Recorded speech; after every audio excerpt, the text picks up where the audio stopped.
Ooh, should be good now. Where is it?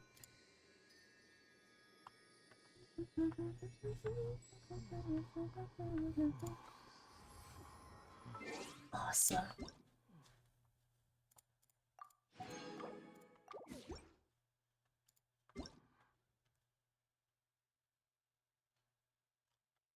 Oh, oh my fucking! I forgot to do one thing.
Hello, hello, Rain. How are you? I just got done like announcing on my Instagram and Twitter that I'm live because I almost forgot to do that. Who's on? Absolutely no one. Uh.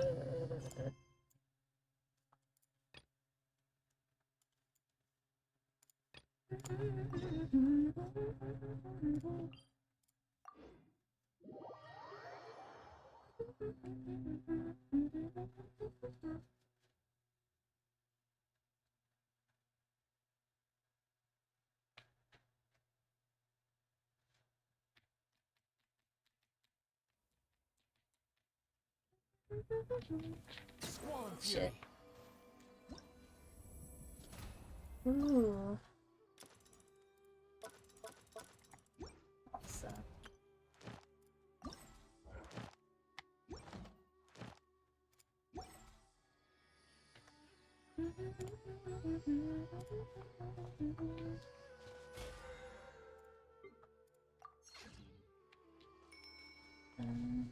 The wind rises. Just go ahead and send it. Is it on the? No, it's not on the ground. Too slow. Let me turn the volume up a little bit.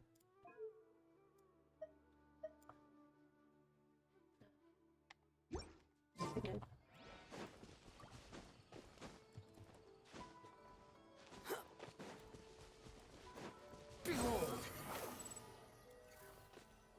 Alright. Finally. After holding this quest off for the fucking Wait. months.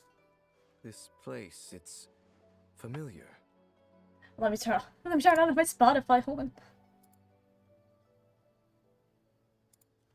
Let me skip this actually. Yeah, whatever.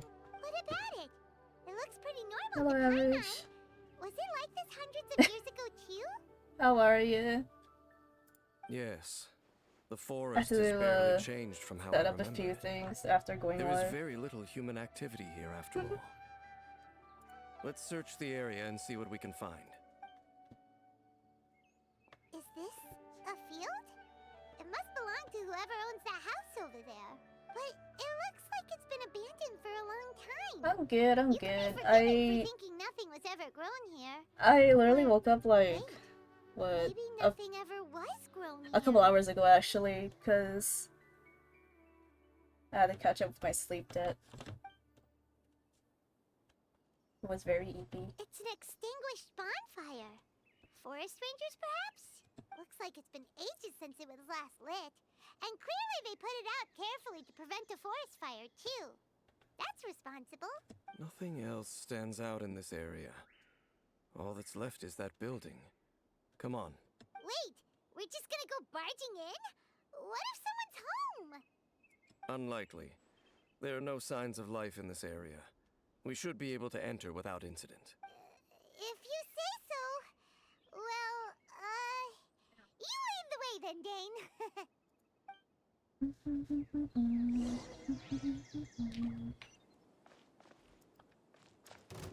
Huh?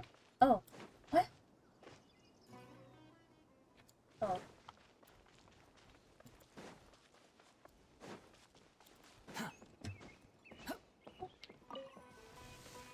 What the fuck? Okay. It's a dangerous. Goddammit. Okay.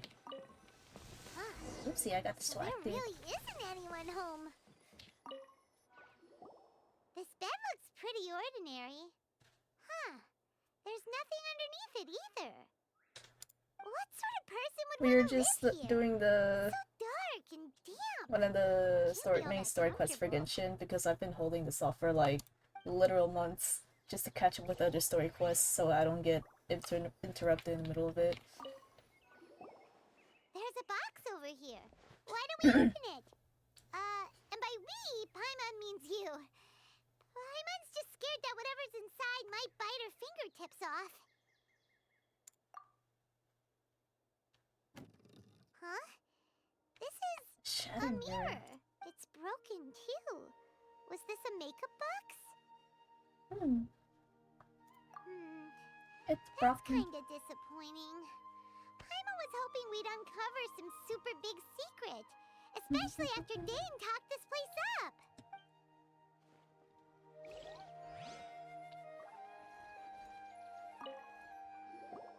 Hey, look!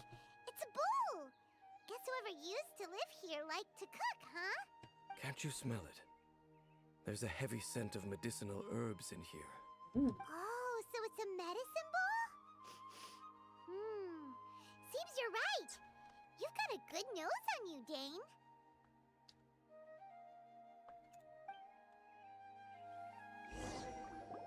Doesn't look like there's anything else worth our attention here. You sure we're in the right place, Dane? My memories are quite foggy, but my subconscious and instincts both assert that something once happened here. But we'll exhaust ourselves if we search aimlessly. I hear noises outside. Let's go and check. Noises? Is it... It's not much. Just some minor adversaries.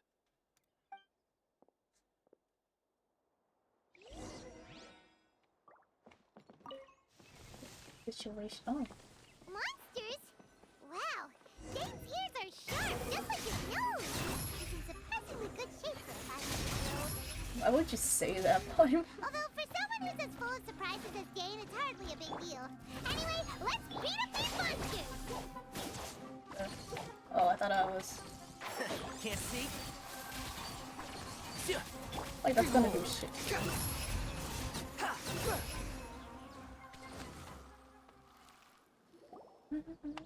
I doubt that the appearance of those monsters was wholly random.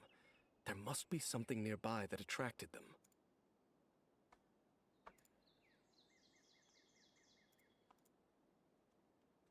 A ley line anomaly, perhaps.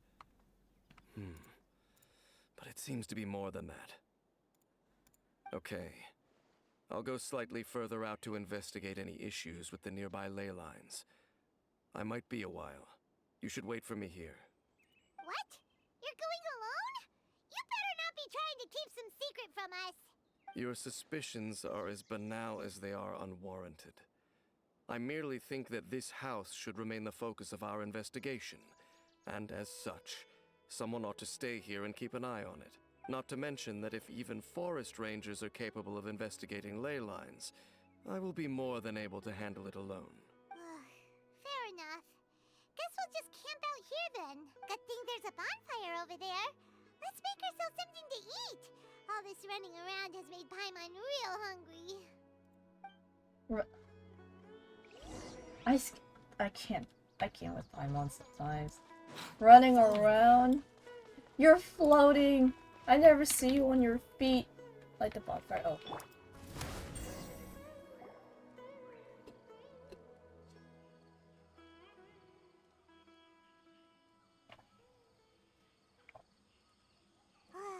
Your cooking is as good as ever. Even if there was no other reason, the food alone would be enough for Paimon to stick with you. Well, reloading comes more naturally to you than Changing the most. subject, Dane's taking forever. He said that there might be an issue with the nearby ley lines. How bad do you think it could be? If you hear me clear my throat like every 2 seconds, I have like a tiny bit of a sore throat going on, but it's not that bad. I'll be fine. We came together, but now it's back to just being the two of us again. You know, now that Paimon mentions it, we really have spent lots and lots of time together, haven't we? So don't take this the wrong way or anything, but do you ever get tired of Paimon being around? Okay, the expression she's making is so cute, but oh my, you're insufferable sometimes. To be honest, you make my day every fun. Not really, better than nothing, I guess. Okay, fine. Paimon should have known you weren't gonna say anything nice. How would you know you weren't gonna say something nice? My bad. You and Paimon set up a fire. You mean you set up a fire and Paimon watched? True. So next question. Don't know if it's okay. She'll to just ask float this, around but and look pretty. Paimon's curious. What was it like traveling with your brother? She's staring off to the distance. The stars? We'd gaze at the stars just like this, and we'd point out the planets we wanted to visit. I forgot they go to many planets. But so, when we finish Snezhnaya, which is Natlan is coming most likely sometime this year. So that'd be like, yeah, there's just 2 years of content left. What will happen to Genshin after that? Do we just like travel to other planets? Wow. And then we have like 6 to 10 years more worth of content to go after that. I don't know.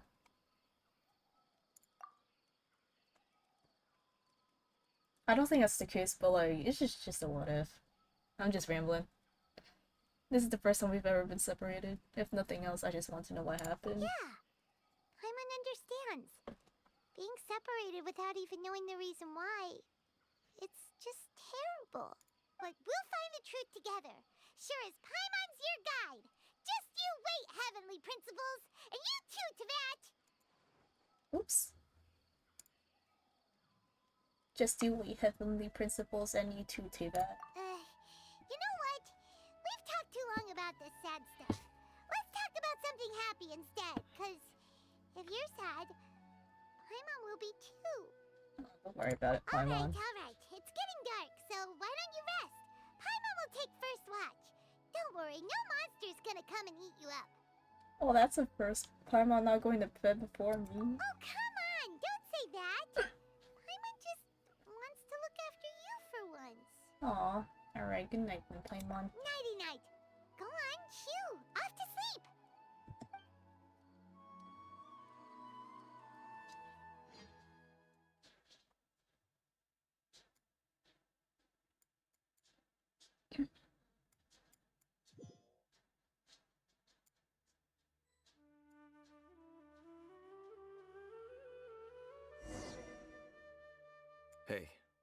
time to wake up. The sun has risen. Ooh.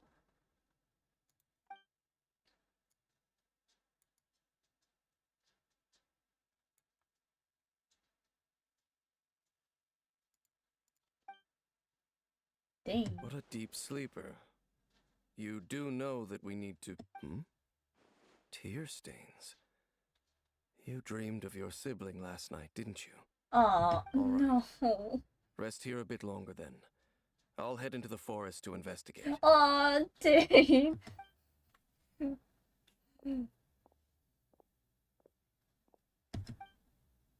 She's so eepy. She's just eepy, guys. She yawned.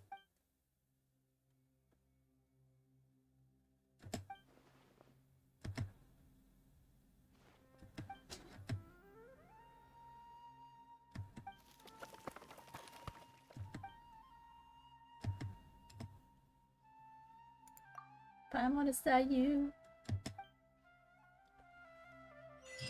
Star-crossed night. Ooh. Paimon, where are you? BRB, alright. Halt! Ah. What do you think you're doing? Oh, you startled me. This place is not whatever you think it is. Nor should you be poking your nose into my business. Begone! Why does he look? Why does he look like an abyss lector? Whoa, whoa! Just calm down there, buddy. Your travel companion. You mean the Yes. one that was keeping watch by your side last night? He has star-shaped pupils? Or diamond-shaped pupils? Your companion departed for the forest early this morning. That much I saw with my own eyes. So you mean to say that you were nearby last night? Fucking rude. What business is that of yours, hmm? All you need to know is that I claimed this place first. And what I do here is none of your concern. He does talk like an abyss lector. Do I make myself quite clear? Leave.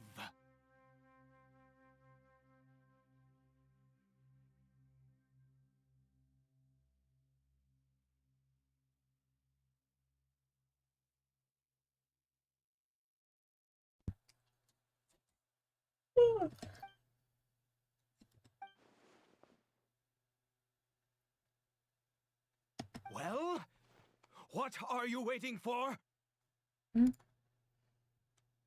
I don't think I'll have much luck trying to find my companion in the woods. I think I'm better off waiting here for him to come back. I don't think I'll have much luck trying to... I think I'm better off waiting here for him to come back. Yeah. Yeah. If you must. Suit yourself. I've been observing you, and you don't look like a forest ranger, nor someone from the academia. Still, I'm warning you, no funny business. Promise me that, and you can do as you please. I'm no villain. Nor will I pretend to be a saint. Okay, fine. Whatever. Just move aside. I'm heading in. May I join you? I was out here all night. I'm cold. Oh yeah, I'm cold. You... Oh, go on then. Have it your way. I knew I wasn't going to be able to hide this anyway. Just come in. But no overreacting to anything you see in here, okay? You understand me? Relax, I've been around. It takes a lot to phase me. And just got it. Come on then. Alright, Mr. Intimidating Man.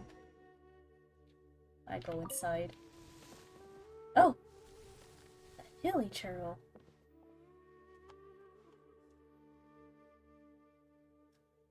Aw.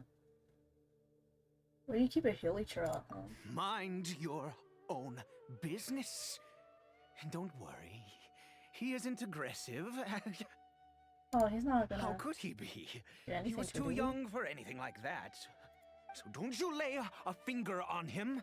Just find yourself a corner to rest if you're tired or You're- cold. You're from Conria, aren't you? Huh? Oh. You know Conria? Who are you? Exactly? And how do you know I'm from Conria? Yeah, I'm just a traveler. I'm just a traveler. Just a silly old traveler. Your eyes, your clothes. Do you worship a god, traveler? Oh.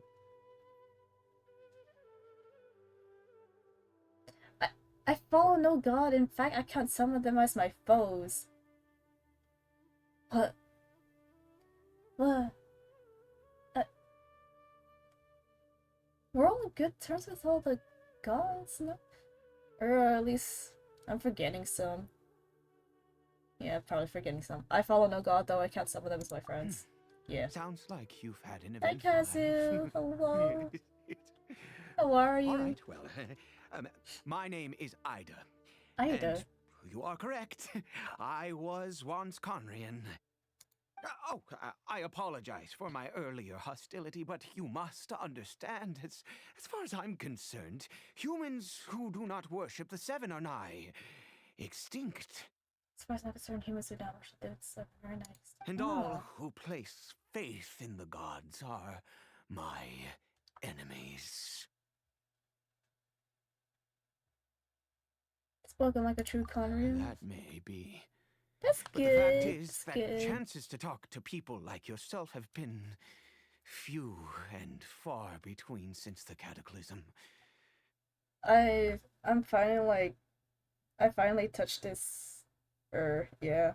I'm finally getting around to the main story quest after not touching it for literal months, and I had to do all the character story quests first so I don't get interrupted. This wretched curse of immortality. Who knows how long I must continue to suffer like this? Yeah, I also want to forgot to mention, I'm planning on posting the VOD to this on, my VOD channel on YouTube. I don't know, I'll have to, learn how to do that, and if anyone, is wondering, where's, the first part of the story quest, I did that, so many months ago before I started streaming. So, if anyone wonders, there's that.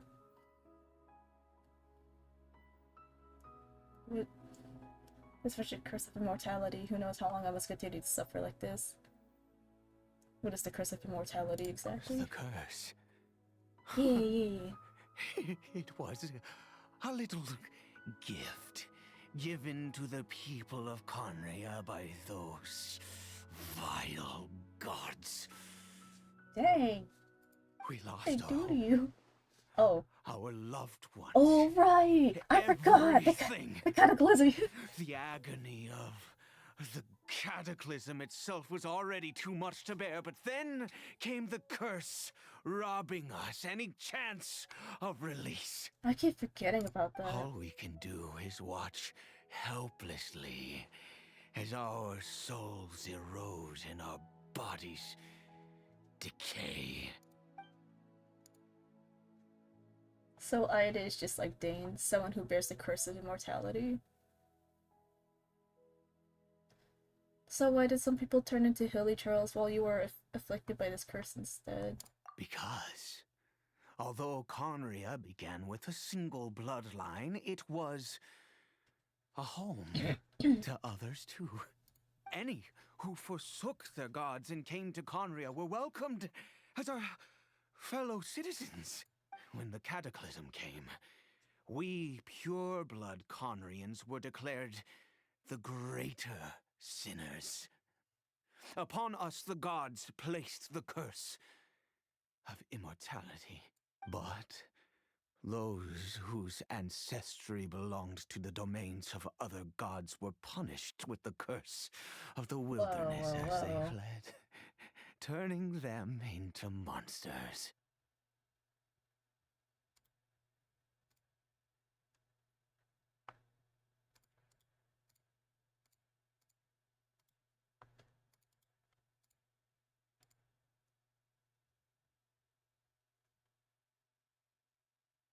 Bruh.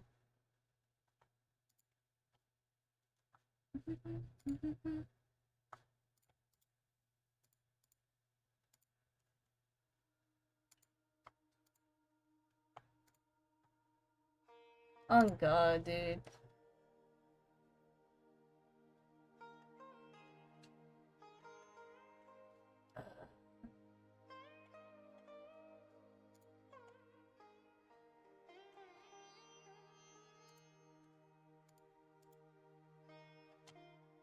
Hold me a second.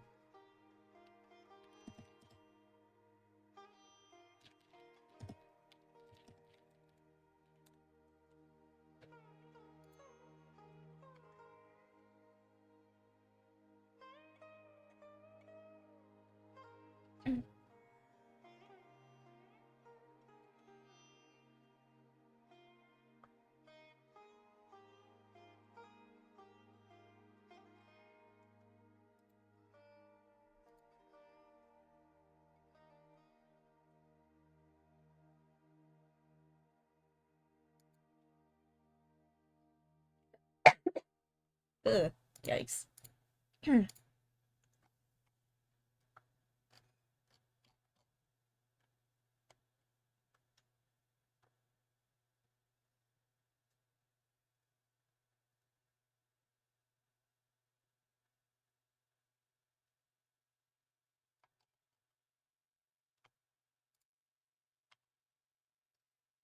Sorry, I have to like figure He's out more of this Twitch Caribert, stuff. my illegitimate son. What? No. How times have changed. I can say that out loud with no consequence now, but it was once a matter of unspeakable shame. I was a noble of Conria by blood, but I resented the life that my family had arranged for me. Oh. Then, one day, I met a beautiful woman amongst the people. Her roots were in Mondstadt, but that mattered not to me. It was love at first sight. Oh, that's cute. Caribert faced great hardship from the very moment of his birth. All due to my selfish desires, and I was never able to be there by his side for any of it.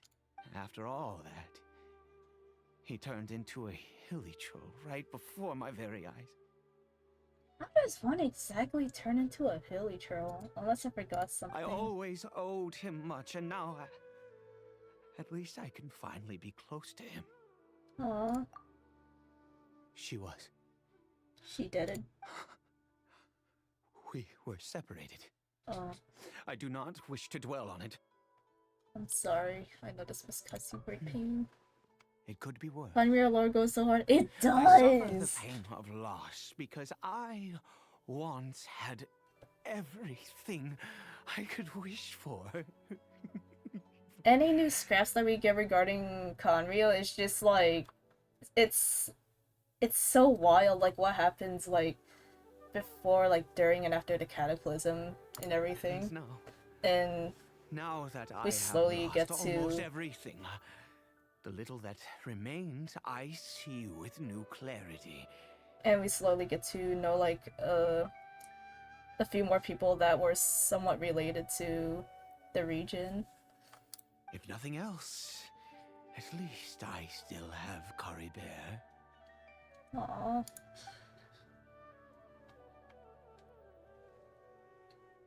What are you planning to do around here? Yes, that reminds me.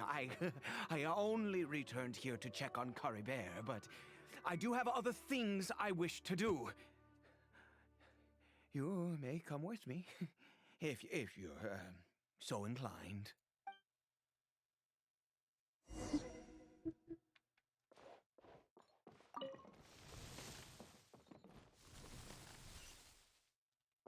Oh.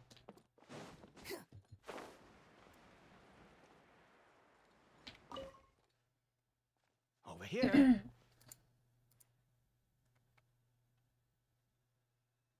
A crafting I'm bench. sure you're wondering why I brought Caribert here to Sumeru. Well, it's because he needs a medicine that can only be made here. One which will help him to recover his clarity of mind. Recovers clarity of mind. When we were in the chasm, Dane said that the curse could not be undone. Is recovery really possible? That'd be amazing if that were the case. Other than that, oh, I hope the dad isn't like mad coping right now. I do not hope to break the curse. I am well aware of Okay. my powerlessness against the punishment of the gods. Okay. But it is All right. said that this medicine is imbued with the power of Sumeru's god of wisdom and can awaken the mind from a state of deep stupor. It has been used in the past to treat cases of mania. Hmm. I believe that it might just work. Where did you hear of this? I read about it in a book. From the Royal Library of Conria. It was banned.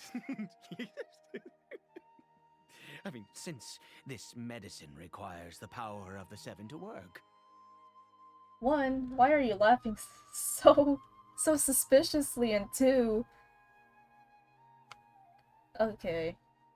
Oh, he's not gonna. Oh, why? It was. I wonder why it was banned. In my youth, I wonder why the book was I banned. disliked the life of nobility and craved excitement. I was leafing through some forbidden text and happened upon it. You know, there must have been a reason it was banned. Yeah, man. The fuck? What other choice do I have? What exactly would you have me do, huh? It's hard to get in the way of a helpless parent. No, but like, unfortunately, it's true. Parents will like literally do anything to save their kid, even if they have to take like extreme measures. The gods have already punished us. What does one more sin matter now? Like the willpower is like it's very like I fuck with it, but like also it's also like depressing sometimes and very sad. Alright, I don't get too worked up. Never mind. As long as you understand. I'm sorry. I struggle to take control of my mood sometimes. Perhaps a consequence of having lived too long. As it happens, I am in dire need of some help to make this medicine. My hands don't have the dexterity they once did. I fear they may be decaying from within. Oh. Thanks to this curse of immortality. Okay. To start with, take this ingredient. A red Rukashava mushroom. Got it. Also, do you have any, of Sumeru's regional specialties on hand? I believe they're called Kalpalata lotuses and Sumeru roses. I have a million of them, bro. I picked some before, yes. Wonderful!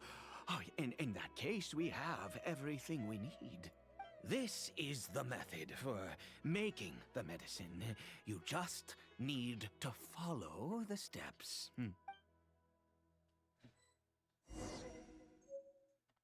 Strange, true. Can mushrooms really grow in a field like this? Synthesize the nameless type of medicine in the royal court. Earth and water, wind and fire, craft me what I desire.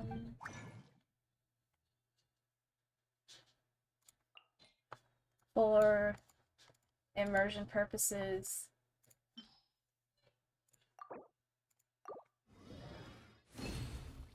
the traveler will have to craft it.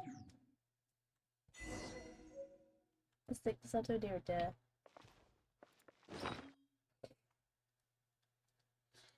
The smell of this stings your nose and will not easily fade. According to the records, this medicine requires the power of the god of wisdom to awaken the addled mind. Perhaps it might be able to resist the curse. Is that what? Wait, never mind. I just held this quest off for forever. Because I was gonna say, I don't know if I was locked out of this story quest to prevent me from going further, because I haven't done Nahida's 2 story quests at the time. Is it done? Oh, splendid. Let me see. In all honesty, I do not know what the end product is supposed to look like. The banned book didn't feature any illustrations. That's a little suspicious. Well, the moment has finally arrived. Curses. Excuse me? No! We need to perform one final step to complete the medicine. I said before that this medicine relies on the power of the god of wisdom for its restorative effects. Which means we must pay a visit to a statue of the Seven.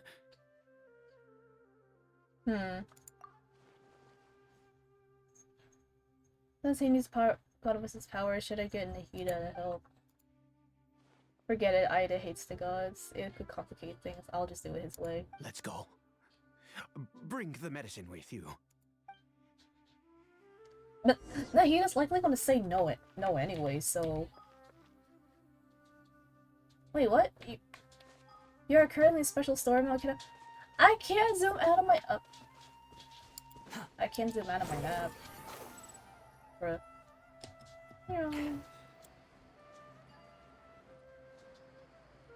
Gizzo, I hear them, the voices. The voices!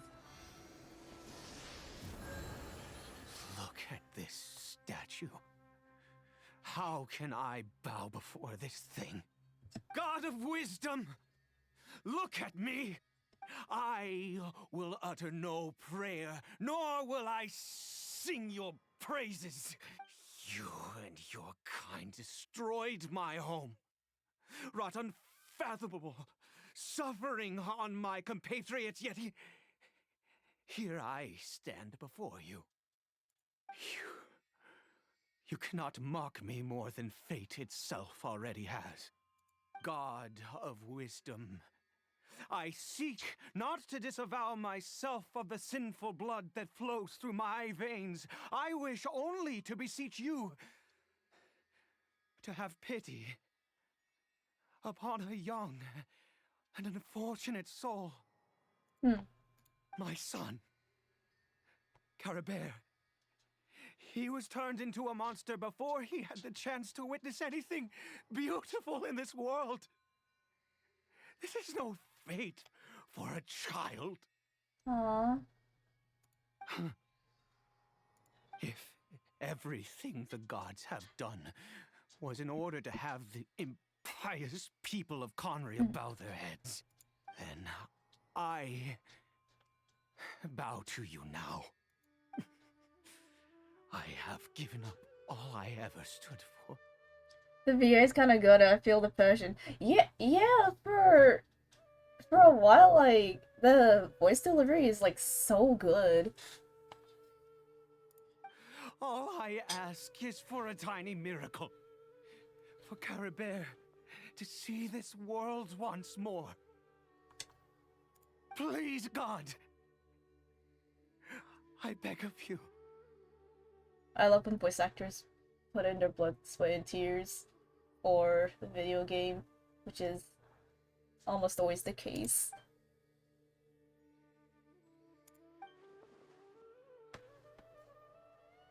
I may not know the whole truth behind the cataclysm, but the people of Conria have truly suffered. Why could Conria and the Seven not coexist in peace? I have made quite enough of a fool of myself for one day. Let's go. Well, things will get better.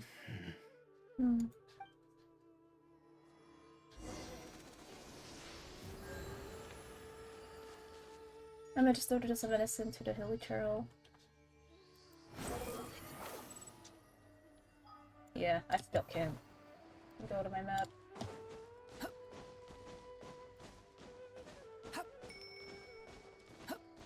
Swarm Fury. Too slow.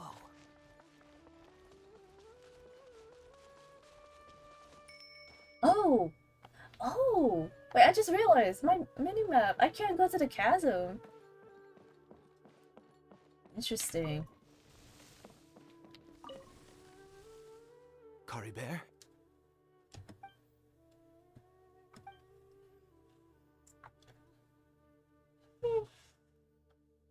The hilly trail seems almost lifeless. Its reactions to everything are incredibly weak. Aw. We've prepared the medicine. We might as well try it. Caribert, it's me. It's your father. Caribert. Anything? Caribert, please say something. I'm sorry I couldn't be at your side when you were born. And that I failed to reach you and Mama in time when you both were suffering. But I'm here now. Papa's been by your side all these years. I've never left you, not once. Are you still angry with me, Caribert? I know you're awake now. Do you not want to talk to me? I'm so sorry, Caribert. Forgive me. Please, say something, anything. Please. Please. I need to stop. Didn't work. Oh, gods above! What more do you want from me? You took everything from here, and I still bowed to you. I'd give you my very life if only you cared to take it. But you won't even let me die. God, the voice acting is so good. I knew it. I should never have trusted anything that had to do with the gods. I was just deluding myself. The gods of this world have never stood with humanity, not even for a moment. Calm down, idea. There might be other reasons it didn't work. Other reasons? What do you mean? Such as, who knows, perhaps the dosage was too low, or maybe it takes a full course of treatment. Huh. You really think so? You have to exhaust all options unless you're ready to give up on Caribert. Give up? No, never. And yes, you're right. I cannot let myself wallow in despair. Even if I must stay here with him for 50 years, 100, what difference does it make? I do not lack for time. Yeah, that's the spirit. I'll keep helping you. To have infinite time, yet no hope, can only be called torture. No. Let's go. We'll make another dose. The most crucial ingredient in this medicine is the unusual mushroom, which makes things complicated, but not impossible. Where did you get those mushrooms from anyway? I grow them in that field. Wait, in a field? Like a crop? The details don't matter, right? Curb your curiosity and just do as I instruct. If you truly wish to help me, that is how you can do it. Fine. There is a waterfall near the statue I prayed at. I need you to collect some water from there around 2 in the afternoon. I'll be here watching Caribert. Once you're back, I will make some fertilizer for the mushrooms. Good. Then please head over when the time comes. And this quickly before you know it, it's 2 in the afternoon. Go to the waterfall, fetch some water. The wind rises. Here.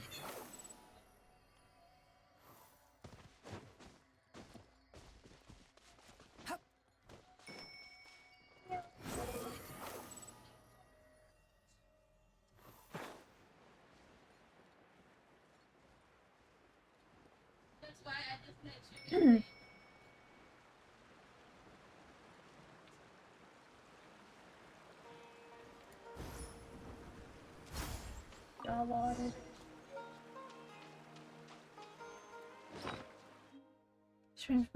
Strange mushroom watering water. The watering water. Usually just water at 2 in the afternoon from a waterfall beside the statue of the seven, just like I did.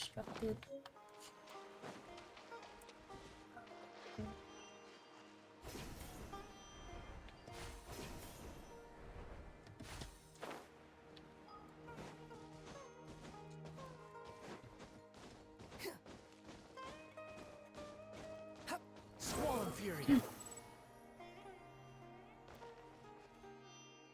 Ah, you're back. Caribert's condition is stable. Oh, that's good. By which I mean he still isn't responding. Oh. Anyway, give me the water. Oh, this is just depressing at this point.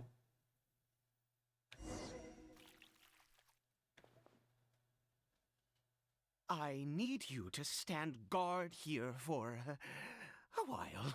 Whatever you do, don't let any forest rangers approach the house. Understand? Of course, your secret is safe with you. Good. I'll be back soon. The fertilizer won't take but a moment to make.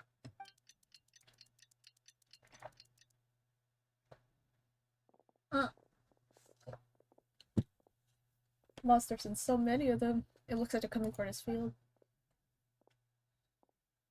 Does watering the field somehow attract monsters? Better fend them off.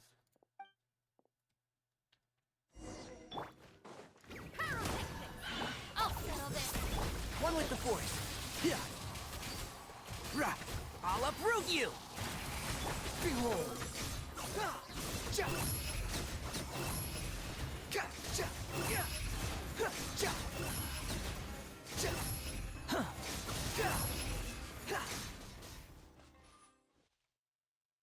What happened?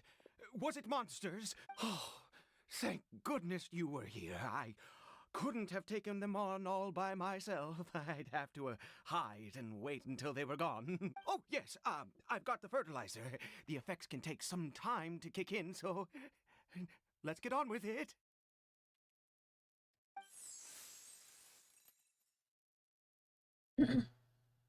Next, we pick the mushrooms and repeat the same steps as before to make another dose. I trust you still remember the method.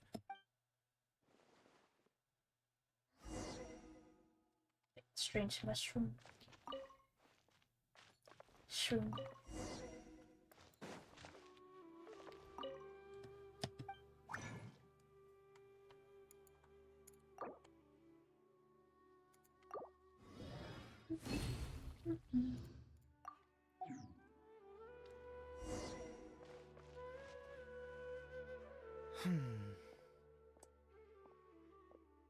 I did the medicines ready. Oh, sorry. What? Just, Hello, how are after you? resting in this field for a while, my thoughts began to wander.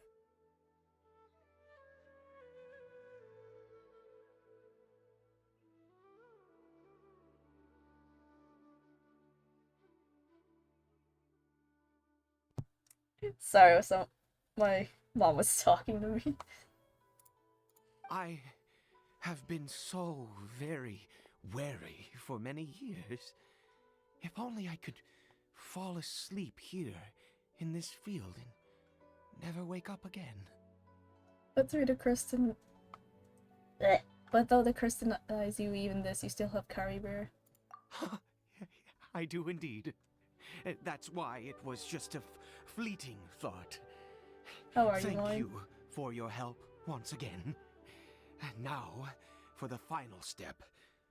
Back to the statue of the seven. Oh, it's evening. But they never statue of the seven. When rises.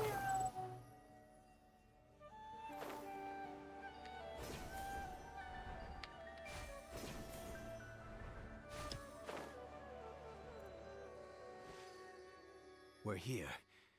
let's begin. Aw. Wait a moment. Oh, wait. Hey, what was that? Caribert! Wait. No, wait. He doesn't have the little tie on his wrist. Unless I missed it. He left the house? Oh no!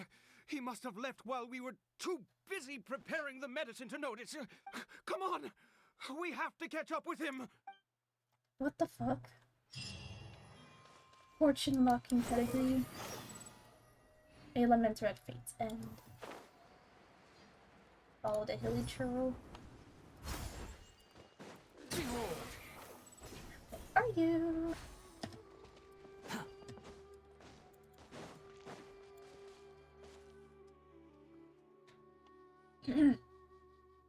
That's not Caribert. That's not Caribert. Yeah, there's no silk scarf around his arm. Right. Caribert's scarf was a gift I once gave to his mother. I use it now as a marker of sorts. See, I'm observant. Anyway, My I don't know what else eyes to must follow, be but going. anyway. How could I not recognize my own son? This decrepit body of mine. Still, this hilly trail. There's something strange about it. Yes.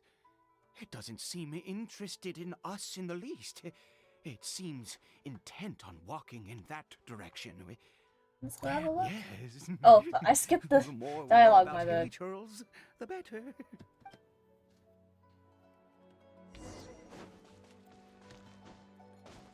Swan Fury. Oh. We're going to the chasm?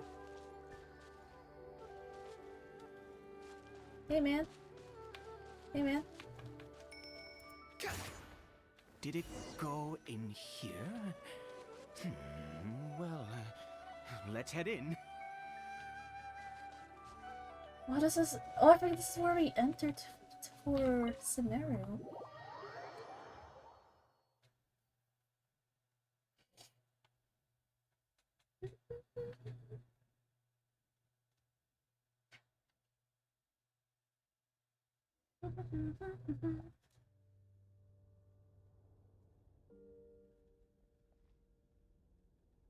What a ghastly place.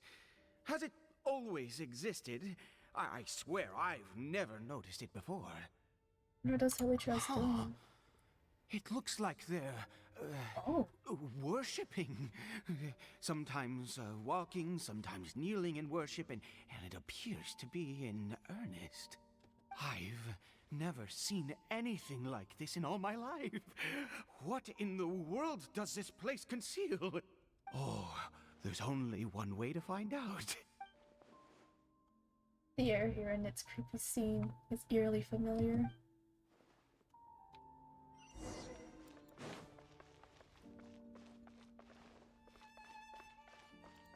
Quit following me. Ooh, you can attack. Oh, you didn't. You didn't see me. No, it doesn't.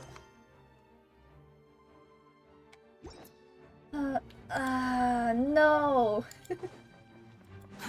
Too slow. I was gonna be like, hey guys. Quit following me. Alright. Wretched vermin.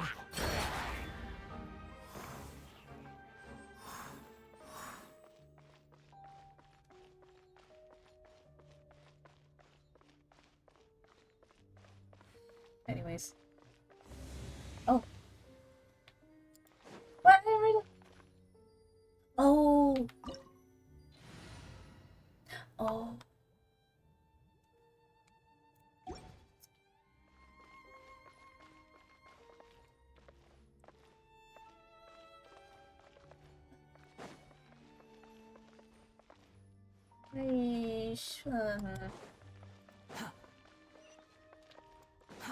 Too slow. Ooh, chest.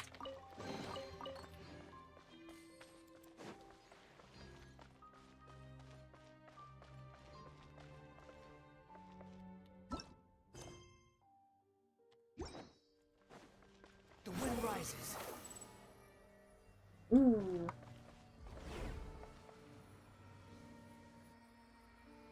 I love when we go into portals, they do transitions like a this. teleportation device? What energy is powering it? She's talking. Quit following me.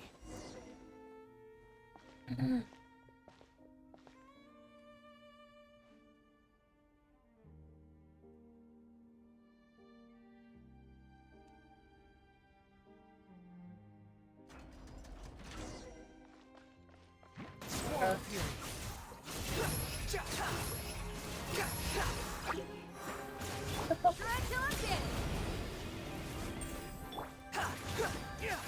And Shroud.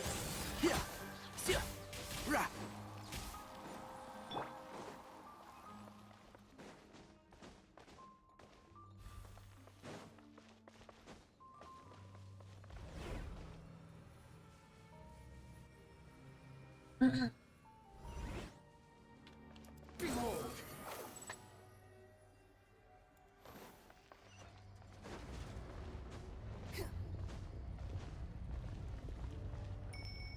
Oh. Oh.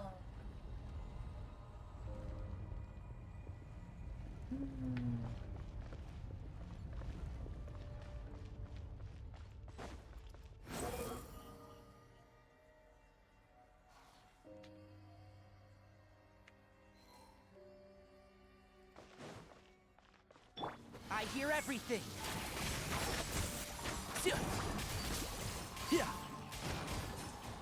Our bond is strong. Too slow. Squall and Fury.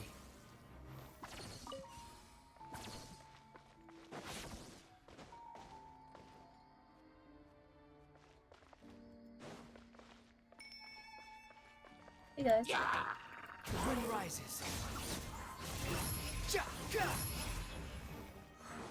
I wanna wait.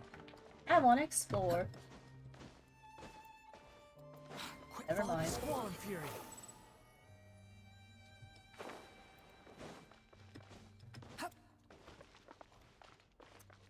Okay. Okay, I can't climb.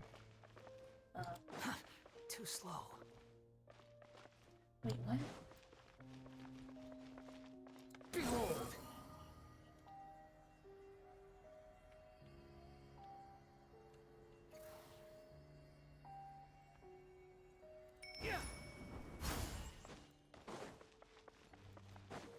There's actually no way.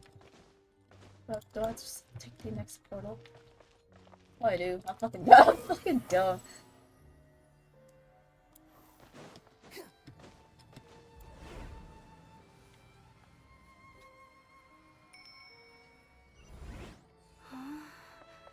How did I get on the ceiling? Did the room turn upside down, or gravity itself? I don't recall this room being.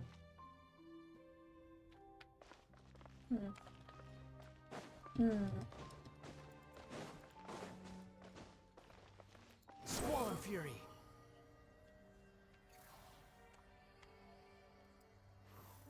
Seems like I need to find a place to insert the rune.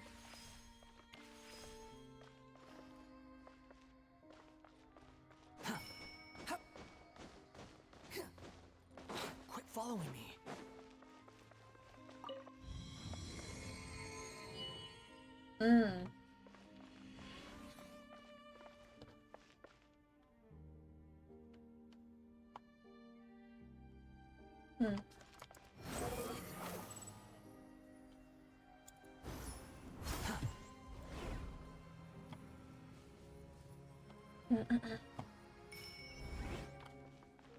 The wind rises.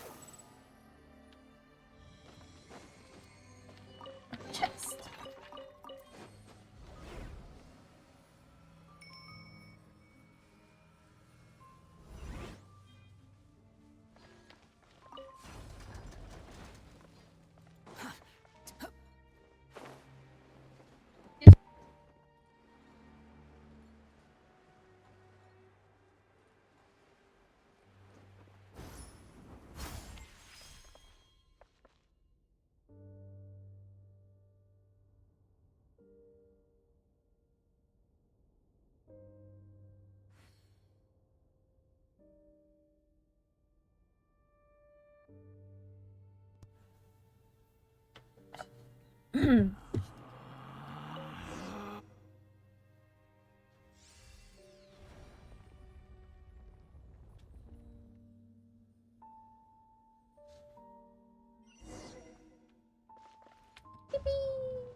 Falling into I- the abyss.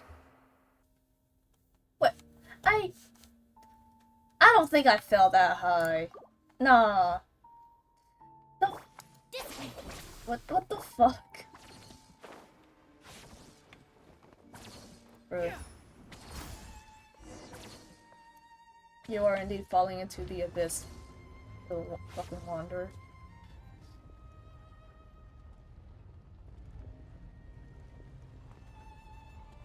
Ooh! A cryo collector? Humans, fate has not granted you the right to enter this place. Oh, Abyss. I meant Abyss Herald. I kept saying Abyss Lecter. It's the fucking power one. An Abyss Herald? No, he doesn't look like someone from the Abyss Order. Do you insist on an audience?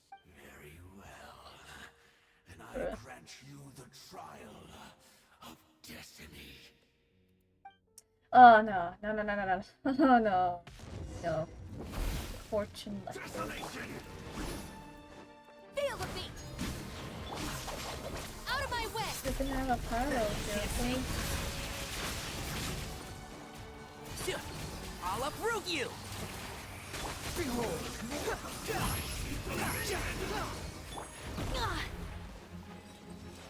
Pyrotechnics! Amp it up! Devastate! And shroud! Desolation! Swarm fury!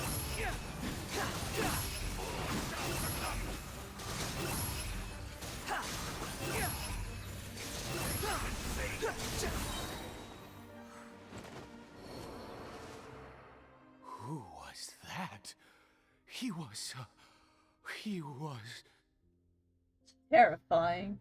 I've seen similar characters before. He was a perfect being. I'm in awe. Oh? He had the most wondrous aura, a perilous yet beautiful power. Oh, truly mesmerizing. And yet, you were able to defeat him. Oh, your strength is greater than I had imagined. And you have unconventional tastes. Let's continue on. I find myself growing more curious by the second and more excited. You know what I just realized? If you guys haven't seen that one Genshin video by Mugen, when he was going through like the interactive map, the community version, like there's this guy that would submit screenshots of where the Hydroculuses are, with Aide having his arm extended out to where it is. I just realized that that's funny as That video made me like laugh so much because of how ridiculous it is. So funny. The wind rises.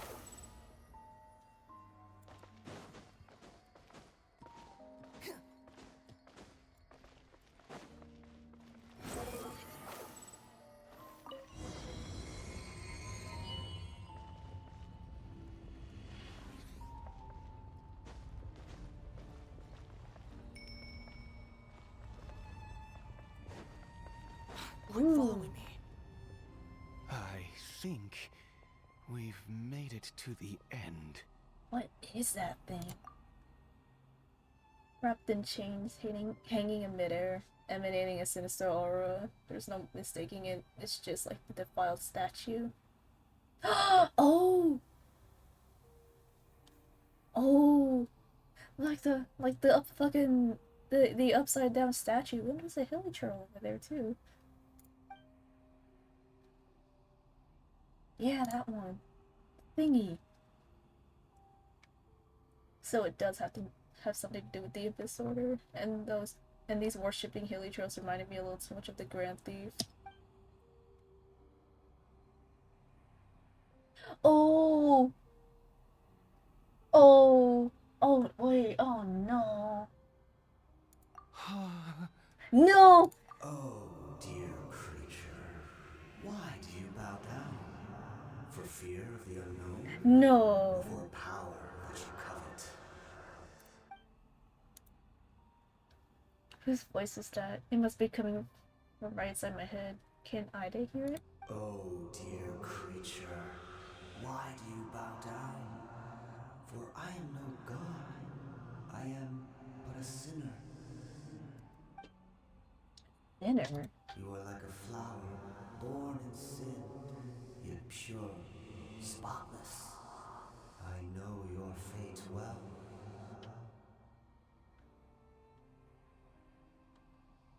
You need no longer hold back your resentment, nor accept the countless lies. Go forth, become a transcendent one. Rise beyond the fate bestowed upon you. And I shall shed a tear at the end of time, as I gaze back upon your life. Who in the world are you? What do these words mean? The voice, it's gone. The voices are gone. Finally. Oh. Oh, Ida. What just happened? When I saw that thing, my heart was instantly at peace. I was overcome by a sense of awe or joy, perhaps. Are you alright now? I am. I feel good. In fact, I feel better than I did before I came in here. How peculiar. Something's not right about this place. We need to get out of here. Oh, is that so? All right. As you wish.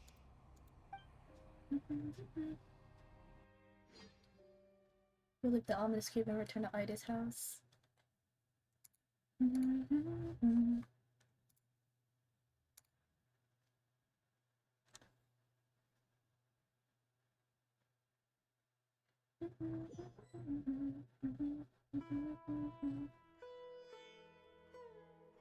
Caribert!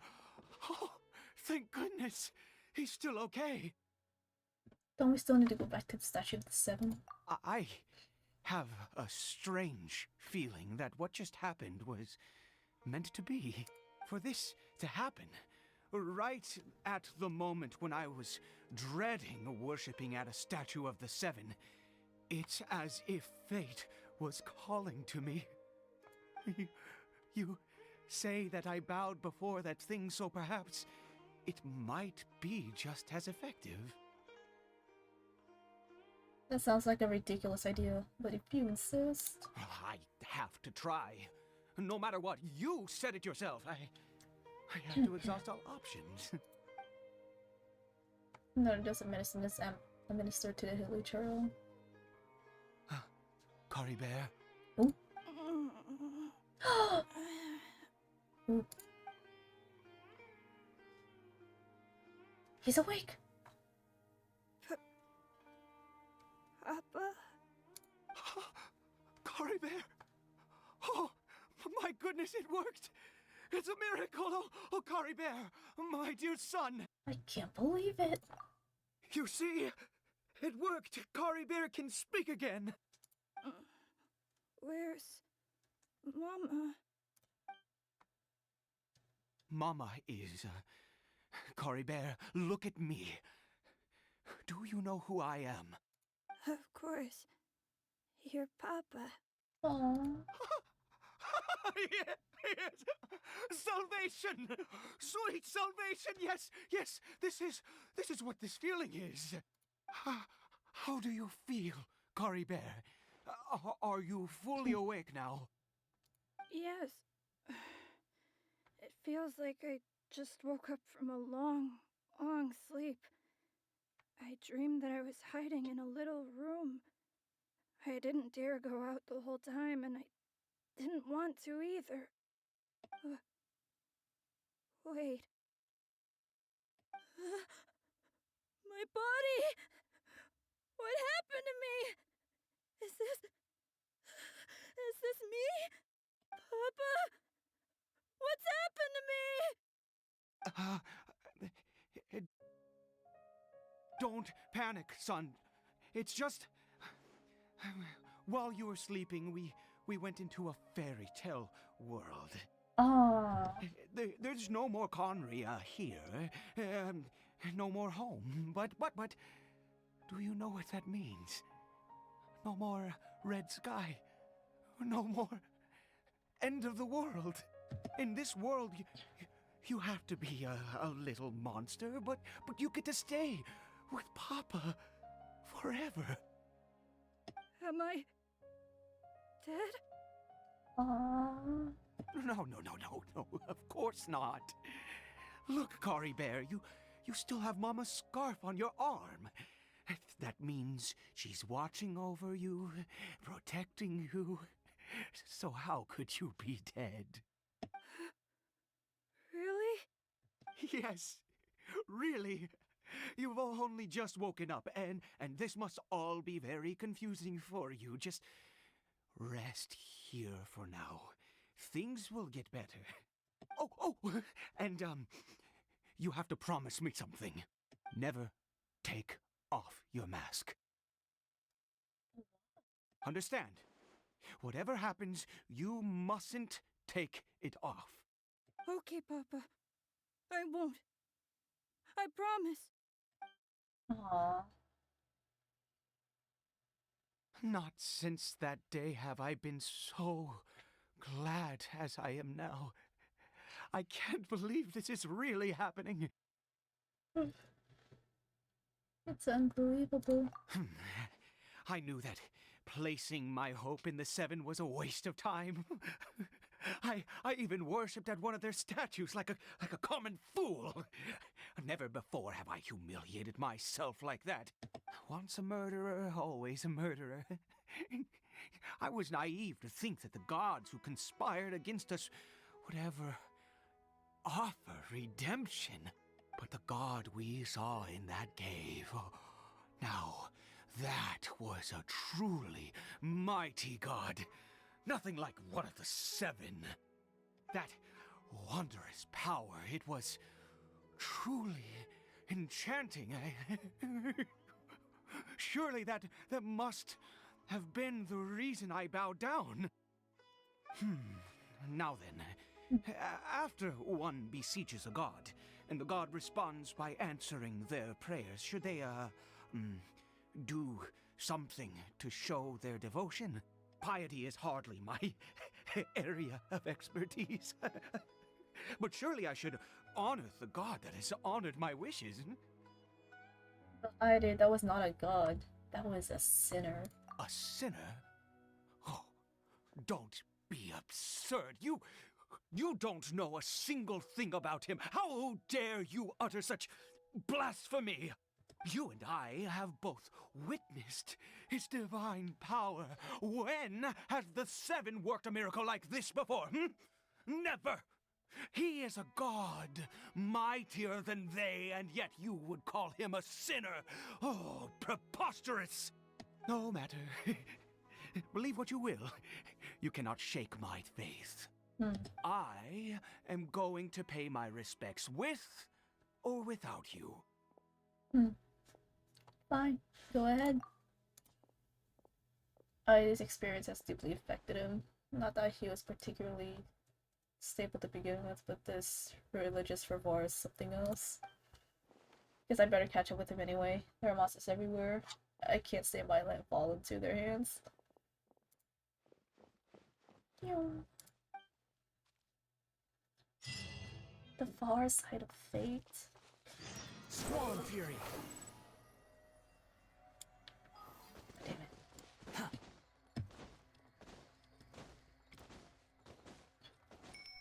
Behold!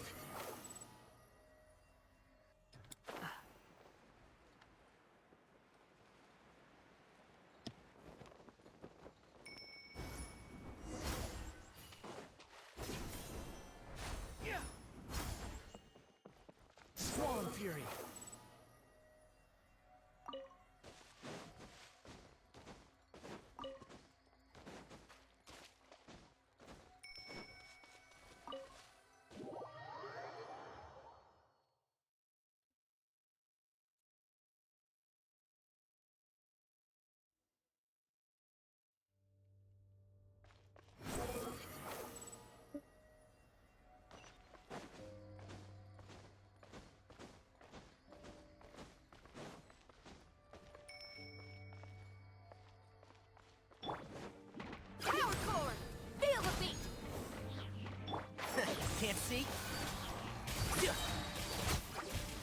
Let's nip that in the bud.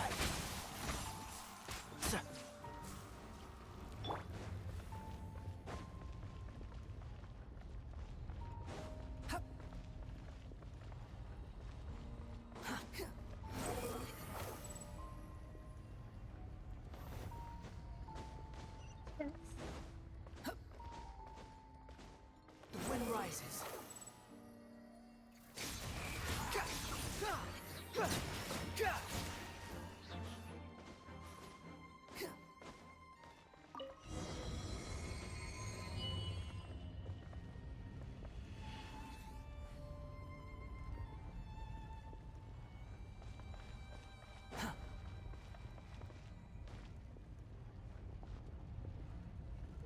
No.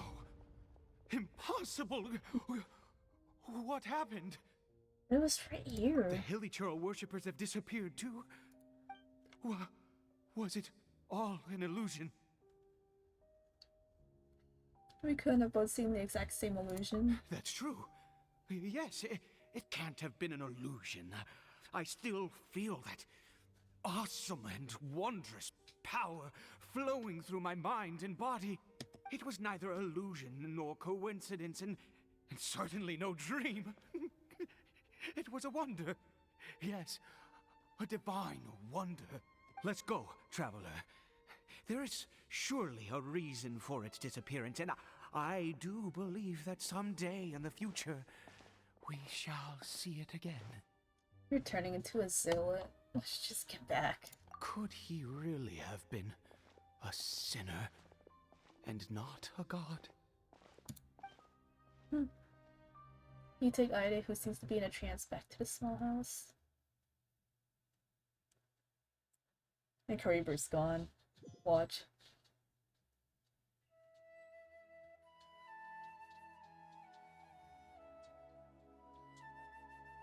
Yep. Caribert? Where has he gone?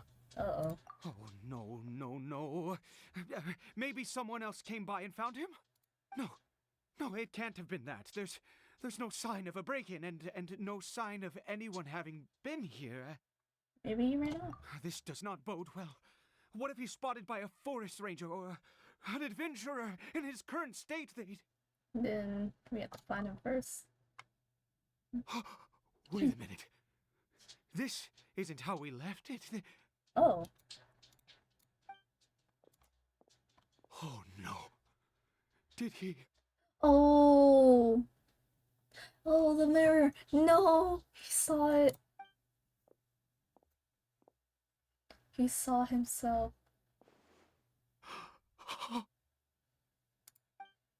No. The mirror. It's broken.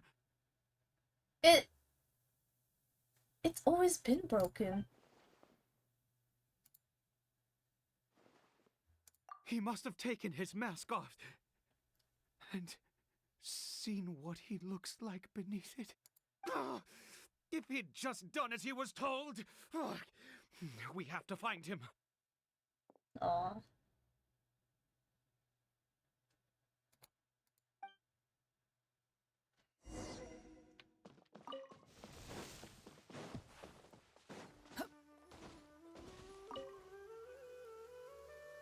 It's his scarf. He dropped it. Oh. Looks like we're going the right way. Come on. Swan Fury! Caribert! Caribert! Where are you?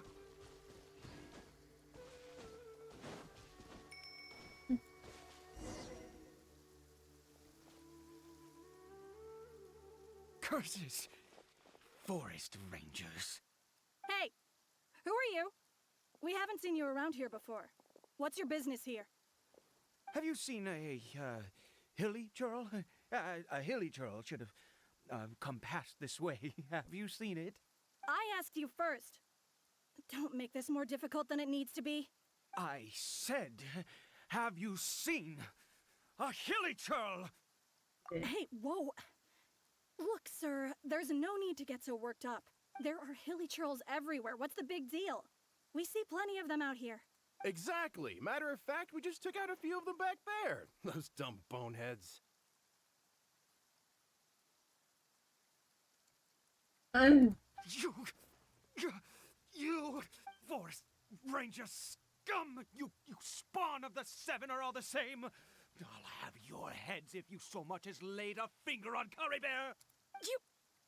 You're raving mad! You've got some gall coming here to our nation insulting the forest rangers! Curse you all, forest rangers. I'll throw the forest rangers and I will have to make you.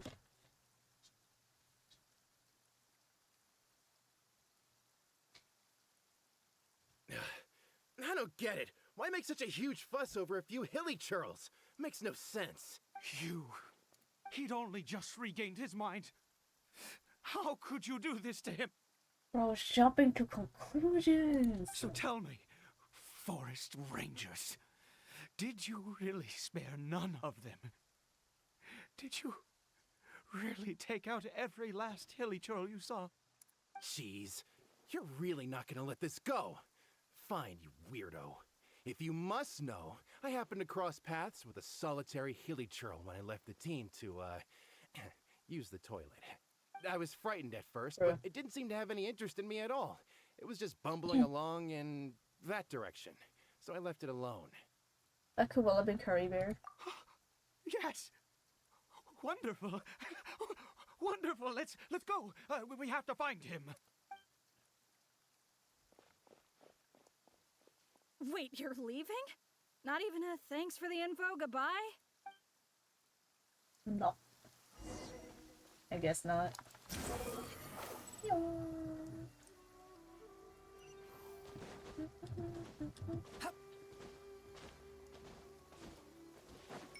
Oh. rises.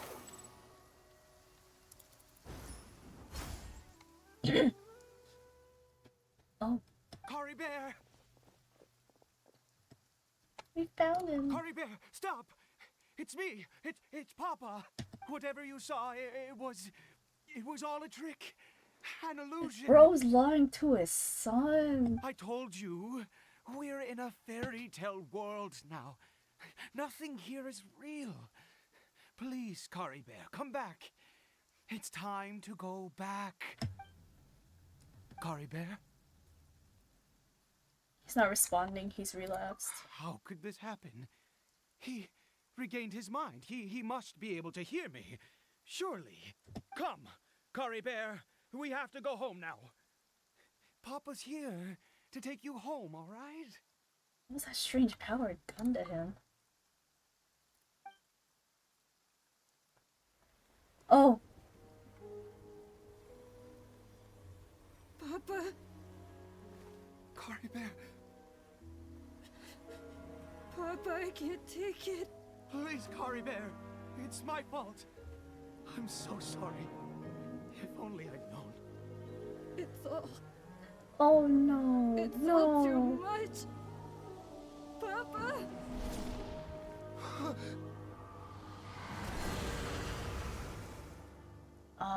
No. No.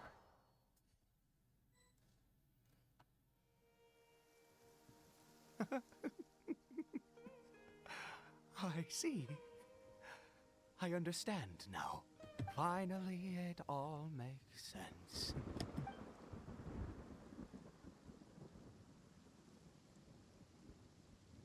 What the hell? What happened? Did I faint? I remember Caribert taking his mask off, but then... Ah, traveler, you're awake. Finally, we can rejoice together. Wait, no. Why am I still calling you traveler? Oh, I have known your true identity for some time now. Hey there, are you okay? I suspected it was you from the beginning. I had to talk to you to be sure. But I've never met you. Oh, of course you haven't. With your status, you can hardly be expected to know all of us. In any case, I've been using a fake name this entire time. Oh. Ida, is the name of a servant I once had. My real name is Clotar. Lotar. Clotar Alberich. What? No. He's what? No. Alvarez. You saw it too, didn't you? Unmistakable, eh? The power inside caribert and the power of the one you call a sinner. It was one and the same. Kaeya. Oh. Does he know I'm Kaeya then? positive now.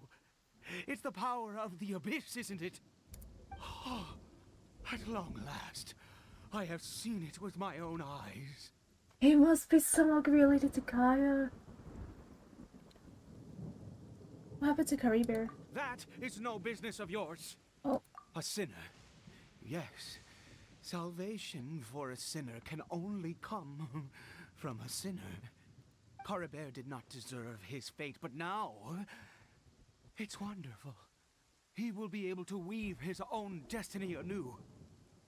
Born into abject sorrow, he shall now become the loom of fate.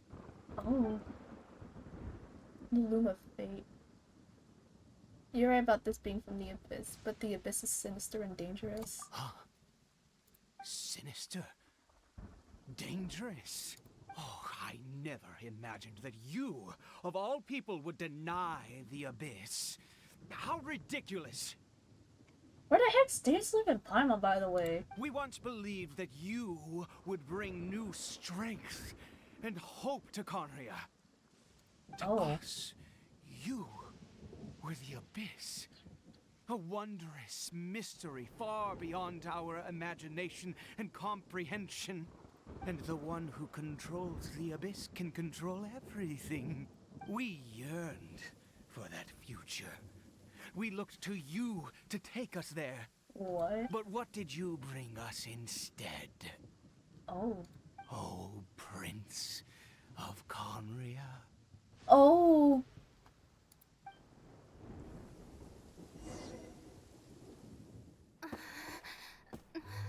What did he just call me? The...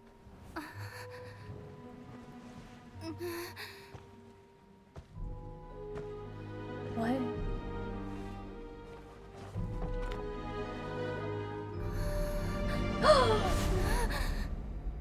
What? What? Wait.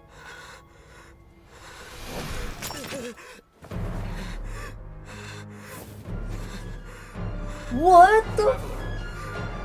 Hey, Traveler! Traveler! What the fuck? What? What? Aether?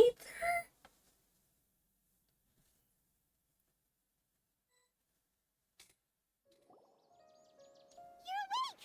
Oh, thank goodness you're awake! What the? What? Paimon was worried sick! Traveler? Traveler? What happened while you were unconscious? I checked the ley lines nearby. It appears that the Abyss tampered with them, and they've been in turmoil ever since. Hey, Violet, thank you for the follow. Information and memories flow within the ley lines. What did you witness? The founder of the Abyss Order, Alberich. What happened? You mean Clotar Alberich? Yes! After founding the Abyss Order, his faith in the Abyss led him to do a great many things. But the curse of immortality continued to torment his body and mind.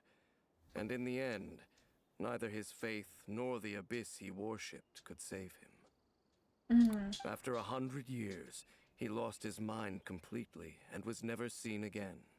Yet his dark legacy lived on. The defiled statue that we encountered previously was just one perverse product of his use of abyssal power during his life. And despite that, my brother ultimately sided with him, didn't he? You could say that.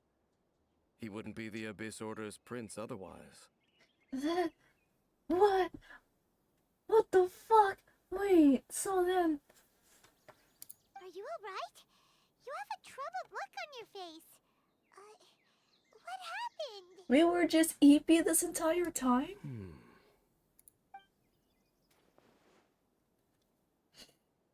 So you saw his memories from centuries ago through your own eyes. It all but defies belief. Still, as I'd suspected, the notion of the loom of fate did indeed rear its head during that time. And it seems closely connected to Clotar Alberich's son, Caribert, and what happened to him. And yet your brother never breathed a word of this incident to me. I wonder, was that the moment that he decided to go down this path? I wish that I could know what he thought about all of this. But one thing is clear, that was not a happy memory. Indeed. Clearly, this series of events sparked a long period of deep contemplation. This was where it all began. Yes. Oh, but I almost forgot. What is it?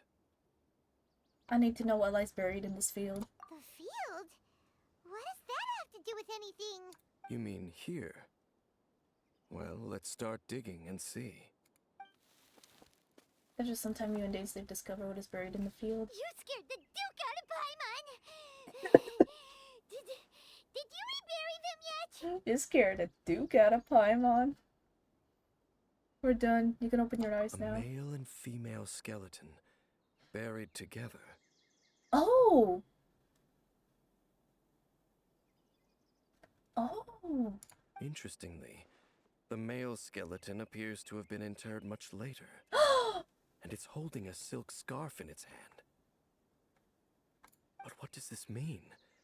And how did you know that there were bodies buried here? I think that the bones of the man belong to Clotar Alberich. What? That's impossible. Unless Clotar Alberich finally found a way to rid himself of the curse. Perhaps he did. This all raises far too many questions.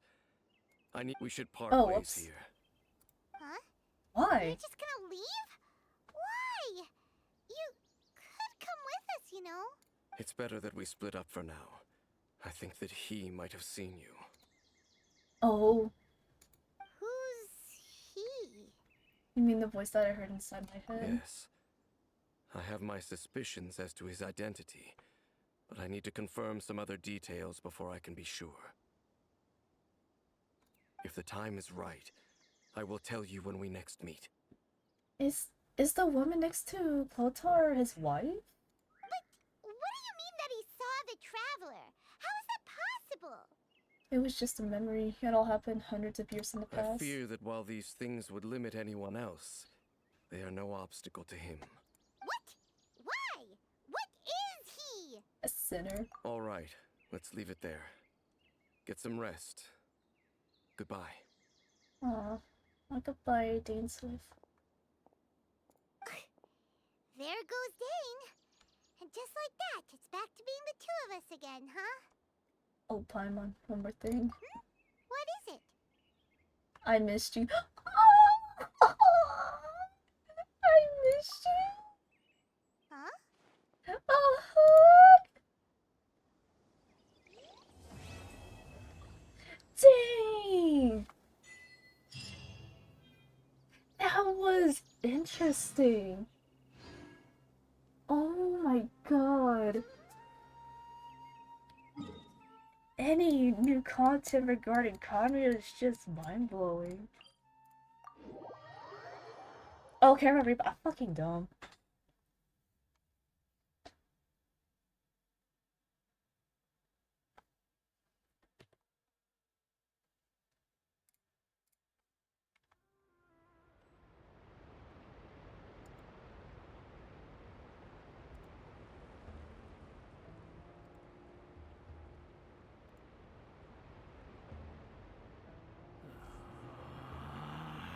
Anyway, Relax. I finally figured out how to delete messages.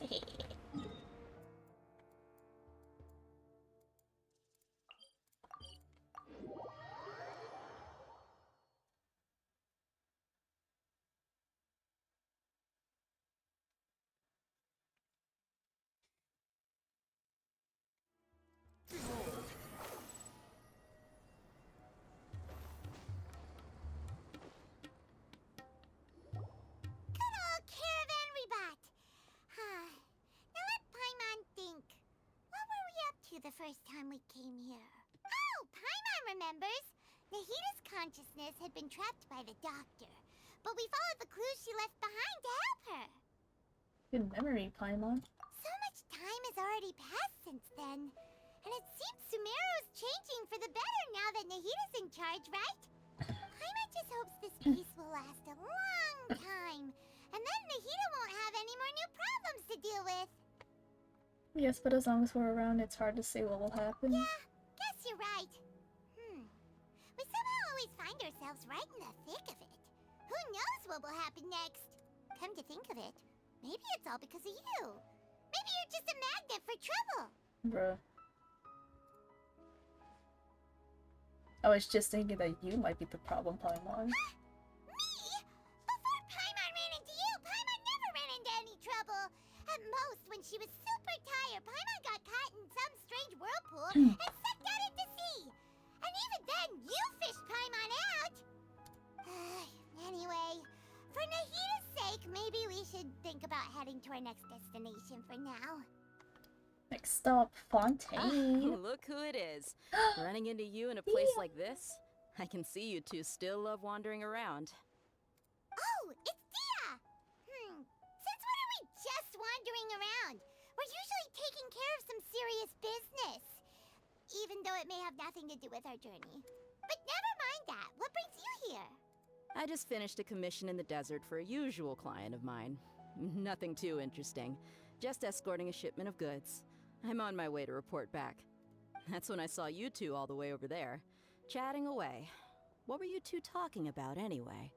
We're preparing to leave Sumeru and head to Fontaine. Oh! Huh? You serious? Can't say I saw that coming. But you are travelers after all. I guess you'd never stay for too long in one place. Bumping into you like this will become a rarity. You. I'm starting to feel sad just thinking about it. Aww. Hey, how about I gather a few mercs to escort you two? What do you say? Thanks, but no need. Oh, Paimon had no clue you'd miss us so much. But don't worry, we'll come back to see everyone when we get a chance. Sounds good. All you need to do to get to Fontaine is cross this stretch of desert and navigate some waterways. Knowing you two, I'm sure it won't be anything you can't handle.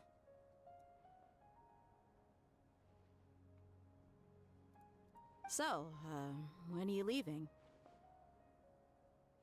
We'll leave as soon as we finish a few more preparations. Oh, wait a sec. Paimon just remembered there are still a few dishes in Sumeru that Paimon hasn't tried yet. Now, where's that list Paimon made? Bruh.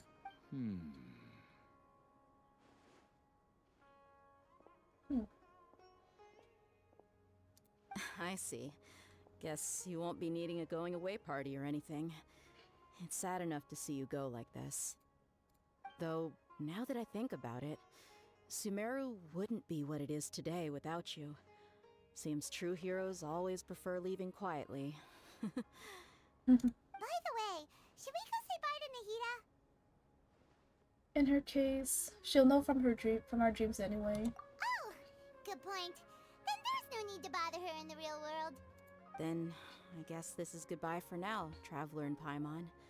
Whether as a client or a friend, you're always welcome to come find me. Oh, take care, Dia. Goodbye, Dia. Bye-bye, Sumeru.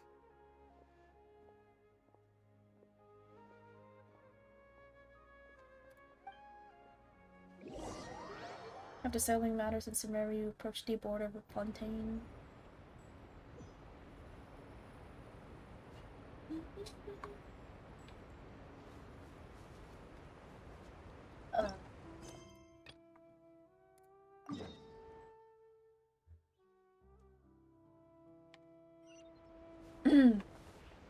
For immersion purposes, Wind rises. I'll just take the boat.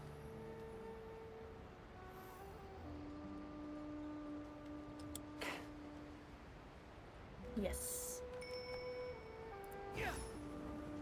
Oh. Swarm Fury. I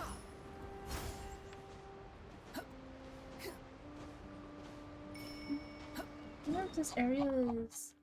It is. Okay.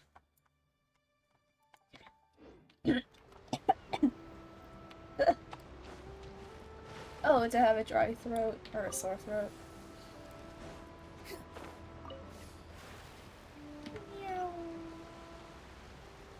Finally, fontaine content.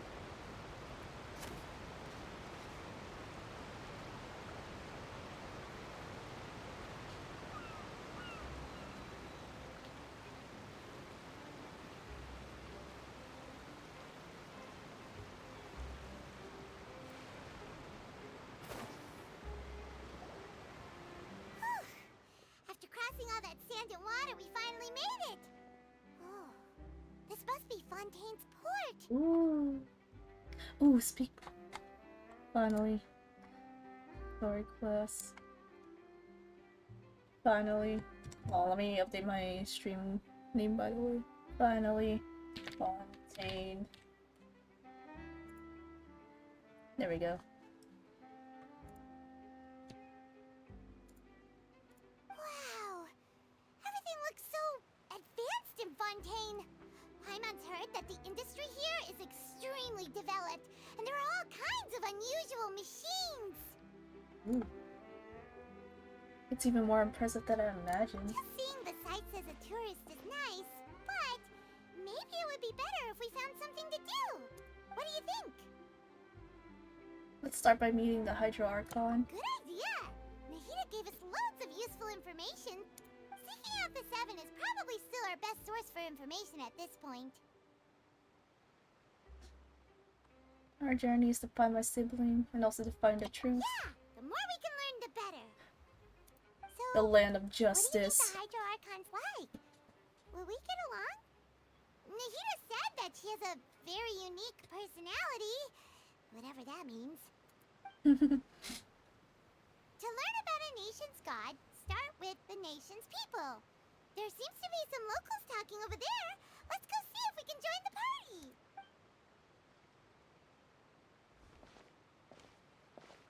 If you ask me, it's a tragedy how things ended for him. Clearly, he was a pretty decent person. Oh? Wait, hold on. Let me update my Instagram story real quick and probably my Twitch too to make another announcement.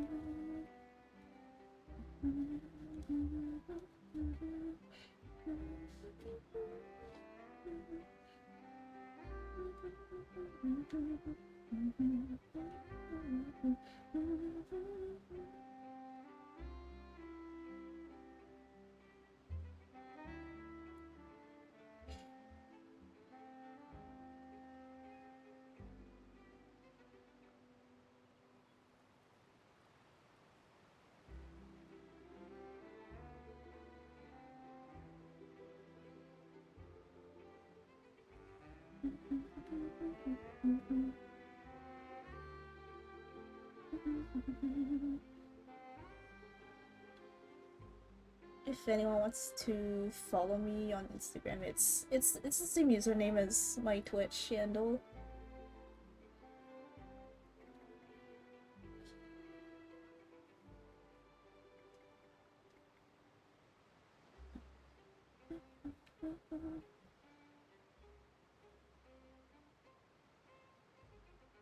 I post art on my I pretty much just post once in a blue moon, but I frequently post on stories.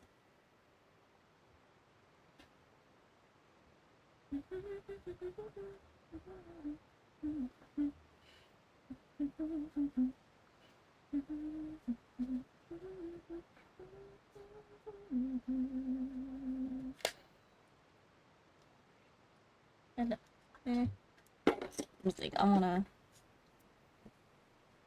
post on Twitter again. Yeah, I didn't expect that kind of ending for him. I thought he would at least fight on a little longer for his family. I was expecting a sudden plot twist, but it's a pity that it never happened. Still, his story is quite the tearjerker.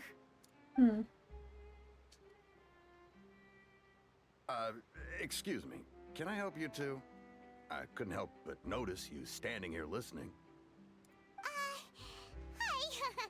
We're travelers new to Fontaine, and we had something we wanted to ask, but you seem to be really busy talking about some kind of play, so we didn't want to interrupt. Lenny! Oh my gosh, Lenny's poster!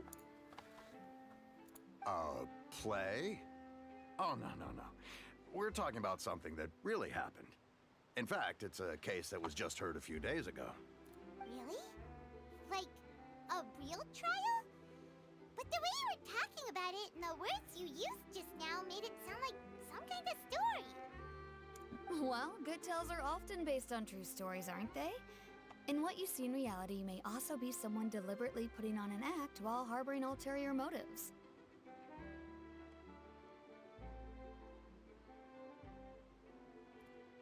Sorry,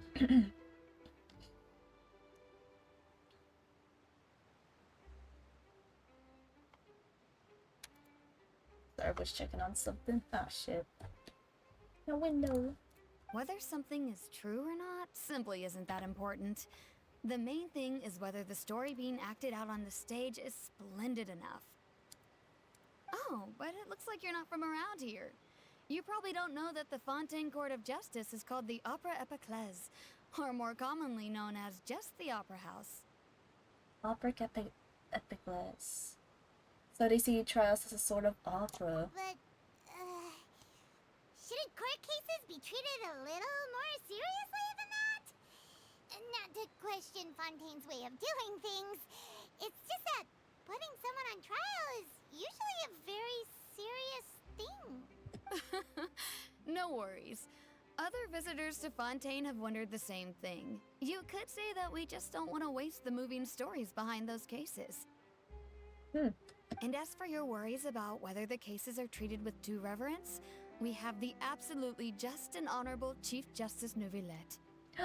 As well as the Oratrice Mécanique d'Analyse Cardinal, a machine created by the Archon. Between the machine and the Chief Justice, false charges and injustice are a thing of the past now. The voices are coming to me. The Oratrice Mécanique d'Analyse Cardinal.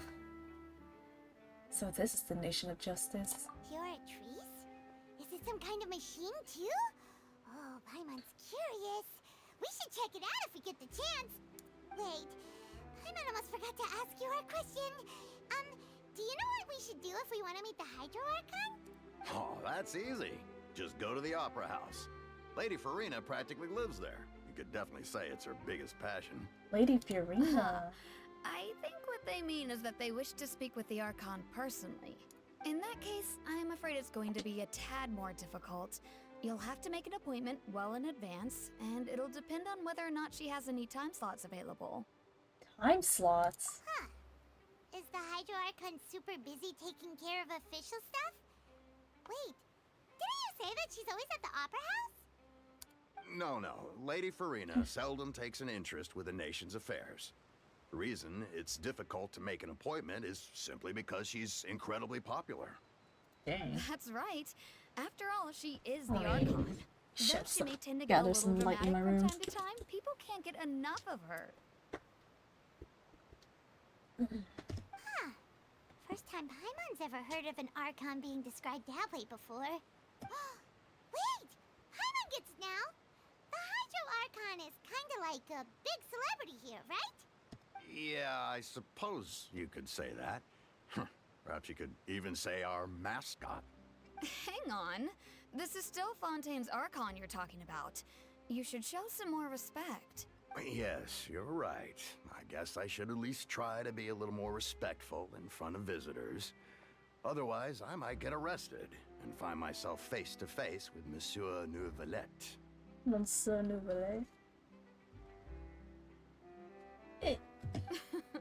Come on. Sure, there's a lot of laws here, but nobody's going to be arrested for saying something disrespectful about the Hydro Archon. Seems the people of Fontaine really like the Hydro Archon, but they don't appear to revere her. Alright, I think we get it. Thank you! At least we now know that we can find the Hydro Archon at the Opera House. But who knows how long making an appointment will take? Guess we could have a look around the city in the meantime. Hey, What are you looking over there for? There's a girl over here. She's been standing alone for quite some time. There was? Huh. Maybe something's the matter. She isn't going to jump into the water, is she? Lynette! Maybe we better go check on her.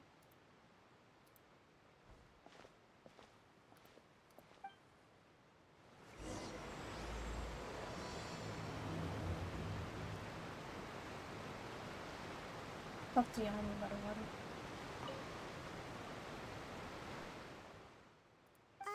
Hello there. Excuse me.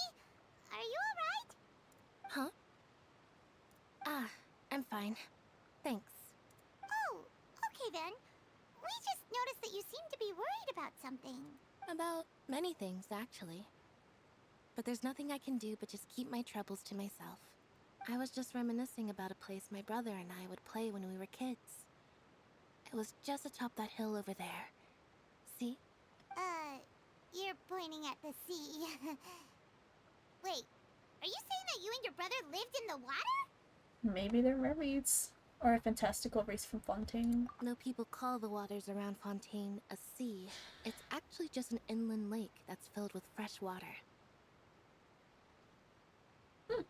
And no, I can still see that hill clearly in my memories. Now, it's been completely submerged. Dang. We would skip and jump, tossing sand in the wind.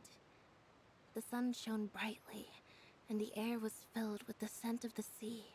But now, the water is gradually swallowing our memories. It won't be long before it swallows us. Oh. Sorry. Paimon doesn't really get what you mean.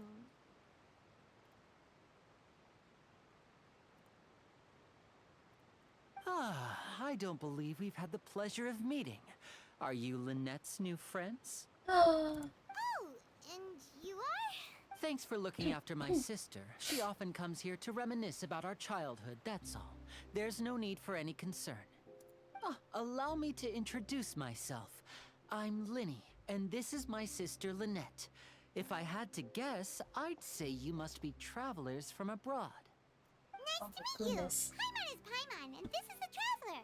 We just arrived in Fontaine. We were just talking with your sister. Even though we didn't really get what she was saying. I see. It's unusual for Lynette to be so willing to talk with anyone. In fact, she seldom speaks at all. I'm usually the only one she ever talks to. Oh, really? Then you two are just like us. Paimon's always the one talking for some reason. Lamau. There's hardly anything left for me to say with you around Paimon. Because you always steal all my lines. Yeah. So that's how you think it is? I also think my brother can be too talkative at times. Yeah. Seems you were right, Paimon. We are quite similar. So, what did Lynette mean just now when she said that the water is engulfing your memories? And that it won't be long before it engulfs you too? Oh, that. It's from a prophecy that's been circulating in Fontaine for some time now. Well, I suppose prophecy isn't exactly the right word, because that implies a certain amount of uncertainty. There's no doubt about what's happening in Fontaine now. What's happening in Fontaine? Where to begin?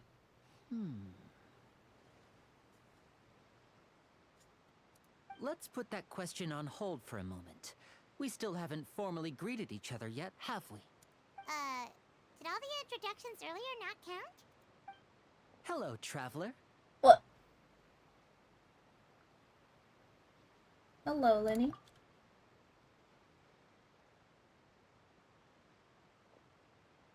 And hello, Paimon. Aww. Hey! Why didn't Paimon get a handshake? You're not poking fun at Paimon, are you? Please, don't take offense. Just consider it a sort of etiquette we have here in Fontaine when making new friends. You should remember it. It might prove useful. Oh, alright then. Having their hand on their Well, back? Paimon's just happy to have a local friend now. By the way, we were just getting ready to go to the Opera House to meet the Hydro Archon. Would you be able to show us the way? So you're going to see Lady Farina? No problem at all. In fact, I was planning to go to the Opera House later myself. I'll gladly take you once I finish things here. Please, follow me.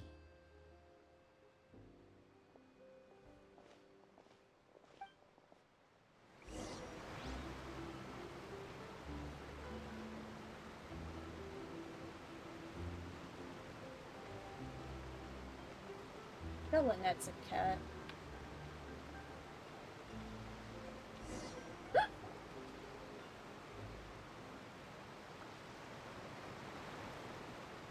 Oh.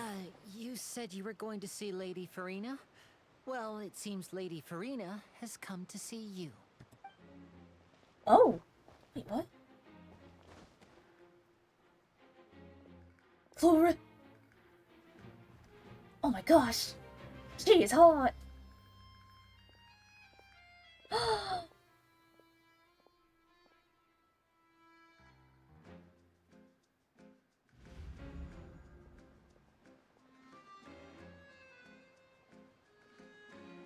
Oh.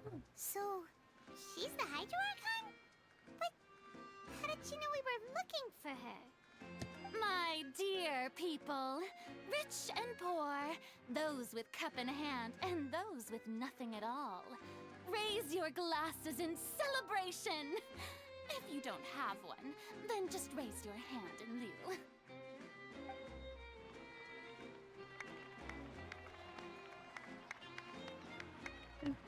Oh no, she's hot! Two unfamiliar travelers have arrived in our nation. Come, let us make a toast in honor of this traveler and her companion, who have journeyed here from distant lands. Farina's eyelashes are so pretty. Is she talking about us? Somebody here seems to be holding a glass. I've long heard of the turmoil and chaos you left in your wake as you visited other nations, but I welcome you nevertheless. No, I have come to receive you personally. Oh! Fear is for insignificant cowards. I am a god, and I will never entertain the notion of such meaningless wariness. You can be rest assured. I see clearly your sincerity. Of course, seeking an audience with me is the most sensible thing to do. It will allow you to truly behold my power and witness my authority. Intelligent people always gather under the correct banner. I, Fosalor, hereby welcome you to the nation of Hydro and acknowledge the value and significance of your trip. Now, you may rejoice in this. Oh, I think the Archon was easy enough. Yeah, Paimon still can't believe it. Feels like we've only been here for a few minutes. But the Hydro-Archon's entrance was, how should Paimon describe it? A little over the top? Miss Hydro-Archon? How did you know we were coming? I see. As Outlanders, you inevitably lack even some of the most basic understanding. Don't forget that even the gods can be divided into the mediocre and the excellent. I suppose it's only natural for you to be awestruck by my abilities. Oh, I love her character design.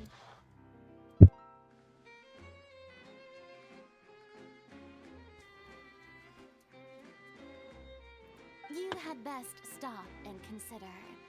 Do you really have the noble qualities and etiquette necessary to communicate with a god? All it takes is a flick of my finger for me to know everything about you. But weren't you just in Samara, bro? Whoa. Talk about sounding high and mighty. Feels like she can't get over herself. Oh!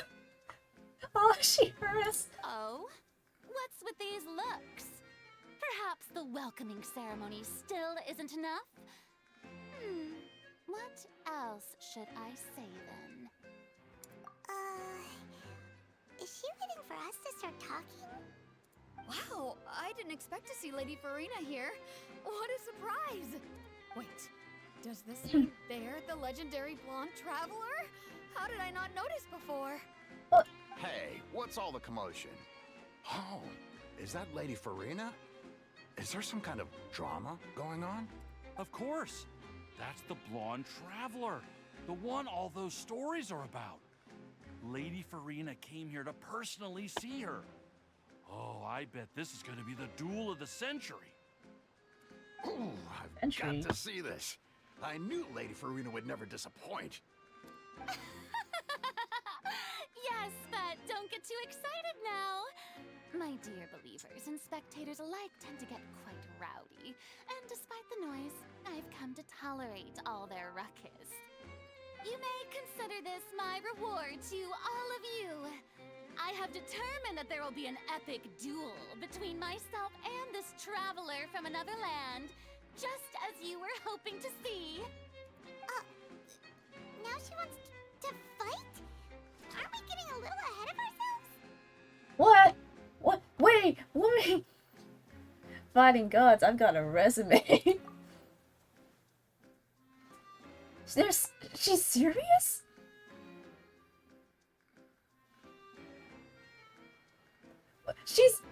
Wait, Traveler's serious? Are you not afraid? Might I remind you that this is a duel against the divine? You're stuttering. What are you trying to do, Traveler? Provoking a god in front of her people? Stand down, Clorend. I admire her bravery. Few have the courage to draw their sword against a god. She is obviously a true warrior. Unfortunately, people nowadays only crave to be thrilled, and a mere duel will not slake their thirst for excitement. Huh. Yeah, she's right. Just a duel wouldn't be all that interesting. On Araneus, criminals are always requesting duels to defend their honor. They're getting a bit old, to tell the truth. You see, then, as the god of justice, I shall face this traveler in another kind of duel. A duel in court! Oh.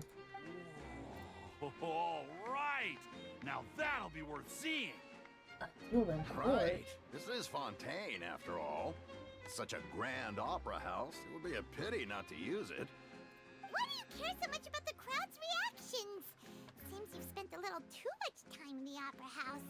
Besides, how exactly do you plan to have a duel in court? You mean you're going to put us on trial? And we haven't committed any crimes. We literally just arrived here.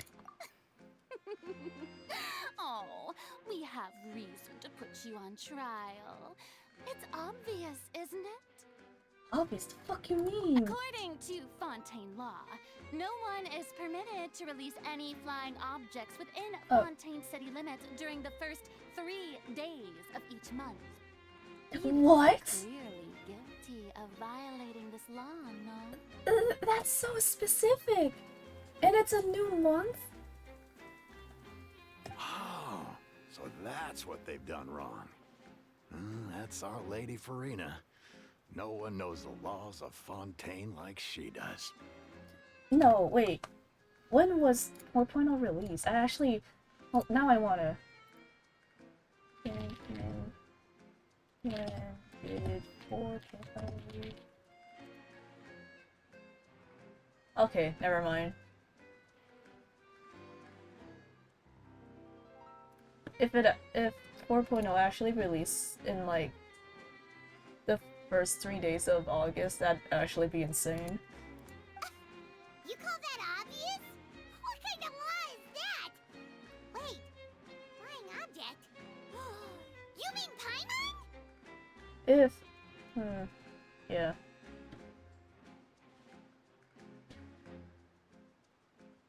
Precisely! Now, Yeah. if you two Yeah, have no you objections, Paimon. then in the name of the Hydro Archon, I order your arrest. That's such a specific law. My apologies, Lady Farina. I don't mean to spoil the fun. But if you would allow me to interject, I don't think that Paimon here meets the definition of a flying object. You tell her, Linny! Finally someone who's not crazy. How could anyone call Paimon a flying object? Ah, great magician Linny, my beloved citizen. I'll permit you to object, but how exactly do you plan to prove your claim? Calling Paimon a flying object is wild. As a magician who just rained on your parade, I naturally should shoulder the responsibility of saving the show. So, with such an audience gathered here, allow me to perform a trick for everyone.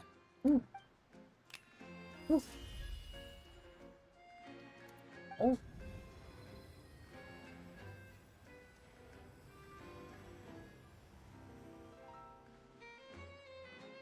Ta-da! What? Oh!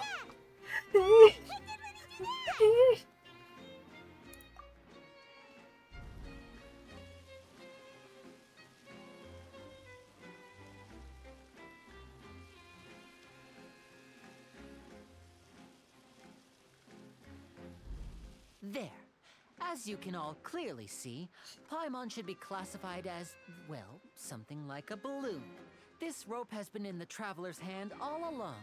It was just that no one could see it before. Oh my god! To think that Lenny would know this rule in Fontaine. And dang. Huh? You call that magic? You've got to be joking. That's crazy. I thought it was pretty good. Nice one. He knew that we were going to be in trouble. Huh. I'm not sure what to think. It seems Lady Farina's charges no longer hold water.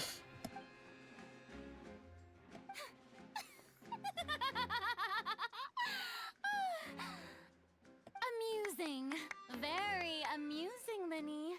Just the sort of unexpected twist that I enjoy. With you here, today's performance can finally be called complete. Performance? You see all this as a performance?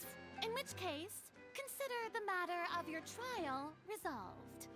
The god of justice will not bring charges against an innocent person. But when there are valid grounds, I will not only judge travelers from abroad, but even the gods of other lands.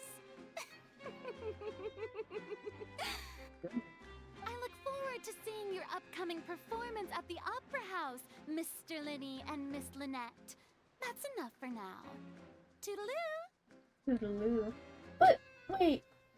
I'm not gonna talk to her? Oh my.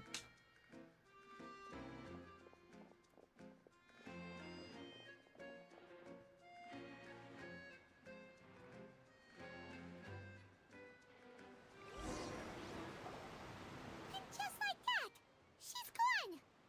Well, that's the most unpredictable Archon Paimon's ever seen. You never even had a chance to ask her anything.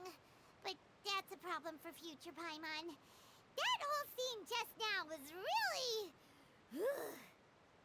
Did you know that was going to happen? Don't mention it. I just happened to remember that there was such a law, so I did a little preparation, just in case.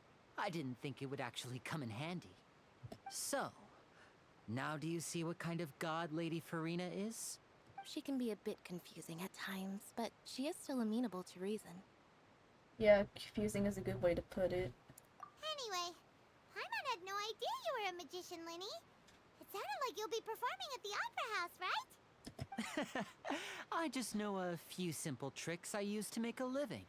Lynette is my assistant. It will actually be my first time performing on the most prestigious stage in Fontaine, the Opera House. But isn't the Opera House where criminal trials are held in Fontaine? When there are no public trials being held, the Opera House hosts a variety of other performances. To the people of Fontaine, the line between a trial and a performance can be a little blurred. And speaking of performances, I would be remiss to forego this opportunity gifted by fate. Might I invite the two of you to see my performance? My brother's always excited to make new friends. Oh, sure. We don't really have anything to do now, and we wanted to go to the Opera House anyway. I would be delighted. Splendid. In that case, why don't we go together? I'll show you the way. I just have something to take care of first. Is there any way I can help? You really mean it? Then I'll take you up on your offer. This is a magical item known as a magic pocket. Perhaps you can help me distribute them to the people here. Huh? What are they going to use it for? About that... You asked me before about the prophecy, right? Let me start by telling you a little more about what it entails. I'm not sure exactly when it began, but a prophecy has been circulating around Fontaine. It says that every person in Fontaine is born with sin. No matter how the nation of justice holds trial after trial, this sin cannot be absolved. Until one day, the water levels in Fontaine will rise, and the sinful people will slowly be drowned. In the end, the people will all be dissolved into the waters, and only the Hydro Archon will remain, weeping on her throne. Only then will the sins of the people of Fontaine be washed away. That sounds pretty gloomy. Why are people in Fontaine born with sin? What is that supposed to mean? There are lots of guesses. Some say that the ancestors of Fontaine stole the power of the seas and stirred its wrath.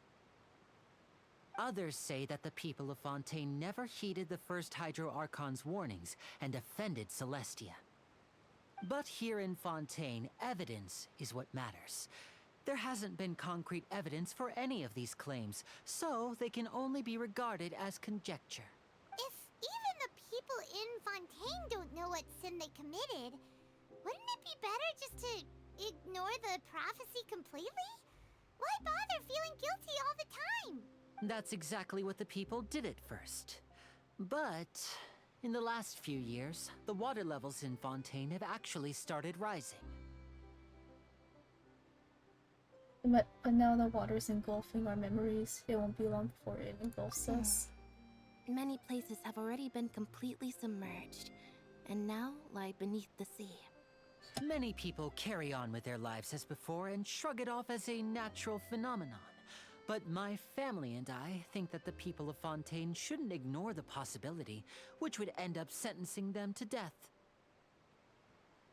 And people carry on with their lives as before and shrug it off as a natural phenomenon. But my family and I think that the people of Fontaine should ignore the possibility, which would end up sentencing them to what? My family and I think. We hope that at least the people who reside near the waterfront can move away before it's too late. So, we've started distributing magic pockets to them. As a magical item, these magic pockets have astonishing capacity. I'm sure they will come in handy when people are moving their belongings. Oh, Paimon gets it! It's like preparing for a rainy day! But this is more than a bit of rain. If the prophecy is true, then is there no way to prevent the disaster? Perhaps only absolute power could ever contend with such a catastrophe. But who knows? We're just tiny specks in the grand scheme of things. Now, if you'd like to help, then please give these magic pockets to anyone nearby. Be sure to convince them to take it, regardless of what they say.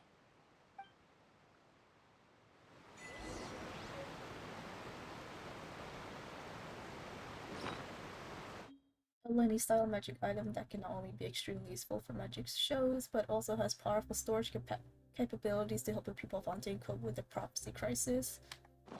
Map 3! Oh, let me see if I could... Missions, okay. Oh, let me just... do something real quick. Oh shit. This...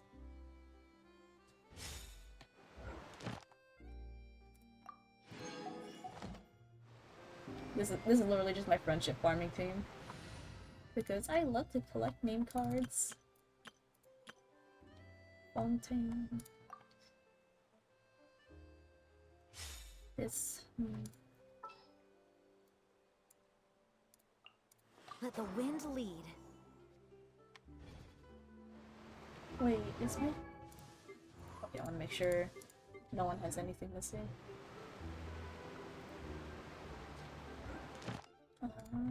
Guide. Yippee!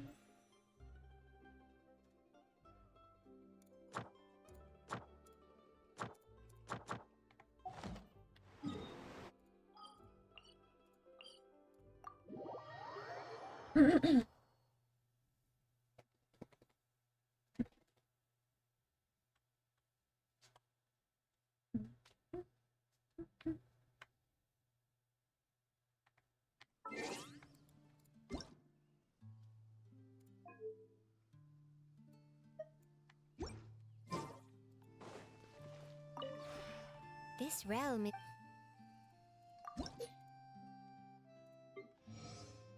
Ooh.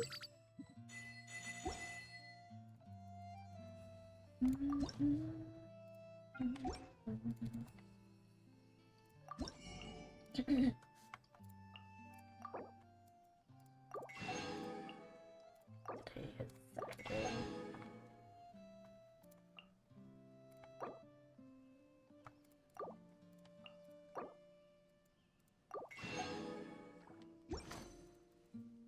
If you ever...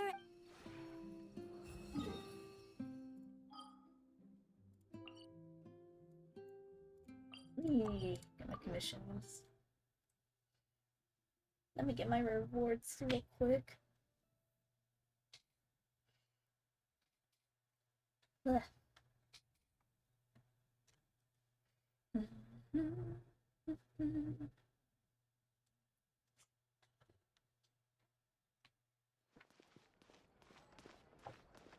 Ad Astra Abyssosk. Welcome to the Adventurers Guild. Thank you for Ad Astra.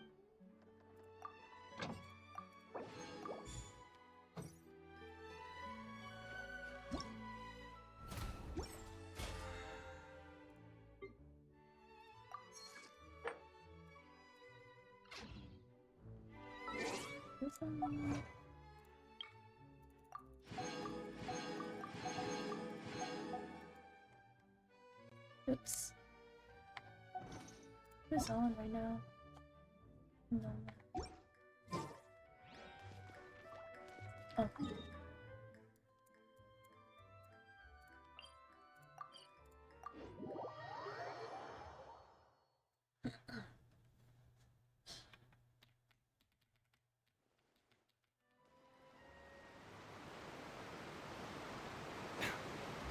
Hey, where's that?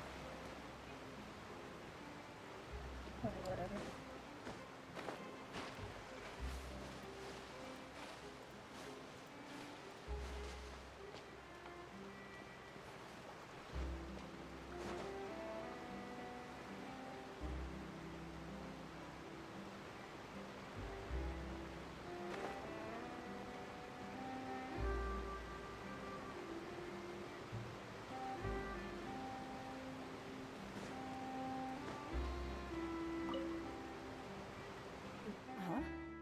I don't want that thing.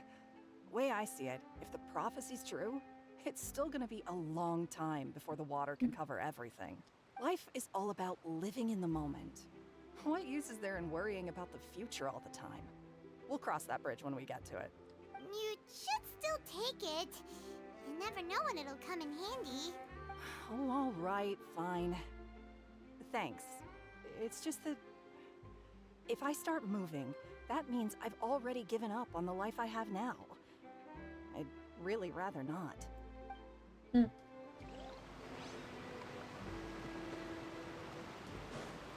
Hold on. I will be right back. Alright. I'm gonna go grab some food real quick.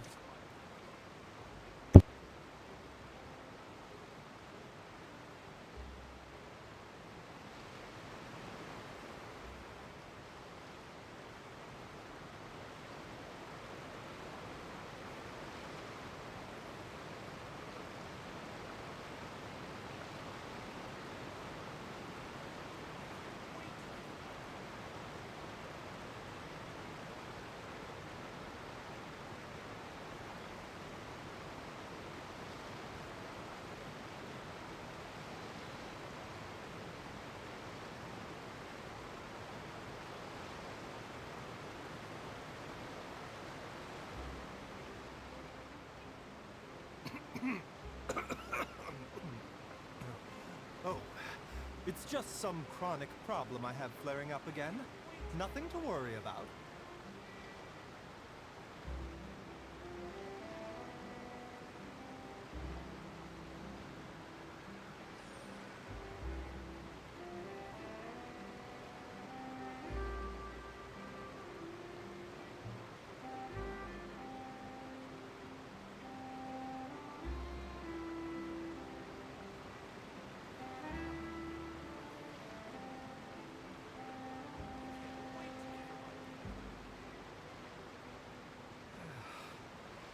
When on the road, one should take ample time to pause and appreciate the wondrous scenery along the way. You're about to collapse, aren't you?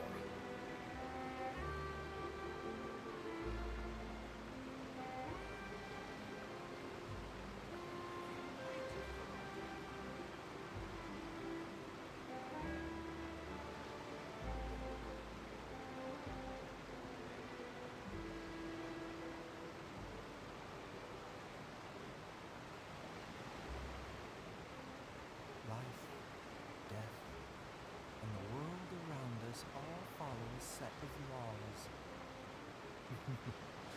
But if you never test the limits, how can anyone know where the boundaries of these laws are?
Oh, it's just some chronic problem I have flaring up again. Nothing to worry about.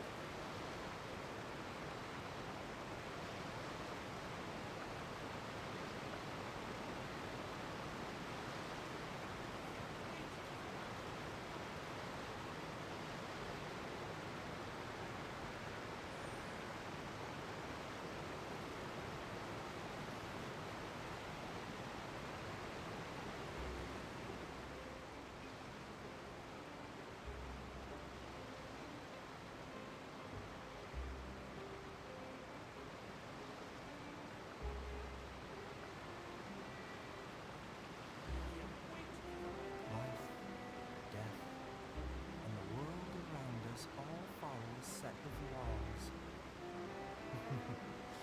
But if you never test the limits, how can anyone know where the boundaries of these laws are?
When on the road, one should take ample time to pause and appreciate the wondrous scenery along the way. You're about to collapse, aren't you?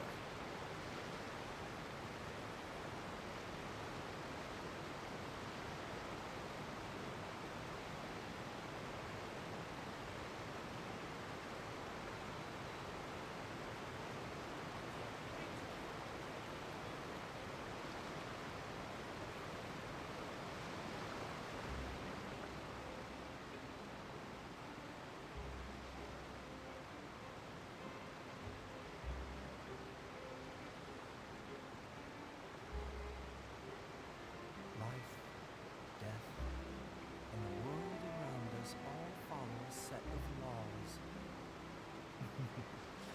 But if you never test the limits, how can anyone know where the boundaries of these laws are?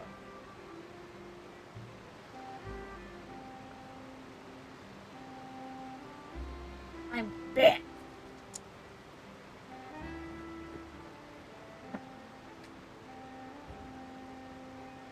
Alright. Okay. Anyways. I was almost gonna press my E out of habit. I thought I had my wanders.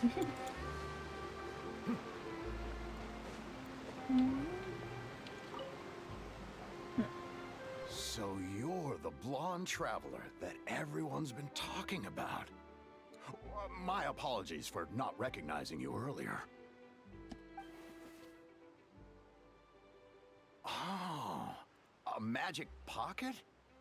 Seems you really thought of everything. I guess it's better to prepare for the worst and hope for the best. Thanks.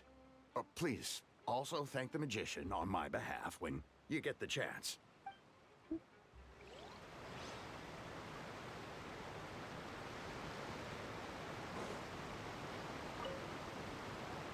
What's this? So you also believe in the prophecy. Keep it. I won't have any use for it. What? You mean you don't believe in the prophecy? No, I believe in the prophecy. But I also believe in another story. The story says that people once lived in the ocean. They were one with the ocean and couldn't live apart from it. But as time wore on, people desired to live on land and developed blood vessels, encapsulating the sea within their bodies. Thus could people set foot on land. So, if you ask me, when the water rises and takes us all, it'll be like we're going home. Oh, we hadn't heard that one before. But people can't live underwater. They'll die. You should probably still take it. All right, I'll take it. I guess I just feel that being dissolved into the water doesn't necessarily mean death.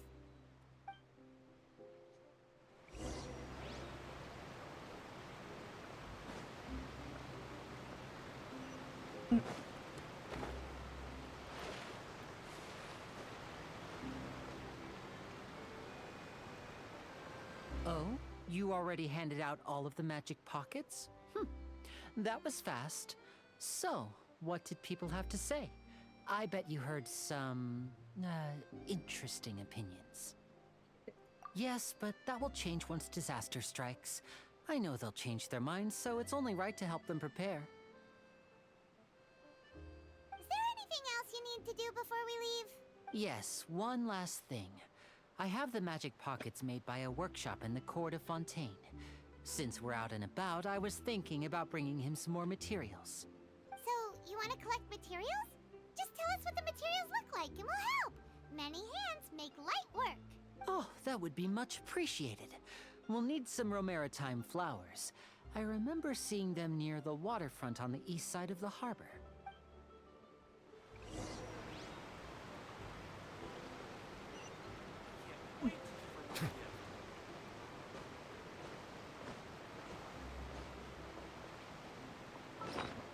Wait. Anyway, never mind. I'm just tripping. It's means we have to use Hydro to collect maritime flowers.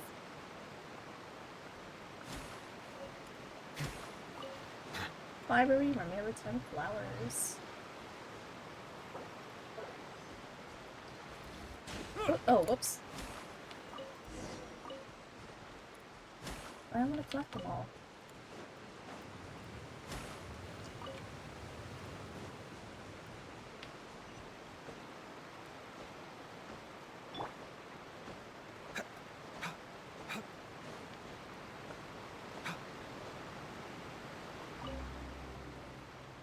You made quick work of that. I can tell you're an experienced traveler. I've also finished collecting a few here. Maybe next time you'll feel like helping too, Lynette. No way. I'm in power-saving mode today. Otherwise, I fear I may not have any energy left for the performance at the Opera House. Fine. Though the performance is still a long way off. Now that we're finished here, we should get ready to head back to the court of Fontaine. So, we're going to the court of Fontaine before we head to the Opera House? Good. Paimon wants a tour of Fontaine's largest city and try...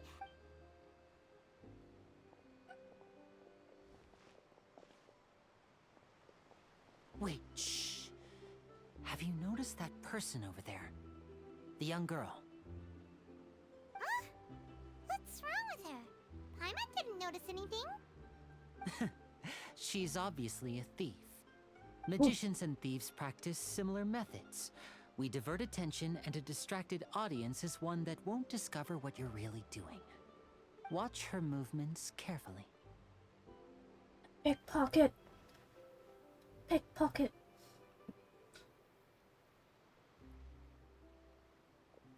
Oh, he's right! Insert that one pickpocket. Shh, keep your voice down. We need to think of a way to catch her, but it seems she's very alert. Perhaps we should split up. You two can ride the lift over there and wait up top.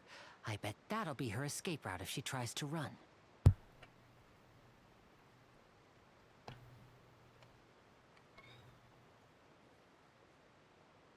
Leave it to me. All right, let's go.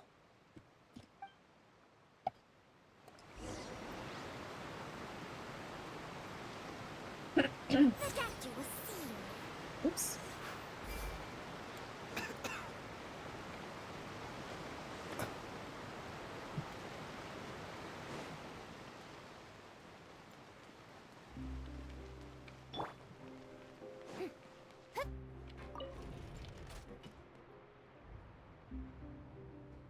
She. Oh, wait. Here we go.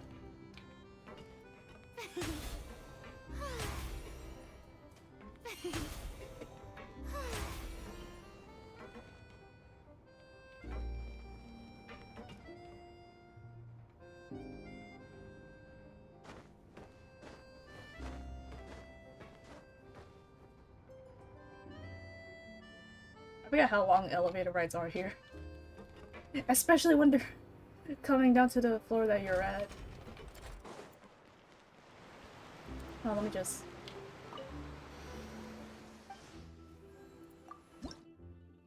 Ooh, 5.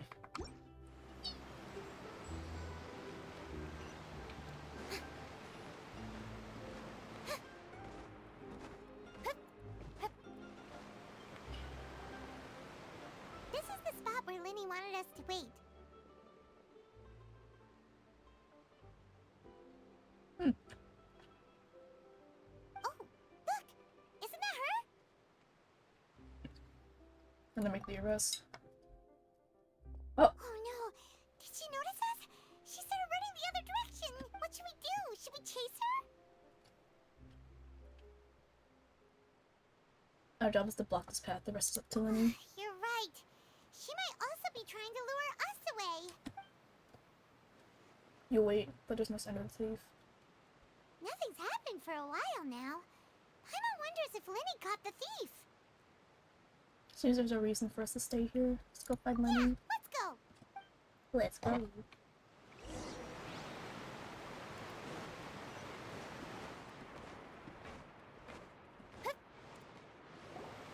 Are you sure that's all she took?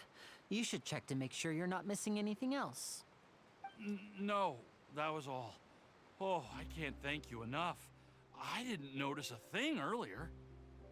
Anyway, I should be going now. Thanks again. Oh, were you returning what the thief had stolen? That's right. Pity I wasn't able to catch her. She distracted me by dropping the thing she stole on the ground. By the time I looked back, she was already gone. I saw the general direction she went, but Lenny twisted his ankle, and I needed to make sure he was okay. Oh no! Oh, did you get hurt, Lenny? I'll be That's all right. rough. It's just a twisted ankle, that's all. In fact, it's feeling better already. If you want to play at being a hero, at least try not to get hurt doing it. Imagine what would happen if you managed to derail our performance as a result. What if he's just... You're right. What if he you're did that on right. purpose? Sorry, Lynette. I have to admit that the thief was even more skilled than I had anticipated. But at least we were able to get the stolen items back, so it wasn't a complete failure. What a slippery little thief. Guess things turned out all right in the end, though. Lenny's initiative paid off. All right, let's put this little detour behind us. We should go to the court of Fontaine now.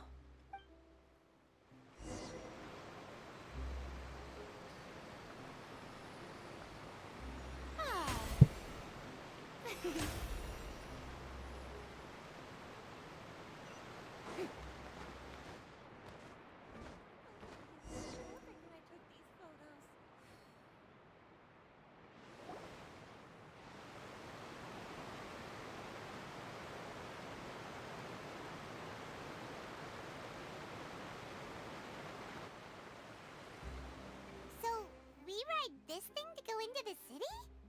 What an ingenious way to get around. People in Fontaine really know how to use water. This is an aqua bus. It allows people to travel between several key locations around Fontaine. It's pretty convenient, but the ride can become a little dull after a while. The scenery is always the same. That's why it's better to travel with friends. So you mean it's still boring even when I'm riding with you? No, that's not what I meant. It's just that, well, you don't really talk that much. Besides, it doesn't really feel like a real trip when it's just the two of us. It's the same as being at home. Whatever. Guess that's what it's like to be an older brother. It's about time for us to leave. Let's get on board.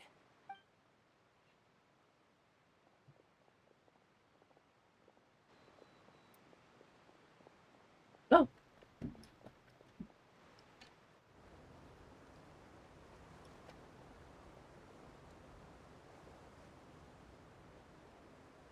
Oh, excuse me! Aren't you the great magician Lenny? And his assistant Lynette? Hello. I don't believe we've...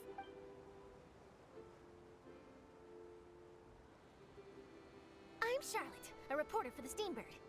Nice to meet you. From the Steambird, huh? We've often relied on your paper to promote our performances. It's an honor to meet you. Aww. Wait, could that be the legendary traveler who's been making headline after headline in their journey across Tibet?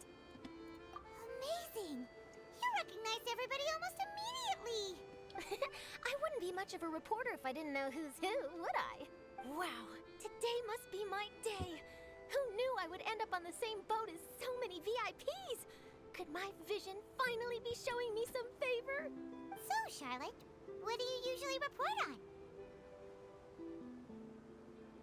Well, when there isn't any breaking news, I mainly cover the trials at the Opera House. You can still manage to keep readers' attention as long as you tell things from a clever enough angle, even if it's the same old topics. For example, reporting on how a scammer once deceived vulnerable girls into relationships, or how a financial criminal was once so poor that they ate a single piece of bread for 5 days.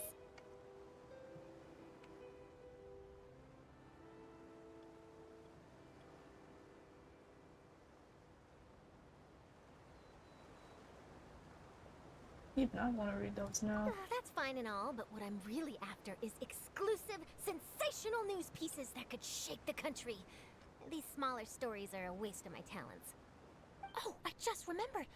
I've been following a case lately. Well, a series of cases, actually. You mean the serial disappearances of young women case? That's right! These stories are the talk of the town right now, and it's probably the most mysterious case we've ever seen. If I'm the first with a draft ready to publish when the case is finally cracked, and it's the headline story in the Steambird, oh, when that happens, I bet all the other reporters will shed tears of envy. I've already gathered all kinds of materials. I just can't wait for the truth to be revealed. So, what is the serial disappearances of young women case? You mean the culprit hasn't been found? That's right. The first missing My girl bad. case happened almost 20 years ago. Oh. And ever since, after a period of time, another girl disappears. What the cases have in common is that the girls are all of a similar age, and that they've all vanished without a trace. But the scariest part is that to this day, none of the girls have ever been found. Many suspects have been arrested over the years in connection with this case, but shortly after each arrest, another disappearance would always happen. Oh, that was nasty. I'm sorry, guys.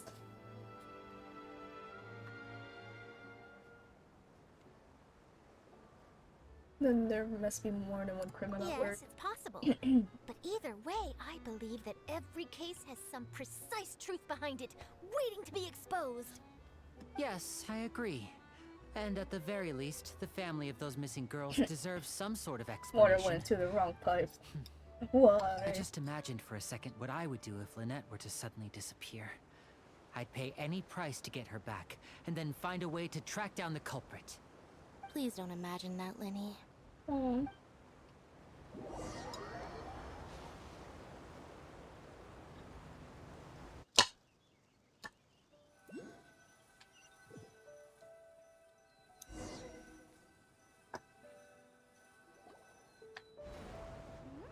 Hey, we're almost there! Look!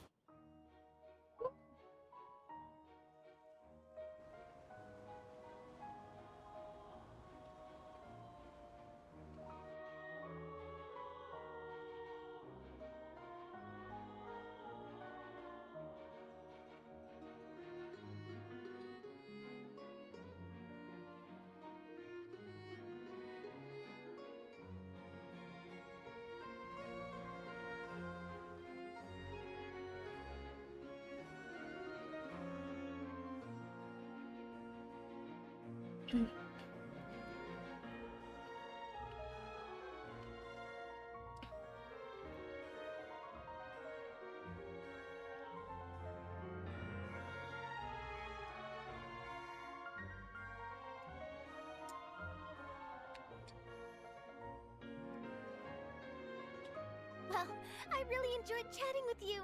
Life should be full of pleasant little surprises like this. Yeah, us as well. The ride went by too quickly. Ah, I have an interview to get to. I should get going before I'm late. Okay, Paimon hopes we can chat again soon, Charlotte. See ya! Bye now. Oh, be sure to stop by and see me at the Steambird when you have time. What a tough job. Always running around and interviewing everyone. Well, where should we go now? If you don't mind, how about we stop by my home first? Besides, I still have all the materials we collected. Sure, we wouldn't mind at all. This city is so huge, Paimon wouldn't know where to start anyway.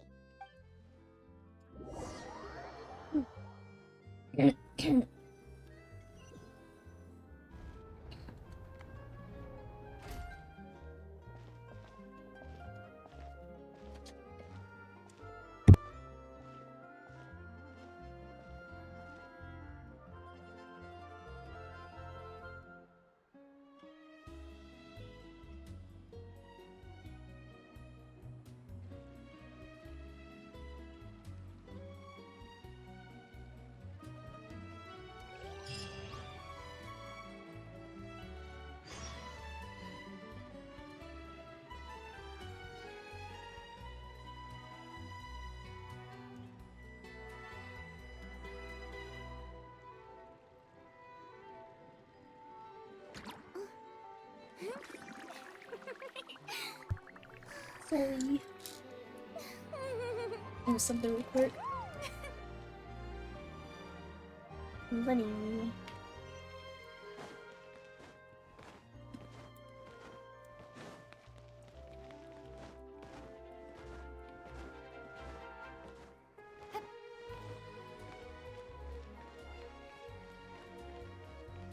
I know the Fontaine Archon quest starts all the way back in August, but I'm still pissed that I was spoiled by like some parts of the Archon quest to this day, cause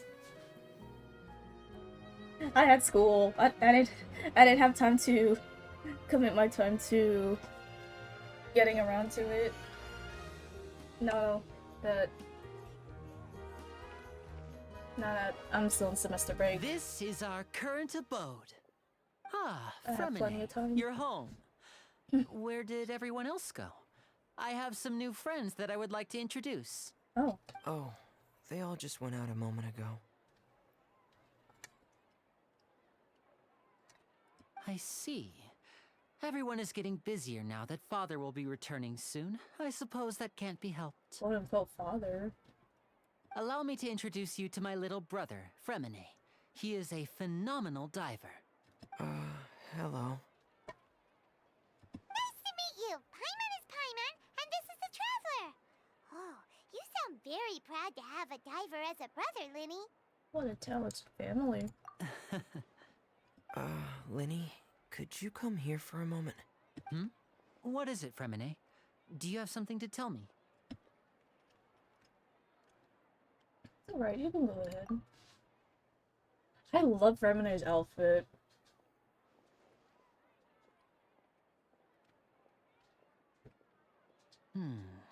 Okay, I see.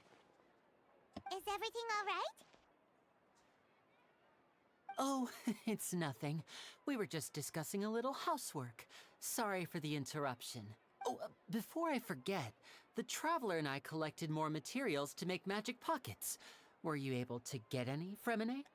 Yes, I went diving and gathered lots of materials. I was about to give them to you. That's our Fremine, always quick with the underwater work. All right, I'll take these to the workshop.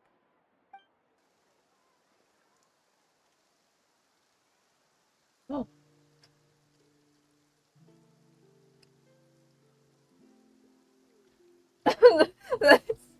The guy. The guy just running along with his head. Hands to his head. Looks like rain. Oh, you're right. But wasn't it clear and sunny just a moment ago? Fontaine's weather sure is weird. I'm afraid that's just how it is here. It often rains on days where there are trials being held in the Opera House, but don't worry, it'll clear up soon enough. What's wrong, Fremine? There's a legend about the rain that I tend to believe. It's said that a dragon of water once resided in Fontaine. Though we don't know where the dragon went, every time it weeps, the skies will cloud up and pour out rain. When I was a child, my mother told me that if I wanted to go outside and play, I should yell toward the sky at the top of my lungs. Hydro Dragon! Hydro Dragon! Don't cry! Another one of the elemental dragons of Tibet. There's always a dragon involved in every region. Speaking of, it's the year of the dragon this year. If it's an elemental dragon, then having the power to make it rain wouldn't be very unusual. Let Paimon try something. Hydro Dragon, don't cry!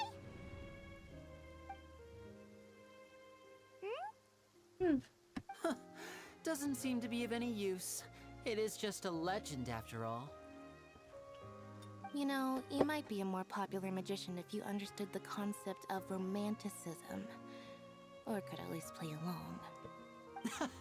Sorry, it might be because we've never met the Hydro Dragon. Perhaps it can't be comforted by the words of strangers.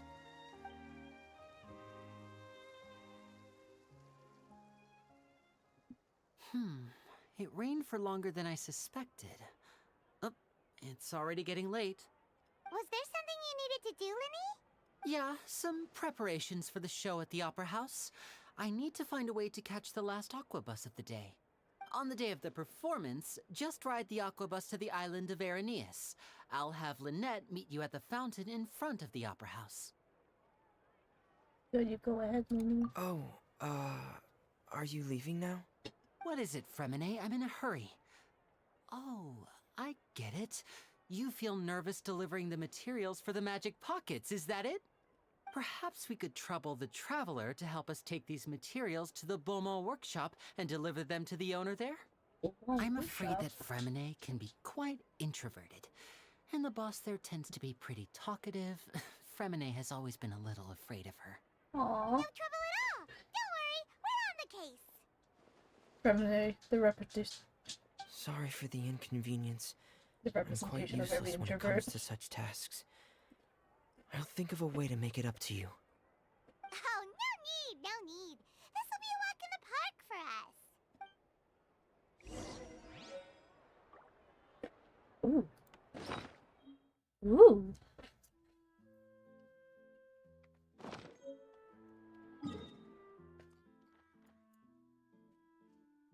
Hmm. You know what?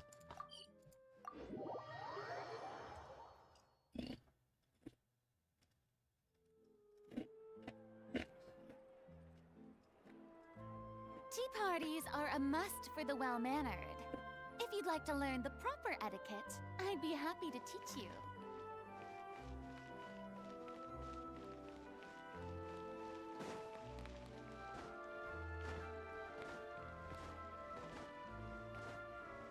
If you guys hear munching, I'm sorry in advance.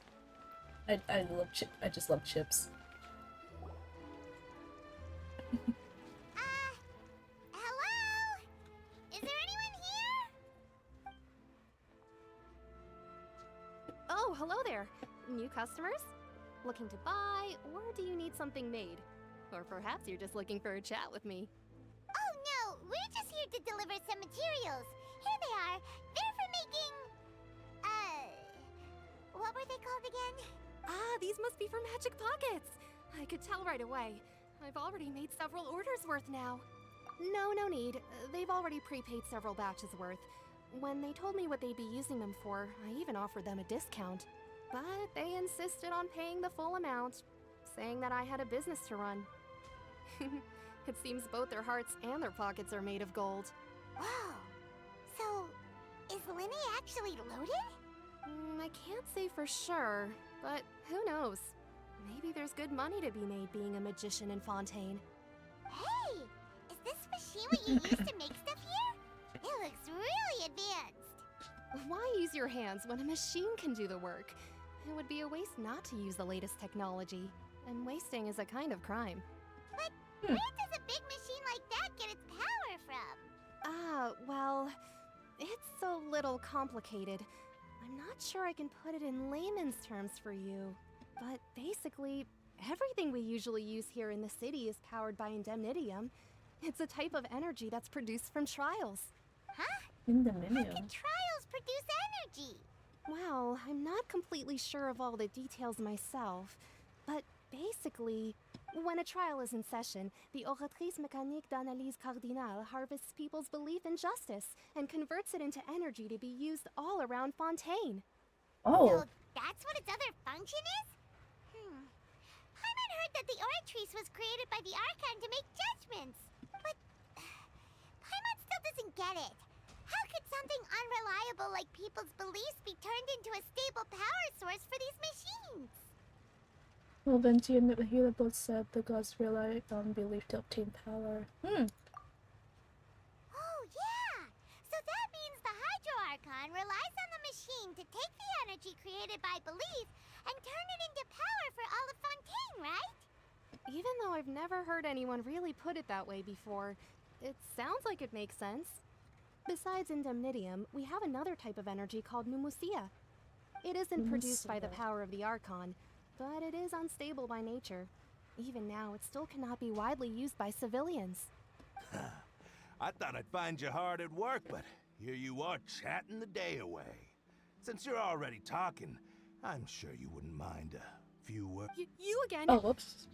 Didn't I already promise you that I'd have the more I owe to Confrérie of Caribert by next month? Why are you hounding me now? Yeah, but how do we know that you won't go running off by the end of this month? I want 50% today. Wait, no, 70%. What? Huh? You... Seems business isn't so great for the workshop. We've already finished our job and delivered the materials. Maybe now's a good time to leave? Hey, hold on. Before you go around trying to collect payments, why don't you settle your own debts first? If Confrérie of Caribert wants to poach clients from Northland Bank, that's fine. But I'm afraid you still owe the bank a hefty sum of mora. Oh my gosh. So why don't we work things out between us first, before you get back to your little conversation here? Oh my gosh, child! You're from Northland Bank. But we said we'll pay everything we owe next month. Why are you hounding me now? That's ironic. Traveler, Paimon! I didn't think I'd run into you here in Fontaine. What are the chances? We're surprised to see you too. What are you doing here in Fontaine? You didn't want to stay in Snezhnaya? Long story short, I've already been in Fontaine for some time now, and honestly, things have been pretty boring. But it seems that fate brought our paths together today. Not only will I have some good friends here now, but ones who always seem to find trouble. Either way you look at it, it seems things are going to get a lot more interesting now. Pretty sure we'd want to avoid anything that you'd find interesting. Besides, our trip here has gone pretty well so far. Right, Traveler? I don't mind a little excitement every now and then. Hey, you, Northland Bank boy. Aren't you forgetting something? Don't interrupt. It's not often I run into the Traveler like this. Why don't you wait for me over there for a while? You kidding? Aren't you the one looking for us? You really expect us to sit and twiddle our thumbs while you catch up with your friends? Listen to me, boy. If you want your mora, fine. Why don't you come and take it? Hey, I just said not to interrupt. Oh, by the way, Traveler, the last time I took Tonya and Tusser ice fishing, Tusser said... Hey! That's way over the line! All right, boys, let's see who has to pay up now! Oh my god. Can you at least let me finish one sentence? Fine. Though the bank told me not to get rough with our clients, you're the ones who started it. This is an act of self-defense. You two will have to be my witnesses, okay? Go ahead, they're all yours. I'm sure this won't take long.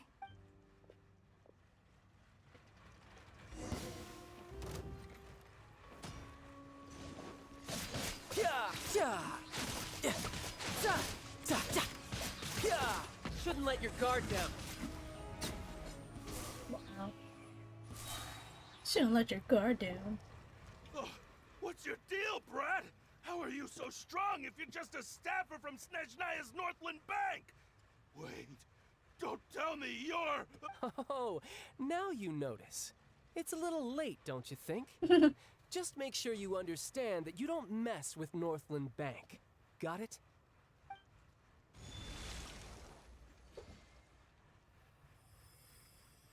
Huh? Oh. Now's my chance! Oh!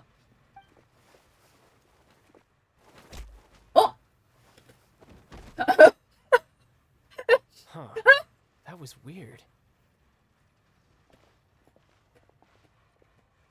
What just happened? I'm not sure. It's as if I suddenly lost control of my hydro powers when I needed them. Maybe there's something running wrong off. with my vision? Strange. How could that happen? First time Paimon's ever heard of someone losing control of their vision. Never mind. It doesn't matter. If I want to stay sharp, I shouldn't be relying too much on my vision anyway.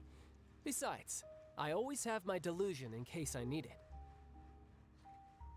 Better not use delusion too often. True. So what are you doing in Fontaine, child? And don't say it's work for Northland Bank. Well, I guess it's because I've been in a bad mood lately. Huh? What kind of reason is that? Wait, since when do you feel down about anything? I don't know. Maybe I still have a lot to learn about myself. But recently, there seems to be some sort of restless power stirring inside of me. And I don't know why, but every now and then I feel like I'm in a terrible mood. Maybe you losing control of your vision just now is connected with that power you're feeling inside. That is a possibility. Do you have any idea where it came from? I can't remember if I ever mentioned it before, but when I was 14, I fell into some unknown abyss. It was during that time I learned nearly all of my abilities. The one who took me under her wing and taught me was named Skirk. Skirk. She was always quiet and very mysterious. Nobody knew where she came from or what she had been through, and she was always very strict when teaching me combat techniques. One time, I asked her why she was willing to take me on as an apprentice. From what I could make of her answer, it was because I had awakened it, and traces of it remained on me. She said that all my combat training would be useful in the future. But what is it? What did you awaken? She never explained that, but my guess is that it's related to a dream I saw when I had just fallen into that abyss. In my dream, I was in the deepest depths of the sea, and the boundless seabed was all around me. But in front of me appeared a whale that was so massive, I felt like I couldn't breathe. A whale? Oh, that sounds familiar! When we fought against you before, you summoned a huge whale that seemed to leap at us. Is that the one? That's just an abstract form of a whale that I create using my elemental powers. It takes that shape because the scene I dreamt of the whale has always been stuck in my mind. I'll never forget it. So you used the whale as inspiration for one of your moves? Huh. Seems a little twisted to Paimon. It's very possible that the power inside you is connected to your incident in the abyss. So why don't you just go ask your master? Maybe she knows the answer. You make it sound so easy. Ever since the incident I experienced there, I've never stopped searching for Master Skirk and that unknown abyss. But it's been years now, and I've still found nothing. There isn't even a trace of the place where I remember falling into the abyss. Oh, it sounds like some kind of ghost story. Yeah, I'm out of leads at this point, but there's nothing more I can do. It seems that strange encounters in this world tend to be elusive like that. Oh, seems the time really flies when I'm talking with you. I just remembered I have somewhere else I need to be, so I should get going. What? More work for the Northland Bank? No, it's more of a personal appointment. Lately, I've been sparring with some of Fontaine's official champion duelists whenever I'm feeling bored. Official champion duelists? You mean it's their job to duel? Yep, in Fontaine, before a criminal goes to court, they're given one chance to defend their honor by requesting a duel with an official champion duelist. The champion duelists are all-powerful fighters selected from among the nation's best. And the duel itself is a no-holds-barred fight with no specified stopping point. So engaging in such a duel is regarded as a symbol of defending your honor. If a criminal manages to win the duel, they'll be acquitted. But if they lose, they'll have no choice but to stand trial. Sorry, I tried to put the mic closer to me, like just a second ago, until I realized it was like catching me like munching on my chips more. So I just put it back. I just put it a little farther away from me. Anyways. And the worst case scenario is that you're simply killed in the duel. Though it's rumored that Fontaine has a death penalty. From what I can tell, no one has ever been officially sentenced to death. So really, the only people who opt to duel are those who have suffered a grave injustice in being accused, or those who greatly value their honor. Otherwise, why gamble with your life? So, do many people actually get out of their trials by winning the duel? Apparently, it's exceedingly rare for anyone to actually win. Fontaine probably enacted this system as a way to show that the nation respects the honor of its citizens. Besides, none of the champion duelists are to be trifled with. Which is exactly why I was itching to face them as soon as I got to Fontaine. Apparently, the This one man I'm meeting always today, craves. Clorend, is the strongest of the champion duelists. This man always I've craves been asking her for violence. some time before she finally agreed to face me today. I'm eating. Well, that's child for ya. Paimon feels like we heard that name somewhere before. Clorand. Huh. When we met the Hydro-Archon. Oh, before I forget, I want you to have this. His vision? Your vision? You're seriously just giving it away? I'm just worried that it could become uncontrollable again. I'd be pretty upset if it got in the way of my duel, so I think I'll be better off without it for now. Besides, I just need you to hold on to it for a short while. I'll come retrieve it when I have some time later. Paimon knows what you're up to. You just want an excuse to come talk to us again, don't you? Whatever gave you that idea? I'll be in touch later.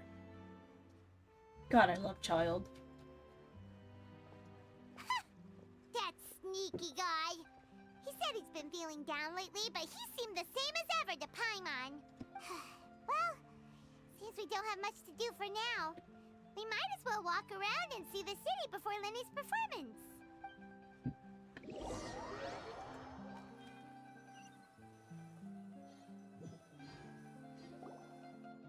Wow! Who could have seen that coming? The reporter who was barely around for most of the story was the murderer all along! Oh.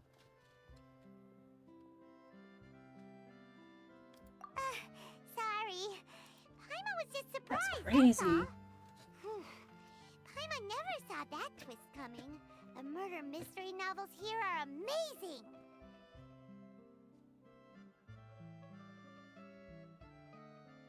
Never thought I'd see the day when Paimon would enjoy reading. Do you have any idea how long we've been loitering here? The whodunits here in Fontaine are a lot different than the light novels you see from Yai Publishing House. Both have their merits, but Paimon thinks this style of novels are more, well, novel.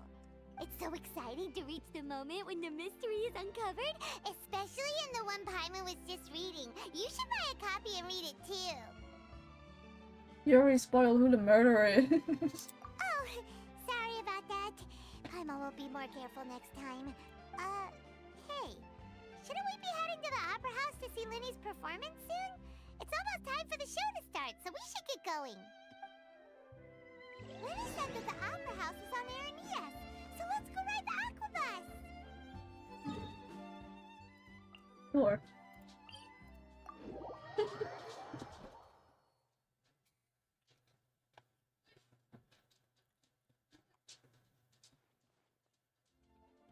Ready, honey?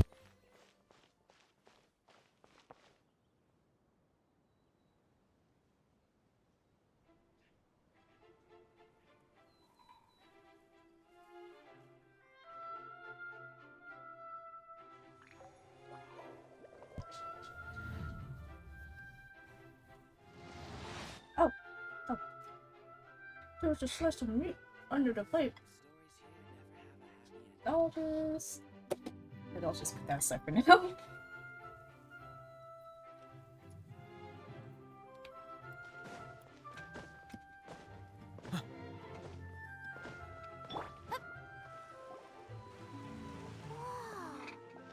this is fancy! The Opera Epiclese. What a place to hold a performance! No wonder Lenny and Lynette were looking forward to it. Huh. Looks like there's a lot of people standing around the fountain up ahead. Oh, Archon, please bless us with a bright and healthy child.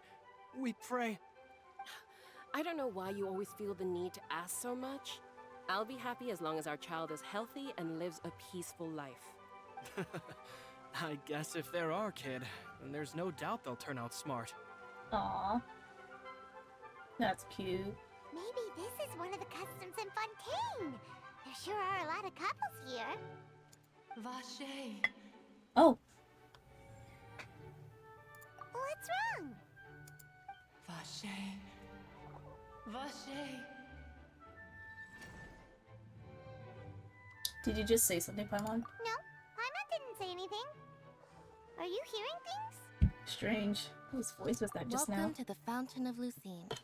All the water flowing through Fontaine converges here. It's customary for newlyweds to come here and wish for children. Lynette! You scared Paimon! When did you get here? Lenny asked me to wait here for you, remember? Right. By the way, Lynette, I seem to hear a faint voice just now. What do you mean? There are a lot of people here right now. It seemed as if the voice was coming from the fountain. Hey, you're not trying to scare Paimon, are you? Aww. Besides, it's the middle of the day. It's not the time for eerie things. Aww. I see. I might be able to tell you something that could help explain the voice you heard. In fact, you might not be imagining things at all. I suspect that what you heard is a result of your hypersensitivity to the hydro element. Others in my family have had similar experiences. It's because of her sensitivity to the hydro element? But what would hearing a voice have to do with elemental power? When do you cry, Paimon? Wait. Oh. What? What does that have to do with anything? Just answer me. When do you cry?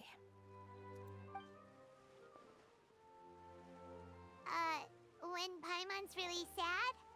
Oh, and when Paimon's super happy. Oh, and also when Paimon's really, really scared. Then you should understand that tears contain your most intense emotions. Like I just mentioned, the Fountain of Lucine is where all the flowing water in Fontaine converges. Even the tears that fall to the ground will eventually gather here. So maybe what you heard was the intense emotion coming from someone's tears. An interesting explanation. I'm not sure whether I buy it though. So, what did the voice say? Isn't to be calling out someone's name? Huh. If you were hearing their emotions, then Paimon wonders what happened to them. Rather than worrying about them, we should worry about my brother first. Don't let that calm look of his fool you. He tends to get pretty nervous just before a performance. So chatting with Linny might help him relax a little before he goes on stage. Oh, right. That makes sense. Let's go in and see Linny.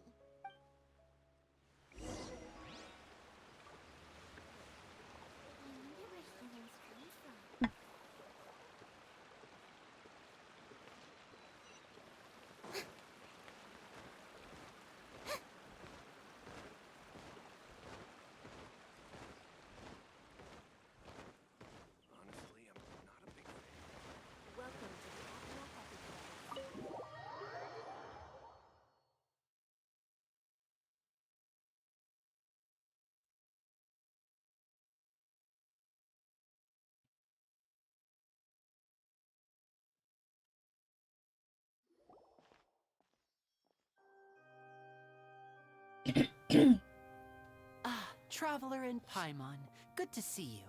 I knew you two would come. Are you kidding? We wouldn't miss it for the world.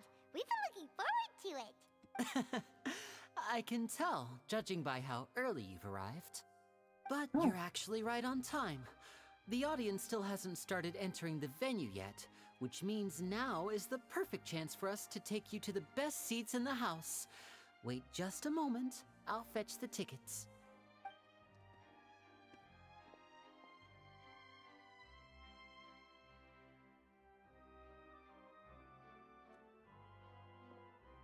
The Opera House has assigned seating, so you always have to make reservations. I've already reserved your seats, and here are your tickets. Ooh, front row seats! Thanks, Linny! Don't mention it. There's no need to keep thanking me. Hey, Linny! Could you come over here and take a look at this? Oh, I'll be right there. Seems there's an issue with the stage props over there. That's Cal, my assistant, calling me. I'll go lend him a hand. Yeah, we'll just go to our seats. You go ahead, Linny.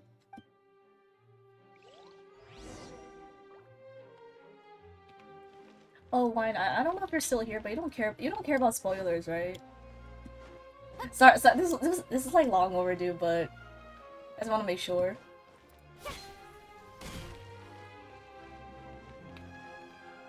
I'm fucking done. Where am I supposed to go? Oh. Nah? Okay. Cool. Ooh. Ooh. Ooh. Oh my gosh. What's she looking at? Is there someone up there?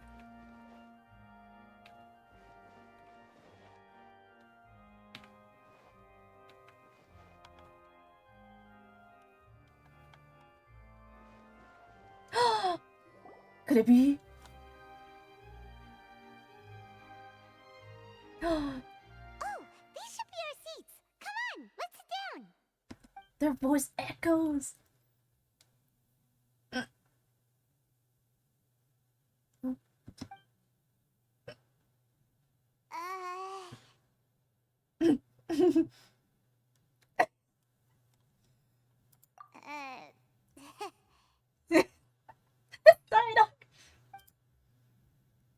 Hey, traveler. Maybe we should strike up a conversation with the person next to us. Since we're sitting together and the rest of the place is practically empty still, it's kinda awkward if we don't say anything. Isn't that usually your job?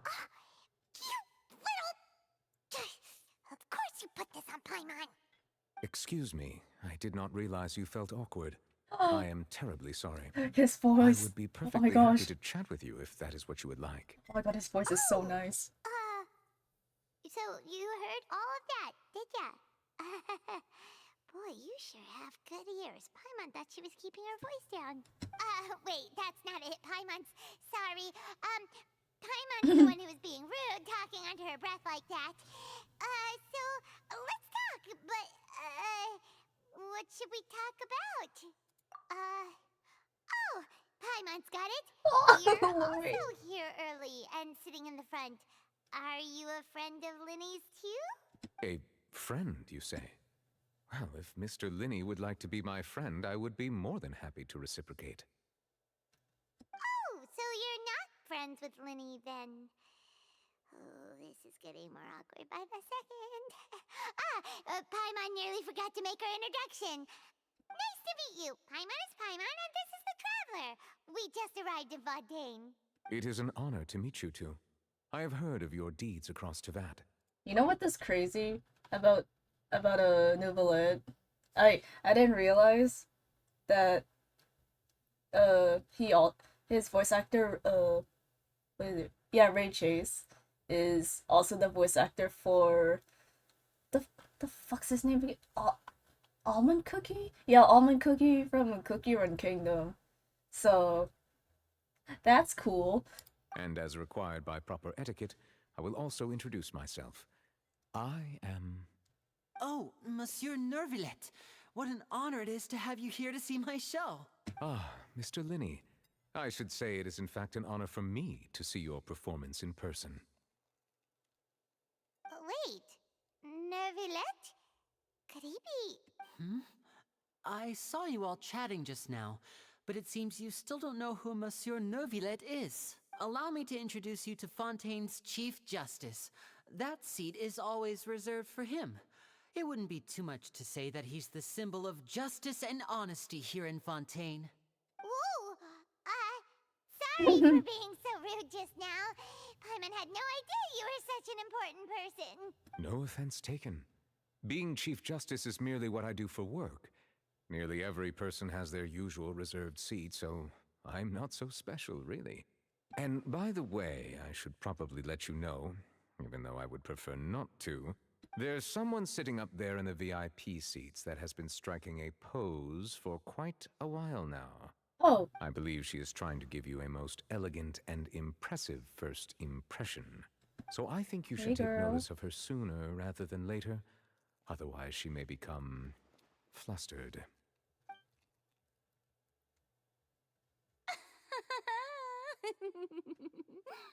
Huh?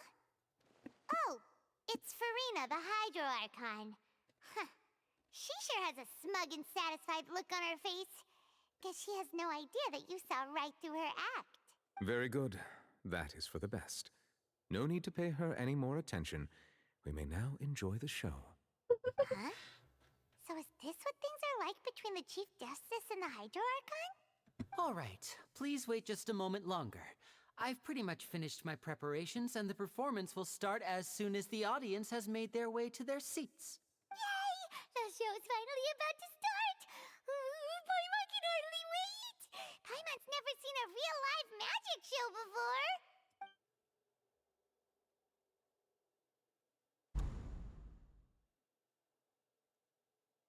Oh! They're dimming the lights! The show must be starting!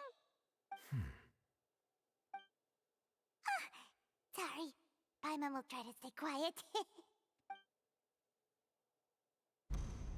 Welcome, one and all, to the Opera Epiclese. I am the star of today's show, Linny.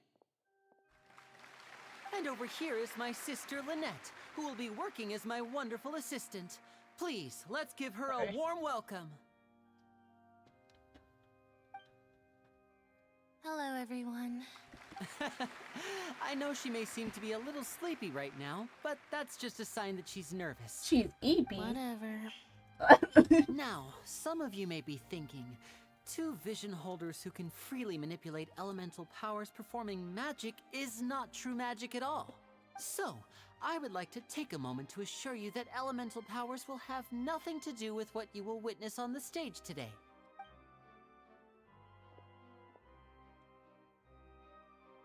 Both Lynette and myself have removed our visions for the show. That way, even the gods won't be able to help us.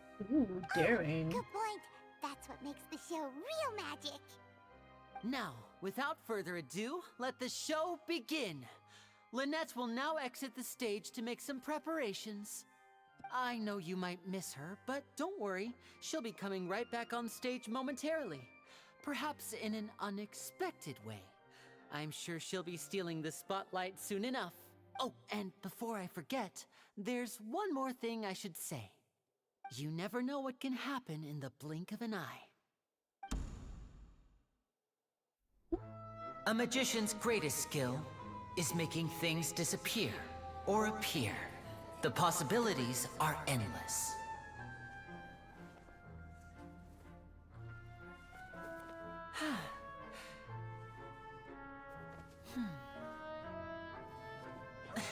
Ooh.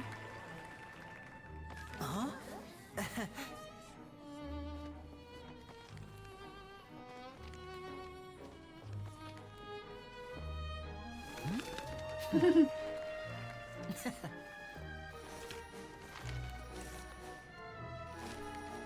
But this isn't what you came for.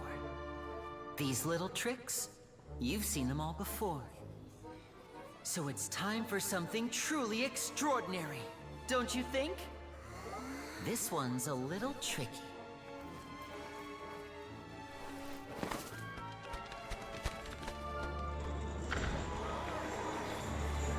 Oh. Using this water tank, I shall make my sister vanish completely, right before your very eyes.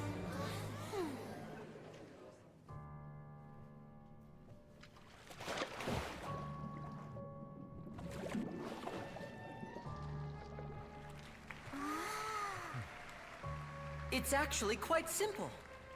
She'll just turn into air bubbles and float right out of the top.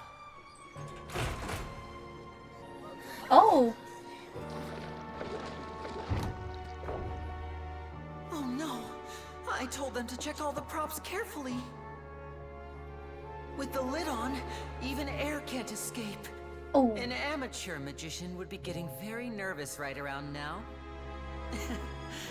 Luckily, it's me on stage, so let me show you what a true virtuoso can do. We are witnessing murder.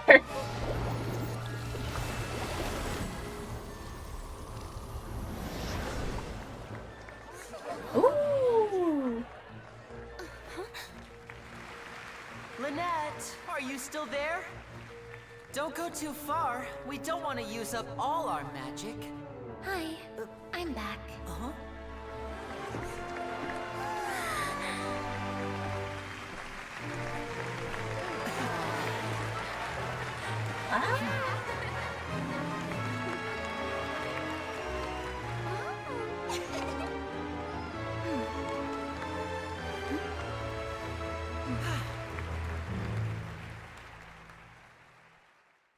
Goodness.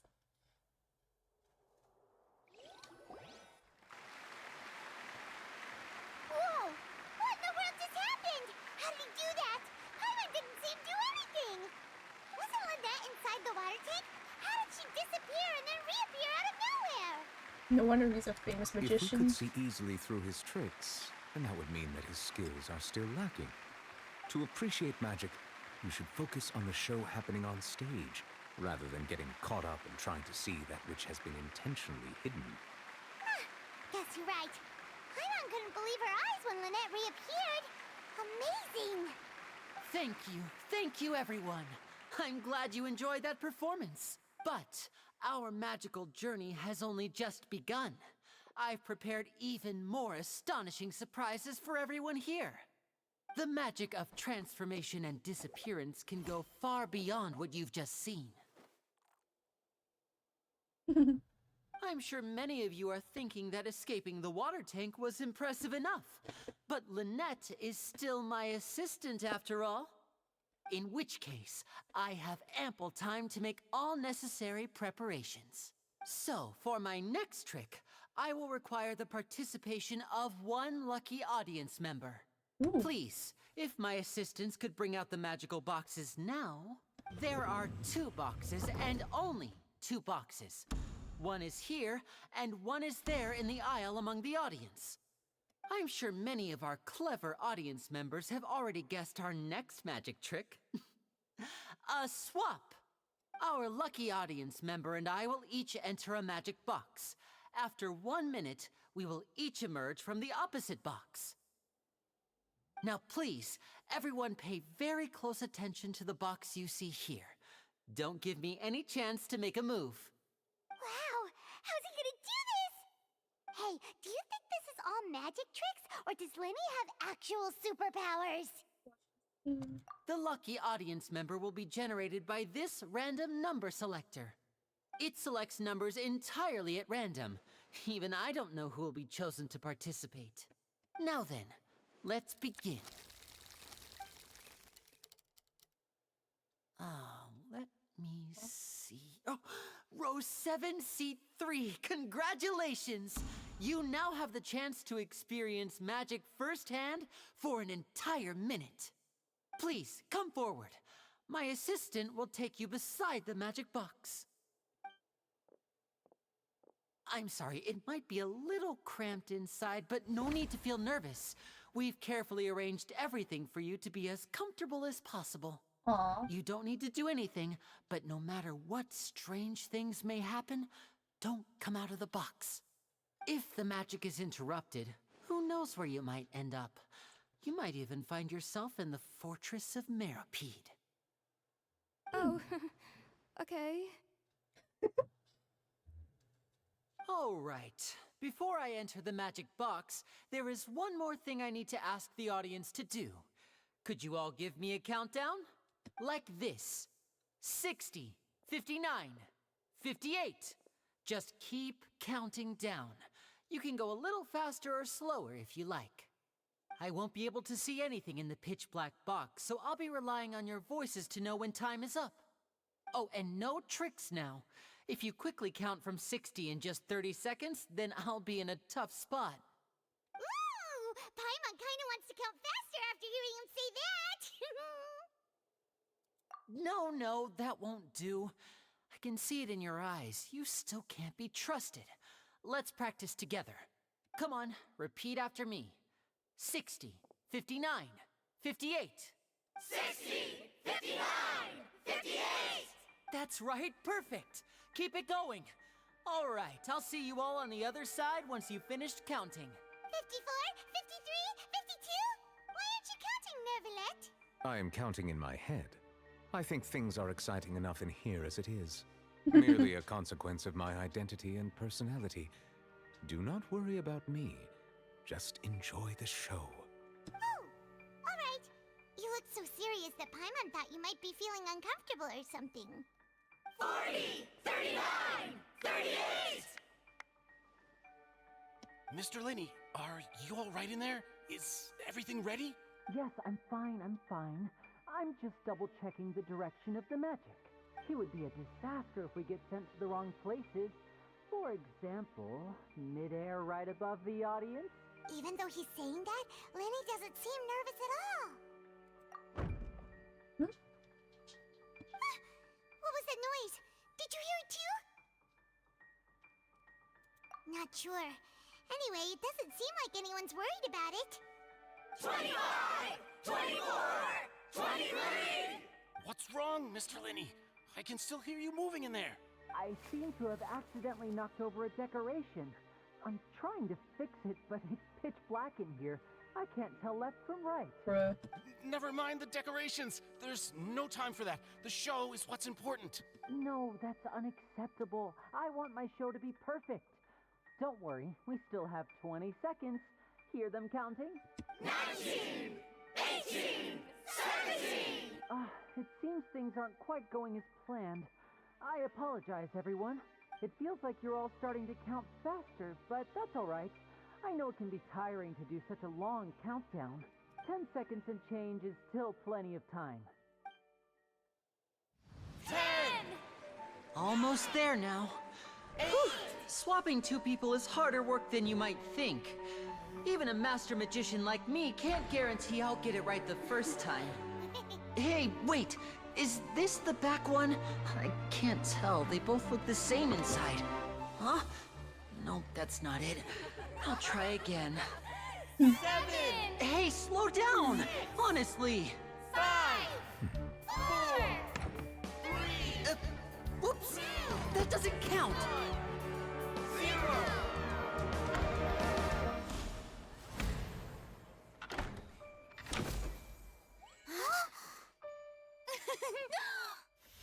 Ta-da! Oh my gosh!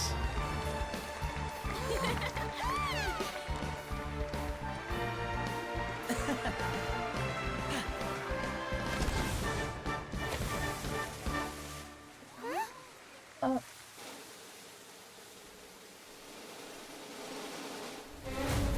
Ah! What?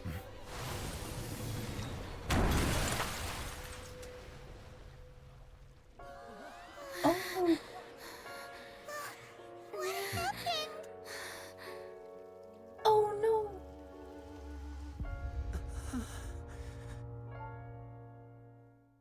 No, we just saw murder. We just witnessed murder. Is this part of the show? Mr. Linney, you're going to use magic to fix the stage now, right? What happened? Oh no. Maybe this isn't part of the show. The girl was still in that box, right? What happened to This the girl? performance is over. Medical staff with me. Guards, secure the scene and detain all the performers. Seal the exits. No one is allowed in or out at this time. Yes, that's right. If this was just an accident, then we must investigate the cause. But if this was all part of some scheme, then those accountable will not escape the judgment of the God of Justice. No need to be alarmed, you two. Blood on their hands. We'll get to the bottom of this soon enough. Oh no. Unfortunately, the person who is in the magic box has been pronounced dead. No! His name was Cowell, one of the assistants in Linney's magic troupe. Oh. Apparently, the fireworks on stage ignited the ropes that were suspending the water tank, which then caused the tank to fall onto the stage. As of now, we are still not sure why we found Cowell in the box, rather than the guest from the audience. What? And after an initial search of the area, the guards have confirmed that the girl is nowhere to be found. It appears that You this predicted incident it, was not why? merely some mishap with the performance. And there are many indications that it is connected with the case of the serial disappearances of young women. The Right. serial disappearances case? That's the case that Charlotte mentioned before. In front of the audience, including the Archon and the Chief Justice. I know the truth. I can see through the whole thing. Really, using such a shallow and obvious mystery as his finale. Did he really underestimate us that badly? I say that our powerful magician, Mr. Linney, is now the prime suspect for the serial disappearances case. Oh. Huh? Why me? This whole thing was an accident.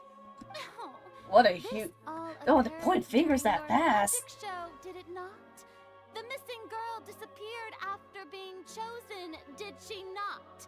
The deceased is one of your assistants, is he not? Now that I think about it, that whole speech about magicians making things disappear was nothing more than a provocation, a bald-faced challenge. That can't be right.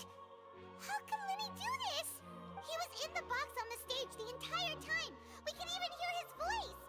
Besides, before the show, he told us that he would like to catch the criminal behind the disappearances. He couldn't possibly mean catching himself. It's hard to believe that all this happened during a show. Save discussion for a later time, please. Lady Farina, may I assume that your comments just now constitute an accusation against Mr. Linney and his associates, and that you are pressing charges? Huh? I just think that he... Well, I think it might be a little early to talk about formally pressing charges. She's all talk! But what Lady Farina said just now makes perfect sense. Looks like she's gonna personally deliver justice. A kidnapping and murder carried out under the cover of a magic show. Lady Farina said it all. I mean, of course, my dear people. But what excites me even more than the obvious truth before our eyes is the opponent I'll be facing. That's right. I mean you, traveler. You'll support Lenny, won't you? After all, he was the one who helped you the first time we met. I trust Lenny. Then there's no problem at all. You know, the Traveler and I already had a duel the first time we met. But with Lenny's help, our little duel ended in a draw. But draws really are the most boring possible outcome. So, no more draws. Between the two of us, there must be a clear winner and loser. And what better place to hold such a riveting showdown and decide the true victor than here, on the grandest of stages, the Opera Epiclese. It wasn't a draw. She obviously lost last time. I understand. Charges have now been pressed, and as such, a trial is in order. Oh. Well, Traveler, seems Lady Farina has set you in her sights. But putting her dramatic rhetoric aside for a moment, I would like to ask you, are you willing to act as Mr. Linney's attorney and defend him in this case? What? So now we're attorneys. Very well. The trial will be held a day from now in the Opera House. Both sides may investigate the scene to build their cases and search for the truth. Linney and his troupe are all potential suspects and shall remain within the Opera House.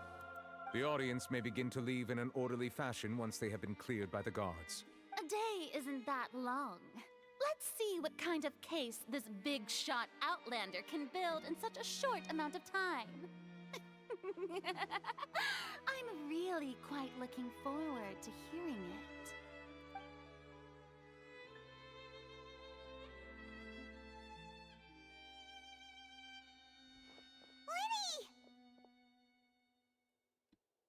Sorry about everything that happened just now. Were you frightened? Of course! Who wouldn't be scared after witnessing an accident like that? Yeah, I'm a little shaken up myself. How could this happen? And poor Cal. I know you already claimed that you would defend me, but now it's just us talking. Tell me, do you think I could possibly be the murderer? I understand. Even I'm not sure what happened, so I can only imagine how difficult it is for you to grasp the situation. I'm sure everyone sees me as the biggest suspect at this point. But if you ask me, the whole thing is mysteries layered upon mysteries, such that all that's left is confusion. I don't know whether what happened there on the stage was purely an accident or not, and I don't know why poor Cal was in the box. As for how that girl chosen from the audience could suddenly disappear, I'm afraid I don't have any answers either. If someone tampered with my performance, then we need to figure out what they did. Even a skilled and knowledgeable magician like myself couldn't pull all that off in just 1 minute. Yes, it is very strange, but there's no denying what happened. Which is precisely why we need to investigate. As this book says, the impossible could not have happened. Whatever happened must have been that which is possible. Where did you get those glasses? Paimon bought them when we were reading at the bookshop in the city earlier. Pretty cool, huh? Don't worry. Yeah, man. Paimon used her own savings to buy them. It wasn't from our travel funds. I think they look cute on you, Paimon. Oh! You have good taste, Lynette.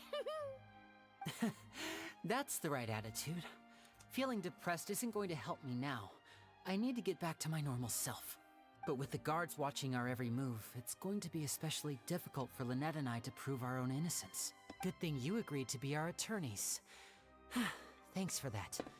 We'll be counting on you. Yes, thank you so much.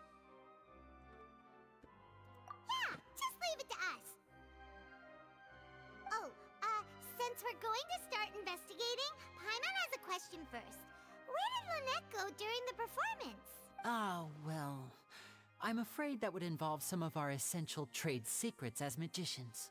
The secrets behind our magic are past saving, Linny. I suppose you're right. The truth behind our tricks is going to be important evidence that will be weighted during the trial. 'Tis truly a pity. As a magician, our magic show is a work of art. We've poured countless hours and spared no effort in perfecting it. But if revealing our secrets will help you uncover the truth behind what happened, then it will be well worth it. We should go somewhere else if we're going to discuss our magic tricks. We'll go speak with the guards, and in the meantime, you can go investigate the stage and the seating areas. Alright, let's go have a look while the investigation teams are still here. Detective Paimon is on the case!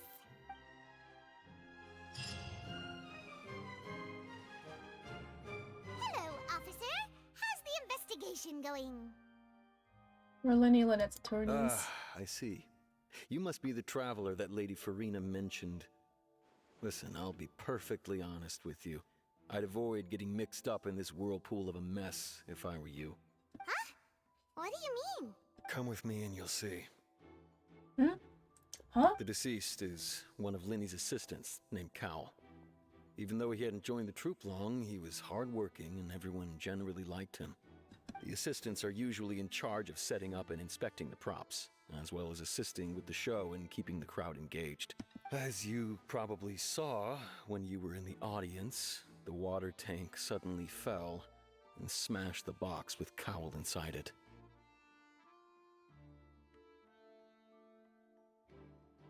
Can I just say something about that? I know this is like, this game is like pretty much, I don't know, rated anyone 10 and up, if not teens. I'm surprised not like no blood was like spilled when Cowl got smashed in the box. But then again, the game's from China, and China's very strict with their rules. Or, you know, what am I even saying anymore? All I know is that China's like very strict with like, when it comes to like media and stuff. What was Cowl's side? Wasn't Girl supposed to be here? This is the real mystery. We've already searched the scene and were unable to find any traces of the girl. Cause honestly... However, if you look carefully, the box was positioned directly under the water tank. The ropes holding the tank were then burned by the pyrotechnics on stage, causing them to snap. Huh. Because if anything... I mean, there was blood here and there, but if anything, that's from like scratches or nosebleeds from the characters. Other than that, there's not like, it's not like there was like a pool of blood on the stage. All these factors lining up so perfectly makes it hard to see this as a mere accident. If anything, the more logical explanation is that the whole incident was intentionally planned, and Linny is the most likely person to have access to all these areas. But he doesn't have a motive! Are you both good friends of his? Well, you can't say we're good friends, but we've known each other for a little while. So in just a short time, he was not only able to win your trust, but even convince you to act as his attorneys. I know there's no such thing as magic. The real trick of a magician is holding the audience in the palm of their hand. I've seen a lot of cases, and I can tell you that people are the least reliable kind of evidence. But that's not always true. People can also be the most reliable evidence. Sorry, I tend to be pretty straightforward. Just know that I'm warning you for your own good. Anyway, you may investigate the scene of the crime yourselves if you're curious. Who knows, maybe you'll be able to come up with some new evidence. You can use the case record to confirm your current evidence, include collection situation, and share case-related information. Oh. You can check yet undiscovered evidence included in the case record and investigate the corresponding area to locate them. Oh! Use a perception skill to find evidence that can be investigated within a certain radius around yourself. This will advance your overall progress.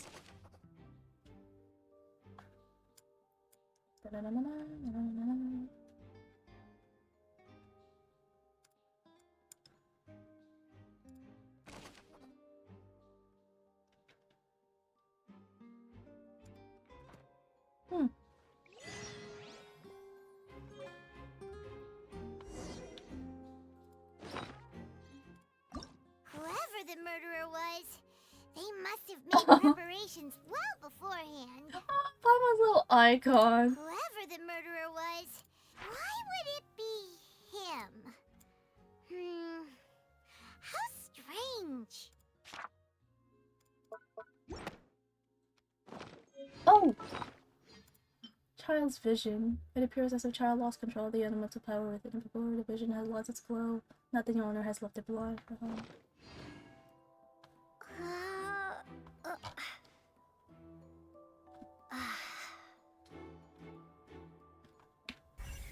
Ooh!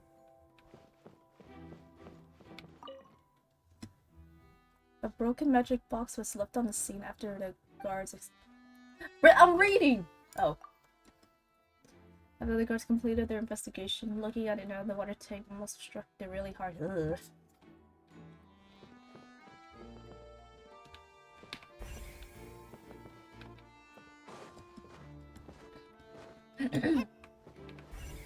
Ah, shit. Oops. Hello there.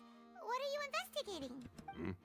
Oh, this location has also been cordoned off because the magic troupe members are currently considered prime suspects. The investigation team is still collecting evidence. The seats were all booked in advance, so we were able to deduce the missing woman's identity by checking the guest list. Could you tell us who she is for the Neolinus attorneys? Sure. It's not like this is confidential information. We will publish it later anyway when we petition the public to help us find the missing person. Her name is Halsey. She's a painter from Fontaine who's made a bit of a name for herself. Apparently, she wasn't a regular at the Opera House, but she'd been feeling some pressure with her work lately, which made her decide to come see the magic show. The magic troupe members all claim not to know her. We have looked into her social connections. It seems that she has no personal grievances or conflicts of interest with the suspects. Simply put, she wasn't related to the magic troupe at all, which matches the features of the previous serial disappearances. Were the victims of previous cases also chosen at random? That's how it seems to us, in any case. Apart from the fact that they were all young women of around the same age range, there really weren't any other connections between them. Okay then.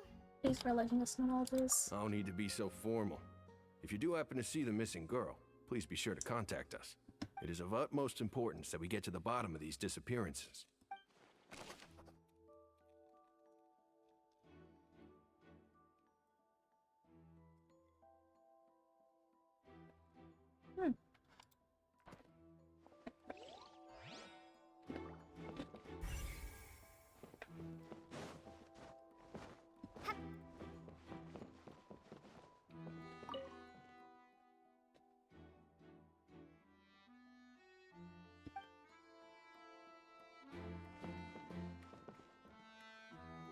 Why was he in that box?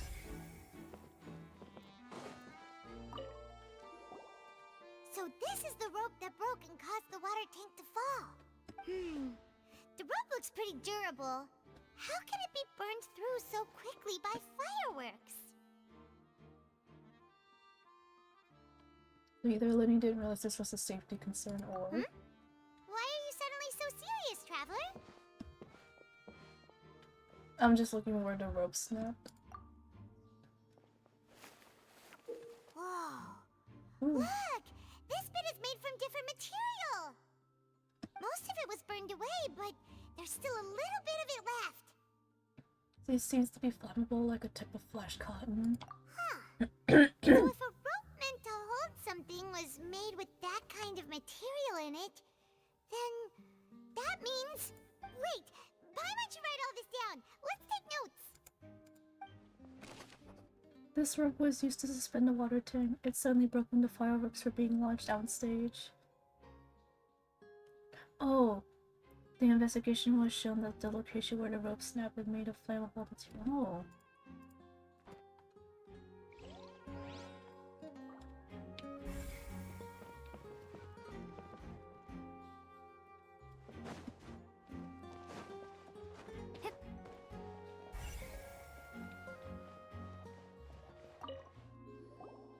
I see that you're investigating the area. Well, it just so happens that I'm interested too. If you find any new and interesting leads, be sure to share them with me, alright? We don't have too many thoughts yet. Then why don't I tell you my hypothesis first? The way I see it. And I'll start it with that loud thud. The thud? Oh, you mean the sound that happened during the countdown? Yes, exactly. It wasn't terribly loud, but I suspect that most people heard it. It's just that everyone was awaiting the results of Linny's trick with bated breath, so no one paid it much mind. But now that the incident has happened, the thud has become an important clue. That makes sense. So, what do you make of it? I'm of the opinion that it may have been the sound of Linny's accomplice. Lynette, perhaps. Jumping atop the water tank, or something like that. And when the pyrotechnics went off, she cut the rope, sending the water tank crashing down.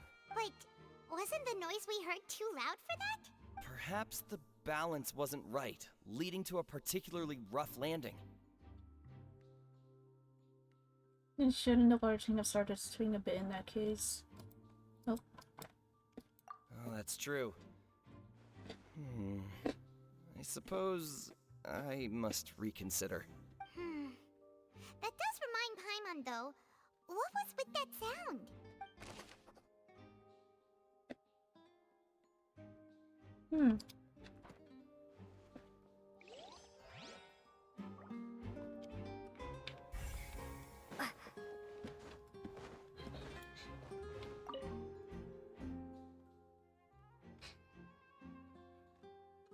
It looks like an ordinary box, but Lenny somehow moved instantly from station 2 being inside of it. How did he do it? Donk.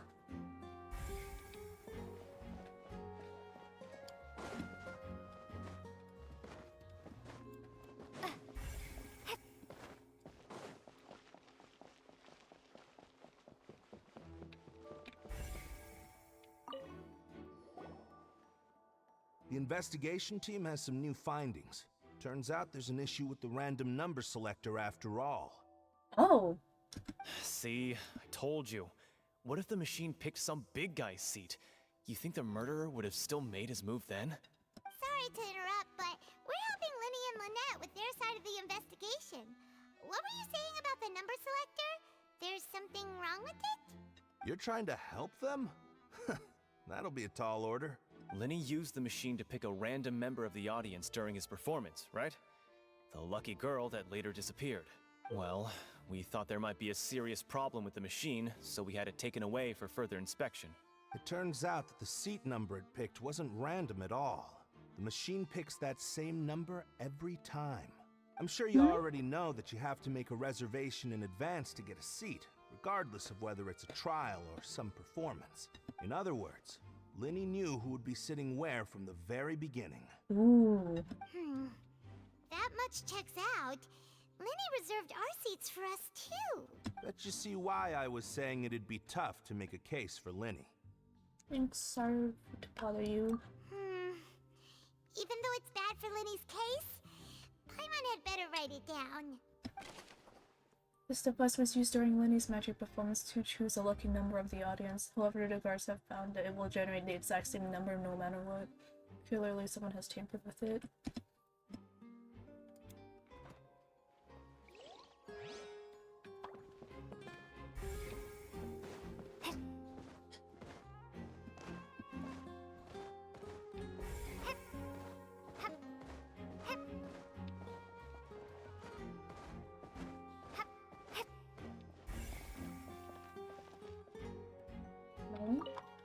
still talking to the guards.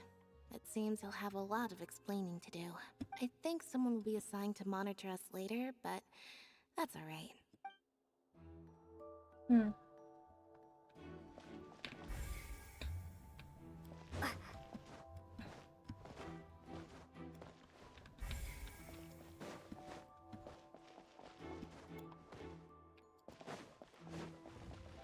Oh, okay. Hey, you! Yes, both of you! Over here! I've been keeping an eye on you for a while now. Oh my god! Huh? You mean us?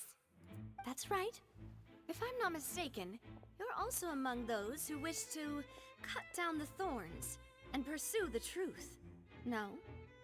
And by the looks of it, you're not from Fontaine. Oh my god! Well, you're right on the more about that one, but who are you?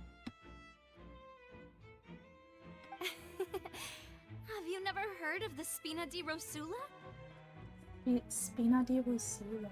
From mediating disputes and providing protection to solving conundrums, you name it, Spina di Rosula does it. And I, Navia, have the honor of being its renowned president. Navia! Though those who play by our rules call me boss. Dude, I wanted to pull for her, but I couldn't. Because I wanted to save my Primos to get my show to C6, then after that I'm gonna pull for whoever I never got around to. I'm Silver, her attendant. Pleased to meet you. And I'm Melus. Demoiselle's various daily needs and affairs are under my purview. She's so pretty. Huh? Boss? Demoiselle? What gives with the names? Well, I am the second generation president. Malus and the others are still used to my previous title. My apologies, Demoiselle. Should you prefer, boss, I will endeavor to use that instead. No need. You don't have to call me boss. Just Navia is fine. Okay, if you say so. Not that we're members of Spina di Rosula anyway. All merely trifling details. Never mind. Now, back to the situation at hand. Do we want to investigate as well? That's right. I've always kept an eye on the serial disappearance cases. My interest stems from a matter back from my father's time. Oh my god, her thighs. Anyways. Judging from the look of things, I find Linny an unlikely mastermind. Really? We think so too! That's why we're looking for clues now. But how did you come to that conclusion? Intuition, naturally. My unparalleled intuition. Okay. Farina sure was quick to point the finger at Linny without any decisive evidence whatsoever, wasn't she? But that's not uncommon for her. If you remember, the Justice had to interrupt her and ask if she was pressing charges just to keep her from getting carried away. Anyway, a trial begins the moment someone levels charges. And, of course, there was no way Farina was going to back down in that situation. Sounds more like you just don't trust the Hydro-Archon. Well, what's your opinion? I must admit that she can be interesting at times, but liking her doesn't mean that I'll blindly agree with her. All right, I've answered your question. Now, it's time you answer mine. Wait a minute, did that answer count? Well, I say it does. But don't worry, you won't hear any pointless questions from me. In your opinion, do you think it's right to treat a trial like it's an opera? Well? Not always. And why would that be? Something serious like a trial shouldn't be treated like entertainment. See, Silver and Malus? I told you they'd be different. Most astute of you, Demoiselle. I too think that the Traveler's response was most excellent. No matter how wonderful the script or how fervent the audience's expectations may be, the trials that go on stage here must be based in fact. And if that can be done, boss, then... All right, that's quite enough, Malus. Anyway, I like your answer. You passed with flying colors. Now, I need to make some preparations, following which our joint investigation shall commence. You two shall be my assistants. What? Wait! Since when did we become assistants? Oh, well, I can be the assistant. Sure. Or your companion, if you like. I'm really not that fussy. That's more like it. Yes, you've already agreed then. Far be it from me to brag, but I believe that Demoiselle's intuition will be instrumental in uncovering the truth. You wish to save a friend from false accusations, and we wish to unravel the disappearances. In this sense, our goals are aligned. You have a point. Huh. You're quite the talker, aren't you, mister? And what about you over there? What do you think? You seem like you've got something on your mind. I have nothing to add. Oh, alrighty then. We'll be making some preparations first. Just be sure to let us know if they start revealing Lenny's tricks. Thanks!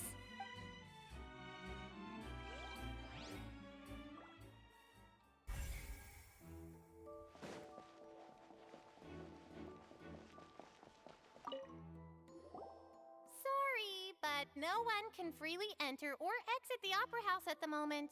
If you wish to leave, you must register your identity with us first.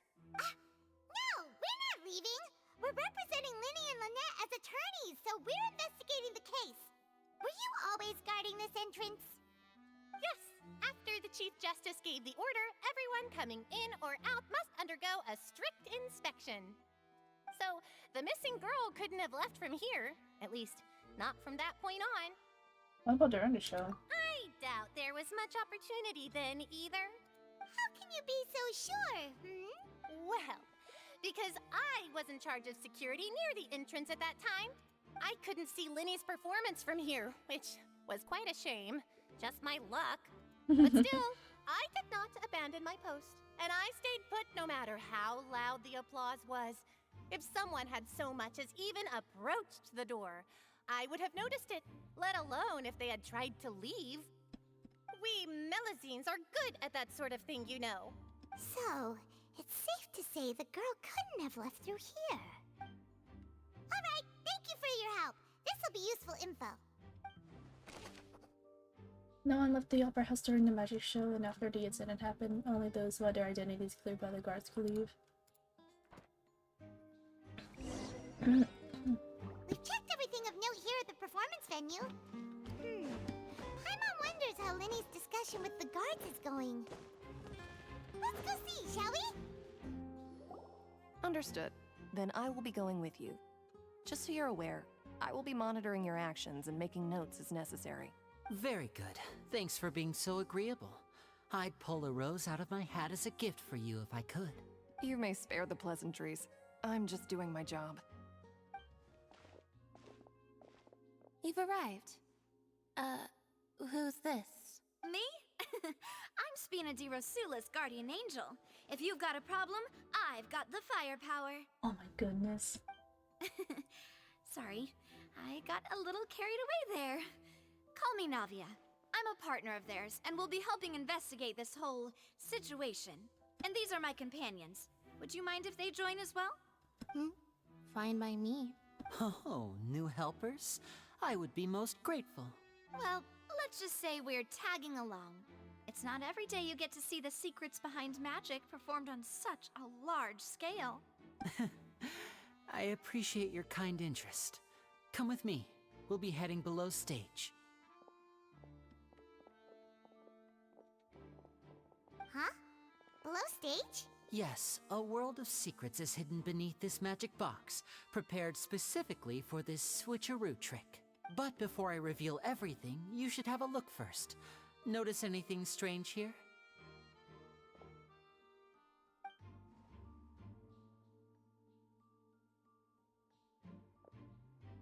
I'm not trying to be dramatic. Remembering the details of a trick will help you understand the methods used to perform it more easily. There were decorations in there. Huh. Weren't there balloons and other decorations here? Where did all that go?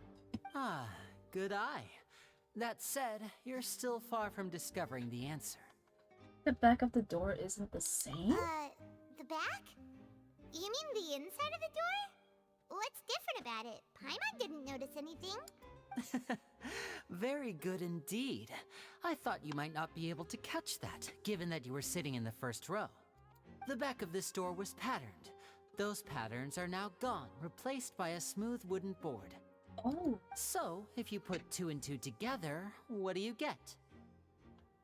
Wait, does that mean there's another box inside this one? Exactly. All right, let's go. I'll tell you how it works as we head down. Oh. Oh, so there was a passageway under the magic box! And the passage links the two boxes together. I knew you'd figure out most of it as soon as you saw this place. The 2 magic boxes are positioned right above the 2 entrances of the tunnel. See this flatbed trolley? The box with the lucky audience member in it would be shuttled over to the other side using the trolley. This trolley can raise and lower and even rotate, ensuring that the box will face in the right direction. I see. So that's the purpose of the box inside another box. Precisely. The inner box would descend after the audience member was put inside and be moved along the trolley, all while the outer box would remain on stage as if nothing had ever changed. So that's how you did it! Once the box was lowered, the trolley would store some energy through this device here, with which it would complete the rest of the steps. The audience member would only be able to feel some slight movements in the dark, and by the time she walked out, she would already be back on stage. And what about your setup, Detroit? Right! You were talking that whole time, and you even came out for a moment near the end! Ah, yes. A phonograph operated by Lynette was used to achieve that effect. My assistant and I had already scripted our conversation beforehand. When the countdown began, I had already gone to the opposite box via a tunnel using that ladder. And what about Lynette? Where was she? I was in the mezzanine space in the back of the box. Oh, interesting! That's how we were able to coordinate Linny's lines with the assistant. And, by the way, I was the one who walked out of the box at the end. I mean, we are twins.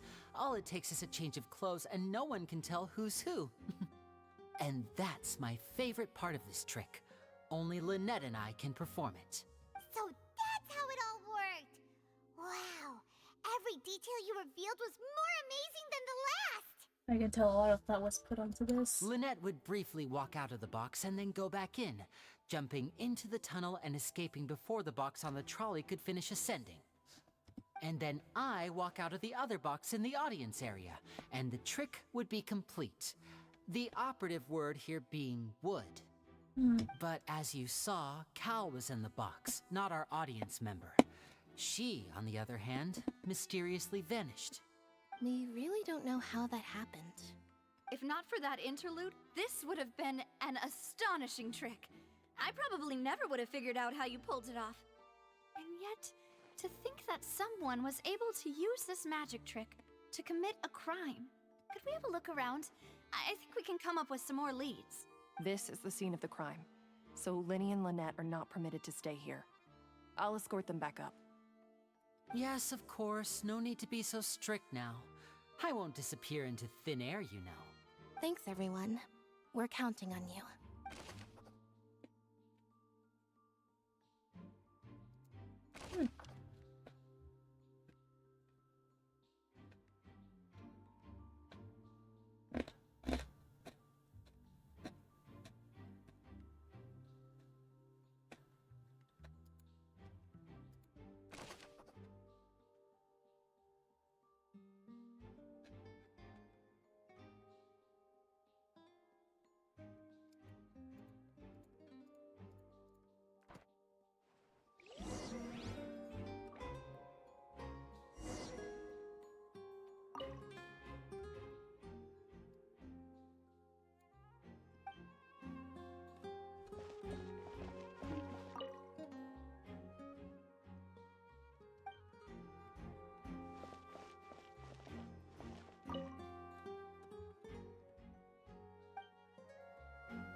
What's this?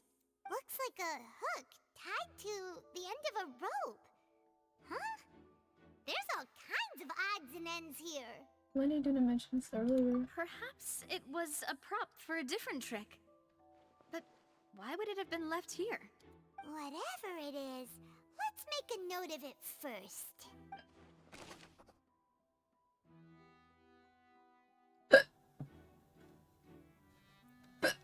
Oh no, I'm hiccuping. No. I'm not going to use the towel and the rope.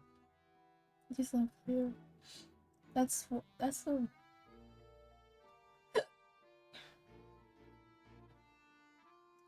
Oh, bleh. I need to drink some more water. Oh no.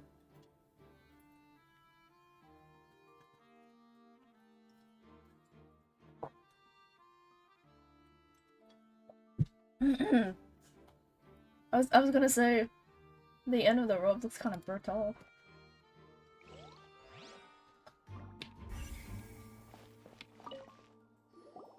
The floor is wet. Please be careful not to slip. Speaking of which, why would there be water here? Maybe it was for a trick. Oh, Paimon knows!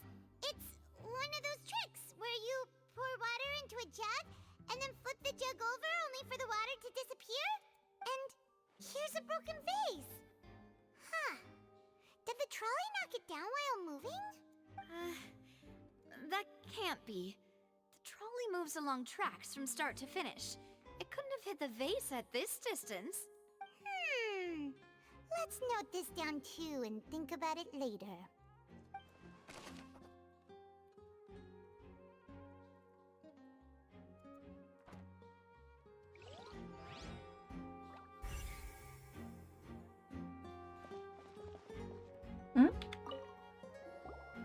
Oh, these are the clothes that the lady chosen from the audience was wearing, right?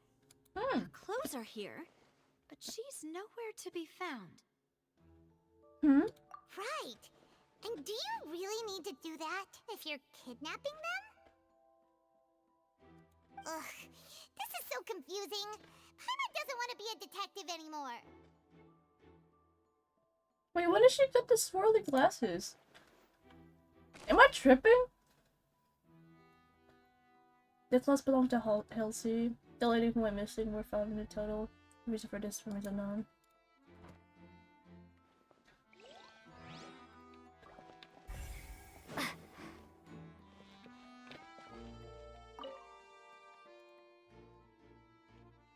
High precision is required to make this magic show, and tracks are perfect for making the trolley stay on its designated course.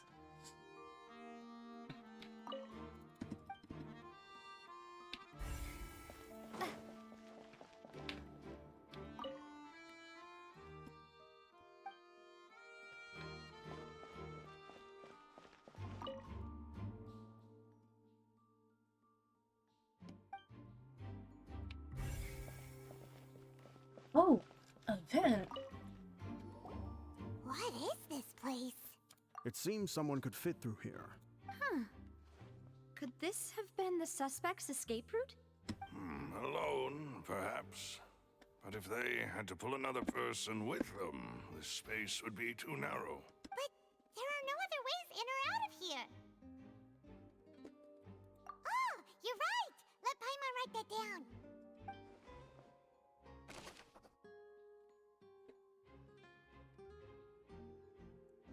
The tunnel vent looked like it could allow one person's passage. Barely, but leaving along with the missing lady seems an unrealistic prospect.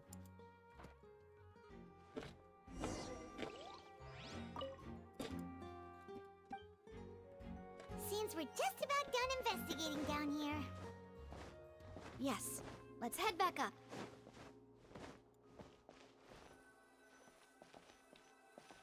Oh my god.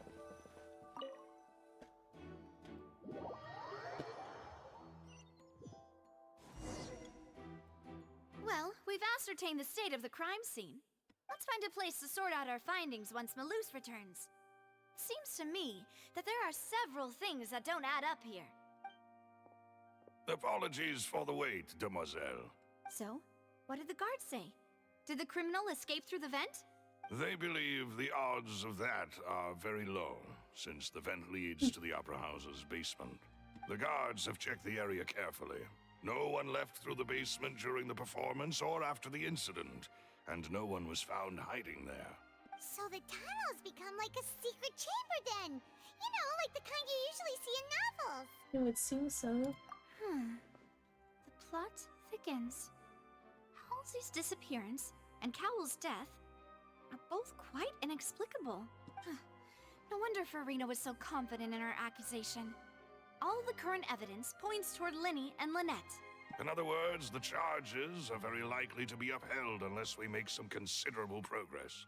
Charges and then trial. So if the charges are upheld, they'll announce a sentence?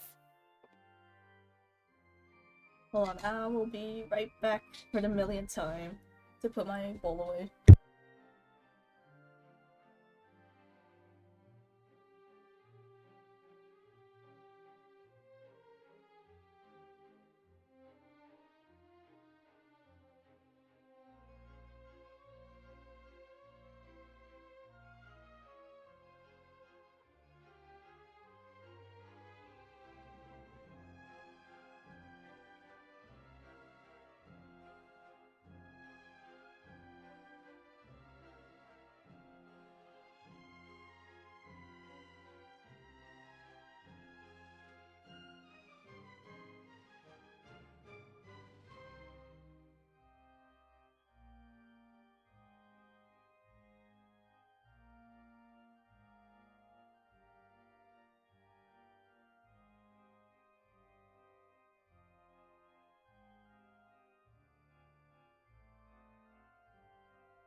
I'm back. Anyways. That's right. This is how a trial goes in the Opera House. During the proceedings, the Chief Justice and the oratrice will hear statements from both sides. The oratrice will too. That's right. This is how indemnitium is produced. The statements from both sides, the defenses from attorneys, witness testimonies, and even the audience's emotions will all be projected on the oratrice. To put it simply, it's as if the oratrice has its own will and is a judge in its own right. This also precludes any kind of favoritism on the part of the Chief Justice. And not that this has ever happened anyway. Once both sides have finished speaking, the Chief Justice will make his final decision. This, too, will be used by the oratrice as a reference. Then, finally, the oratrice will be consulted by officials. The result it returns is the will of justice itself. Huh? So that machine is the one that actually decides? Paimon thought Neverlet called the shots. In practice, there is very little difference. Both have always come to the same judgment. Which is why people have great faith in the Chief Justice. Yes, the guards also asked me to convey that none of us will be allowed to leave this place before the trial. Huh? Why? Because we've chosen to act as the twins' proxies. That makes us persons related to the case. They're concerned that we might be colluding with outside parties, or that we might find outside help to disrupt the case. And even if that were not so, it could prove problematic if we happen to spread key information about the case ahead of time. I'm ready to break out at any time. Whoa, whoa! There's no need for that! Paimon thinks they have a point. That said, are they providing food? Oh my Of god. course. I just hope you don't mind the lack of options. I'm afraid that catering to all tastes is not in the cards, nor is any guarantee of balanced nutrition. Now is not the time to be picky. In that case, let's just sort out our findings together here. Pity. I was hoping to take you to try some of Fontaine's famous desserts, too. I mean, what better way to properly think through our findings than over some tea and sweets? Huh. Breaking out suddenly doesn't seem like such a bad idea after all. Paimon. Just kidding, just kidding. Paimon will still do her best, even if there are no snacks. Hmm? What do you mean, no snacks? Of course we'll have snacks. If we cannot buy some, then we'll simply make some. Huh? Here? But how? Understood, Demoiselle. Everyone, please come with me.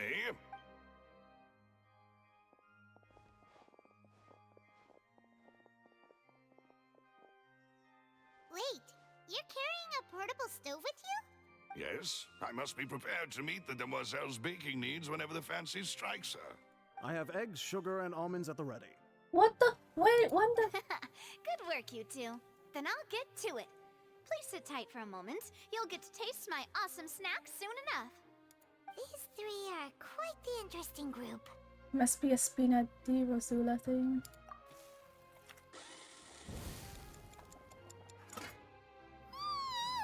And Paimon thought it smelled good while it was still in the oven. Oh, it's even better now. Paimon can't stop drooling. From the way you had these two guys carrying all that stuff around, Paimon thought you'd have them do more during the baking process.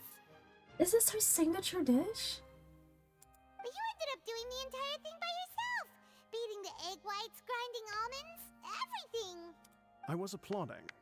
And I was giving encouraging smiles. Oh, that's not quite what Paimon meant, but okay. Paimon was just thinking. Aren't you worried about getting your fancy dress dirty beating egg whites and baking like this? Well, I don't think it's carved in stone anywhere that fancy ladies can only read books, sip tea, ride horses, and play the piano. I just really enjoy making snacks. Such a girl boss. Don't underestimate beating egg whites, by the way. It's a real arm workout. You also need to beat them to just the right consistency, or your macarons will crack. Yeah.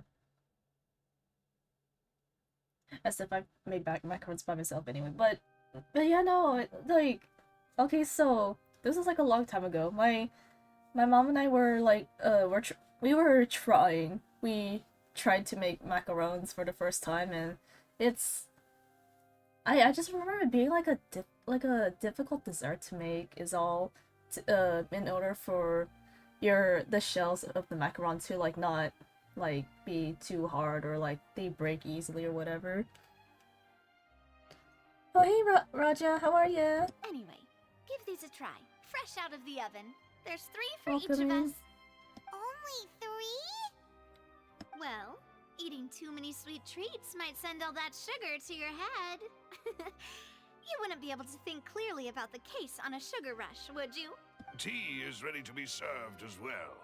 This is Demoiselle's favorite, strong black tea with a floral fragrance that clears the mind and lifts the spirit.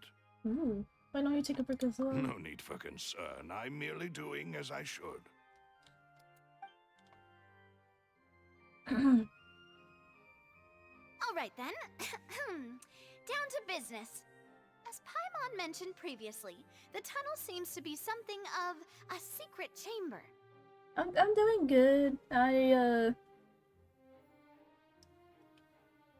Yeah, all I've been doing is just streaming, playing genshin, just catching up on main story quests. Overall, I'm fine. I had a lot of sleep last night. However, and everything. We can assume that Linny and Lynette were not alone within it. Some criminal also occupied its sealed confines. The magician twins could have committed the crimes, of course, but they lack any logical motive. Exactly! Why would they do such a thing right when everyone was watching? So apart from the twins, we're left with 2 other people, the missing girl and the deceased. The flower face and the thud we heard during the performance could Reinstall indicate some Genshin. altercation between Halsey and the criminal in the tunnel. Reinstalled Genshin yesterday after months. Dang. Welcome back to hell, brother. Resulting in the shattering of the vase, the discarding of her clothes, and her abduction. Perhaps the criminal thought that since she was chosen from the crowd, she would be too easy to identify if she was still wearing the same clothes. Paimon thinks that makes sense, but the real trouble is...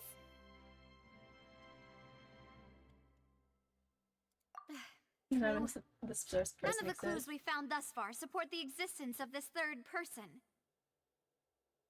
But the only people left to consider are both technically victims, whether it's the missing girl, Halsey, or poor Cowell. Huh. Could Halsey have secretly made modifications to the magic props in order to murder Cowell before making her escape?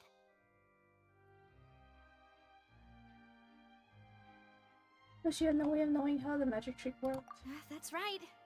And even if she had tampered with the setup, she would need to understand the entire trick to pull it off. Excuse me. Nor does she have any motive. This story is too long. She has never had any dealings with the Magic Troop's members. Yeah, the story can be like... sometimes the story quest can be like way longer than I imagined. Like, I thought it'd be like at least an hour and a half to 2 hours, right? No. Like, if not 6 hours. I remember completing the last act of Sumeru, right when the patch was out, and it took me like 6 hours, and I was all caught up with the quest at the time before the new patch came out, and then when I don't know, I was in my seat for 6 hours because I was so hooked onto the story. It was great until Inazuma. I agree. Looking back at it, Inazuma's story quest is like such a disaster, unfortunately. Especially with some characters too, like the way they wrote some characters for in Inazuma, it was like pretty disappointing. Especially Kokomi, unfortunately, which is I kind of hate to say this, but in my opinion, that's kind of the reason why I don't like Kokomi. Like I love her design. It's just that the way they wrote her is so lackluster and disappointing. Even her story quest was like a whole snooze fest. Like I'm so This is turning into an impossible case. like I'm sorry. Like she's like I don't know. All I can say is this, it's just disappointing for me. Your macarons are amazing though, Navia. They smell great. They're nice and crisp and super sweet. I just hope like they'll like somewhat redeem her at some point. They are my specialty after all. And I see you've already had 5 of them. What? 5? Oh, that can't be right. Paimon only counted 3, honest. Please don't worry about it. At my age, a few less sweets might actually be a good thing. No. Being greedy is one thing, but Paimon knows how to count. Damn Punk devoured that shit. Besides, Paimon knows that if she ate too many, then others wouldn't have enough. It's fine if you ate them, you ate them. Oh, it's fine, everyone knows how much. I mean, if you ate them, you ate them. Wait, even you don't believe Paimon? How could you? I lurk in games. If Paimon ate those 2 extra macarons, then may they turn into stone in her stomach. Alright, we get it. Well, I suppose one of us might have gotten too engrossed in our chat and eaten them by mistake. No big deal.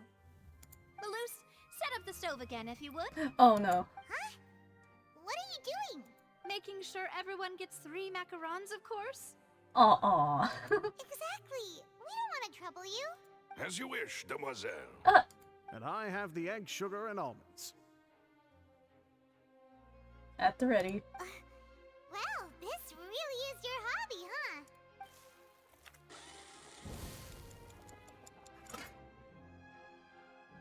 Well, that's it for snack time. I'm going to have another look around the area. I don't know what we're looking for yet, but we've still got some time. As attorneys, I suggest the two of you think the case over again. It would be awkward if you got all tongue-tied on stage during the trial. Alright, thanks for your help, and for the snacks. It was nothing. A small task for the Spina di Rosula. Silver, Maloose, it's time to go. I'll be back if I find anything new. The probability of a third person being involved? Neither Cowell nor Halsey had a motive, but after having talked to Navia, the likelihood of a third person being involved seems very low too. Alright, it's time to put our heads together. We've got to get our defense ready for the trial. Oh, it's probably gonna be a long and difficult case. There's no point in worrying about that now. We just need to prepare. Here, take Paimon's notes. They should help you review the situation.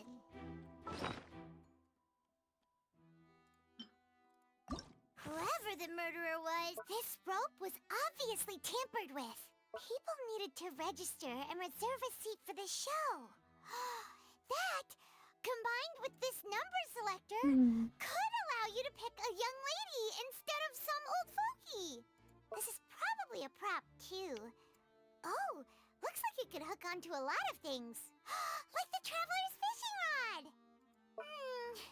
This flower vase is probably a prop for the show. But it also could have been used in the crime. Paimon doesn't get this at all. You think about it for a bit, Traveler. Why would it be? Gosh, no wonder the serial disappearances never got solved. We all heard that noise, didn't we? The performance would not have been visible from where the doors were guarded. If Paimon were on duty, she would have snuck back into the audience seating. Well, there was no chance Paimon could have seen that the box had 2 layers. And that's why only the 2 of them can perform this trick. There was no third person. And Paimon didn't eat more than 3 macarons either. Okay. Digging a tunnel just for a magic trick? Whew, that must have been a lot of work. That size wouldn't have been a problem for Paimon.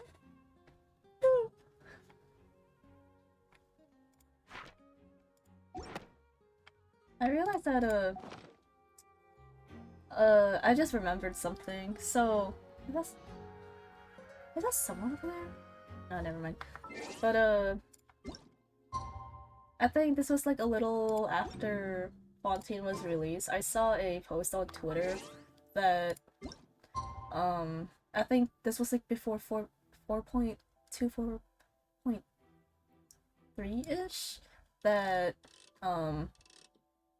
someone predicted that, it is most likely that the Fontaine story quest will, be longer than Sumeru's. Now, and when I saw this, I was like, oh. Ooh, well, I'm in for a ride, I guess. Oh, well, it all disappeared.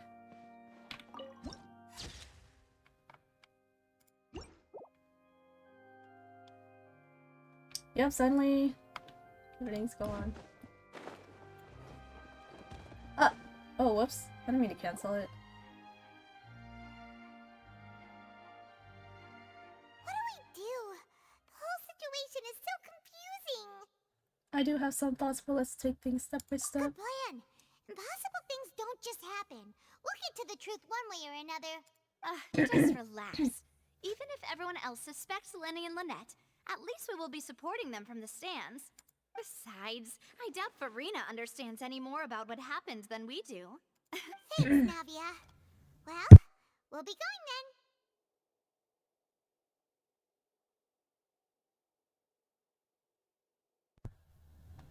Best of luck to you.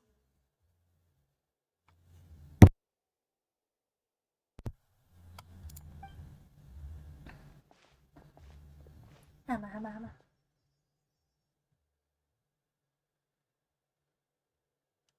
Ooh. Ah, finally, you're back. Well, How did your investigation go? To be honest, you might be disappointed.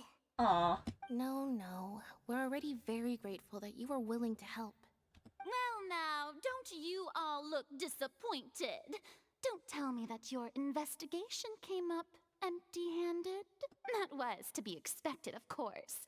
The guilty can never produce proof of their innocence. But don't let that stop you. I shall be terribly disappointed should you, my most anticipated foe, concede so easily. Just you wait. Since both parties are present, I declare that the trial regarding the magic show incident is now in session. Firstly, in order for the audience to understand the causes and results of the incident, could we please have Mr. Linney explain the trick? Yes, of course. I will explain while Lynette demonstrates on stage. All the necessary items have been prepared.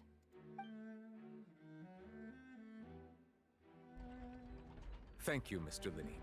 In that case, I take your statement to be that you ran to and remained hidden within the magic box in the audience stands once the trick began, and thus could not have committed the crime. Is this correct? Yes, that's correct, Your Honor. In that case, I call upon the prosecution. Lady Farina, do you wish to refute his statement in any way? Why, of course I do. Allow me to take the first shot and break this case wide open. Mr. Linney is clearly lying. Oh. There is no way you could have been in the box the whole time if you were to abduct Halsey and murder Cowell. In fact, I'd say you were hardly in that tunnel at all. She's so bold. That is simply your hypothesis based on the presumption that I'm guilty. Oh, is that so? And if I may ask, what did you hear while you were inside your box? The roaring countdown of the crowd, of course. That's how I kept track of the time and built anticipation for the finale. And you didn't hear anything else at all? Nothing that might leave an impression of any kind? No, nothing. I see. But when the count reached 30 seconds or so, there was a thud. One so loud that I believe practically everyone heard it. Huh? Wait, Lenny didn't know? Hey, hang on. Something's not right here. How could Lenny not know about that thud? Yeah, I'm sure he could have heard a noise that loud from inside the box. I was right by the box and I definitely heard the thud. Oh. Look at those scales. Could those mean... They probably represent the orchard stance out the trial. Well then, ladies and gentlemen, allow me to use the words of the magician himself. You never know what can happen in the blink of an eye. Indeed, it seems his alibi can also collapse in the blink of an eye. Of course, I have armed myself to do far more than smash your alibi. Confidence cannot go unfounded, and my foundations are rock solid. Tell me, aren't you and Lynette actually from the House of the Hearth? Oh. The House of the Hearth? How? What? They're... No wonder they did something like this. So the serial disappearances were the Fatsui's doing. Now it all makes sense. Wait, there's... Oh wait, I just remembered, yeah. I saw Lenny's second splash art and I didn't notice anything until someone in the comments pointed out. I've got a feeling that but what still... happened on stage probably wasn't just an accident. Oh. That's irrelevant. Our identities have nothing to do with what happened. Indeed. Then perhaps you could tell us everything that happened during that 1 minute. Your first priority is to prove yourself innocent after all. I'm sure there is little that needs to be kept secret now. Unless your script already has holes in it. The Outlander is speechless. My, oh my, don't they look flabbergasted? Now comes the Bro. infighting in discord, I suppose. This was almost too easy. Good thing I made all those preparations. Seems the all-nighter I pulled last night is really paying off. That's crazy. She did all that last... She made all those fancy lines before she came up here. Hey, Linny, why didn't you tell us this before? Linny and Lynette are fatui. Order! Order! Mr. Linney, allow me to re-establish the facts. Lady Farina has raised 2 points. First, when the thud was heard in the Opera House, you were neither in the box nor the tunnel. Second, you and Ms. Lynette are both members of the House of the Hearth. Are these claims true? Aww. There's no doubt that about a magician's ability to con others, given how Lenny has concealed his identity. This has all been set up before him. Flesh Child is here in Fontaine along with the other house operators. There must be some scheme at work here. I've been a victim of such schemes before, and now... Please answer my question, Mr. Linney. I'm sorry. Aww. Yes, they're true, Your Honor. I knew it! Well, that's it. We might as well move on to the sentencing already. What should we do now? Permission to speak, Your Honor. Granted. My client has withheld some key information. In that case, what is your request? I request a brief adjournment. There are things that must be discussed. Is that really necessary? They're already as good as guilty. The defendant deceived their own attorneys. What is there left to discuss? Order! Order, I say! Your request is reasonable, and we shall adjourn. This trial will reconvene in 1 hour. So you would stick to Mr. Linney's defense even after knowing what you do now? You certainly have more professionalism than I thought. In that case, my dear audience, let's allow the joy of victory to steep for a little while longer.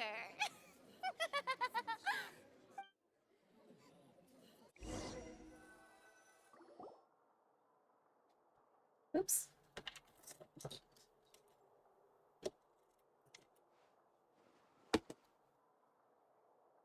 Well, this is awkward. I didn't think the Hydro Archon would dig all that up. I'm sorry, Traveler and Paimon. Yeah, sorry. Paimon doesn't know where to start. We trusted you two. We based our entire reasoning on the assumption that you weren't bad guys. Not to set the wrong tone or anything, but Paimon's really mad. I'm very sorry. I know you're angry, and reasonably so, but please, let me explain. I know you've clashed with the Vitui several times before. I wouldn't be surprised if just hearing the word is enough to make you upset. But our organization is very, very large, and the Harbingers have very different personalities and goals. Right now, we want to save people. As many as we can. That's right. I'm sure we're on the same page when it comes to this nation and the disaster that its people might face. I knew if it weren't for our respective identities, we could become good friends.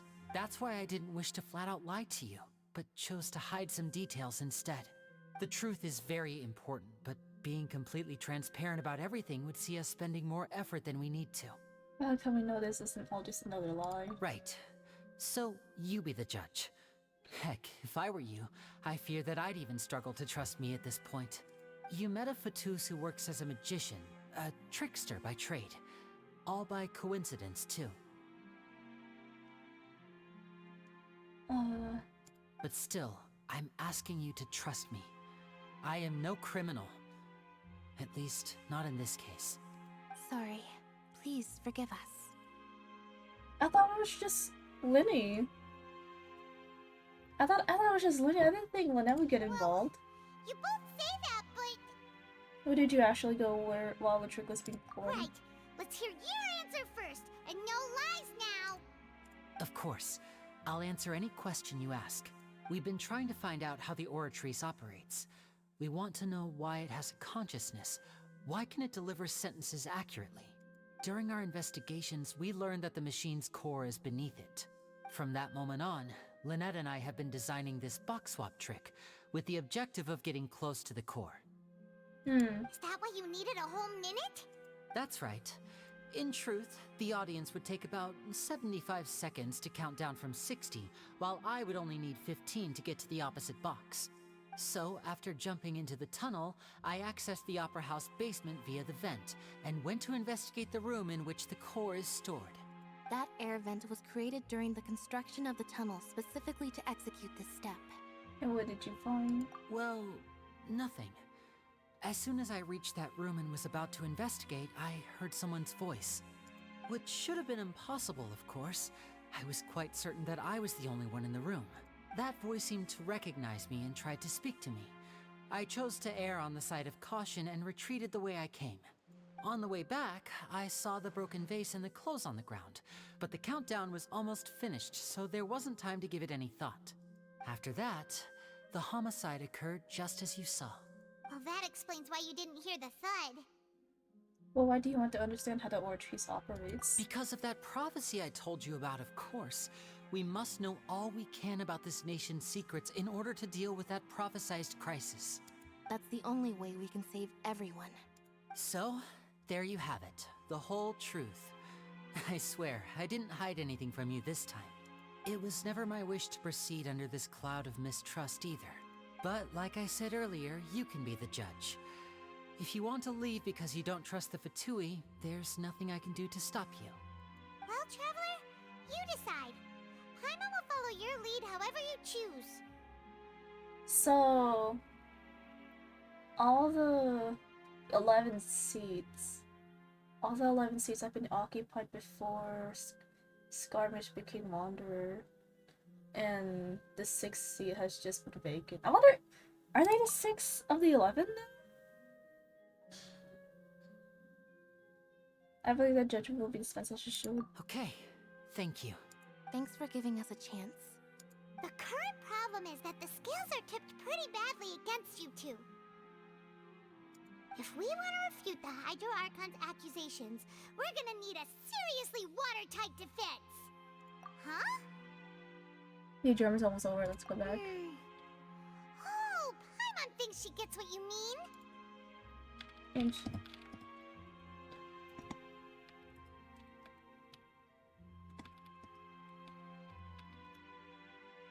Okay, 11. Yeah. Sorry, I looked something up. I thought it was 12 seats, but no, it was 11. Lenny claims that he headed to the chamber containing the Orchis core upon entering the tunnel and did not witness the crime taking place and thus did not hear the thud.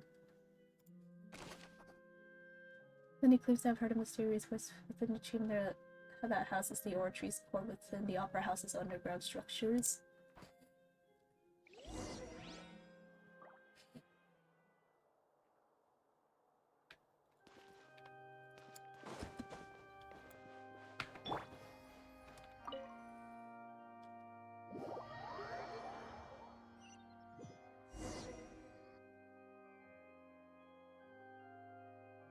The German ends up no bunning. Both parties have returned to their positions.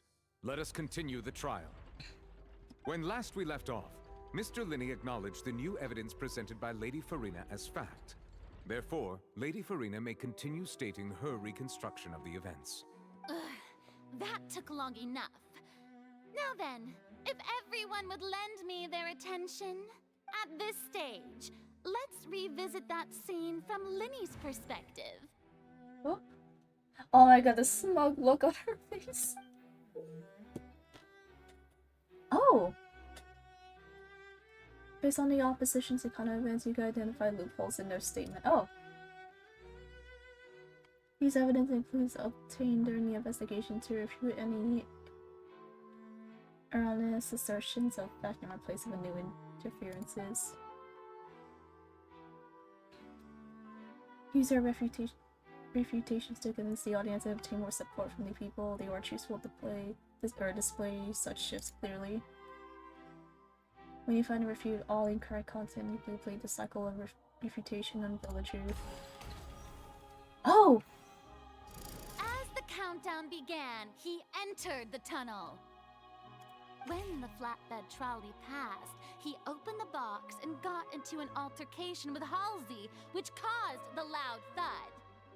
He did not realize that the sound could be heard by everyone in the opera house, which is why he claimed earlier that he could not hear the sound. Finally, he used the vase to knock her out, before making her change clothes to prevent others from recognizing her. Boss. The vase. At this time, Cowell arrived in the tunnel, having heard that strange noise, and caught Linny red-handed. So Linny proceeded to knock him out too before stuffing him into that box. Afterward, Linny passed the unconscious Halsey to his accomplice through the magic box in the audience stands, before operating the devices such that Cowell's death would be ruled an accident. And there you have it. That's the truth behind what happened.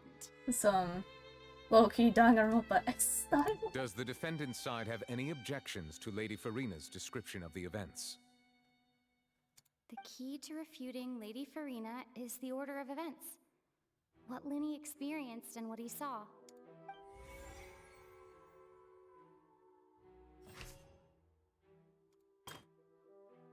Oh wait, let's go through this first. Linny entered the tunnel as the countdown began. The last sound was from Linny and Halsey's fight, but Linny claimed that he heard nothing in order to cover the truth up. Linny knocked Halsey out using the vase and removed her clothes to prevent her from being identified. However, was Linny really in the tunnel at that time? Cowell walked down Linny, so the latter knocked him out with the vase, leading to the victim's death. The existing evidence indicates that when Linny returned to the tunnel, crime had taken place. All Linny saw was meticulously designed magic prop activated, causing the rod to crash and make everything sound like an accident.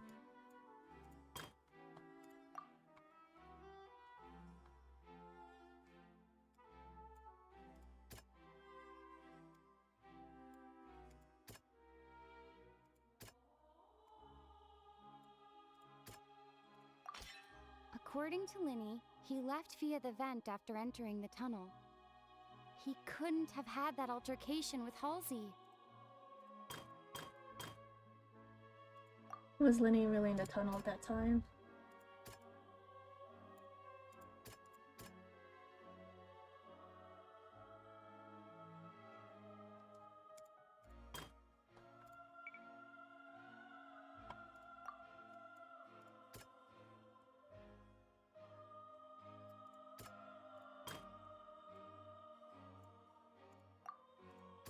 I do remember that when he entered, like, everything already happened, but...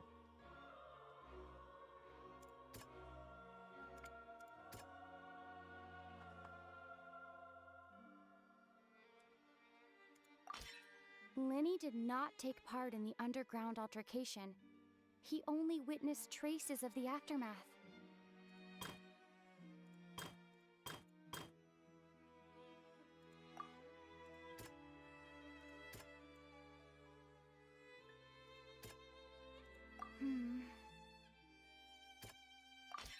Linny went to the room that contains the Oratrice's core. This is the actual truth. Attention! Ace Detective Paimon has something to say! When the countdown started, Linny did indeed go into the tunnel. But he immediately used a vent to access the Opera House basement, which is where the underground core of the Oratrice is stored. Once he reached that area, he heard a voice in what should have been an empty room. Since he felt something was amiss, he returned immediately. The crime scene had already developed by the time he reached the tunnel again, and in order to complete the magic trick, he did not remain there for any length of time. Finally, he reached the surface, and that was when the accident happened from his point of view. Therefore, he's innocent!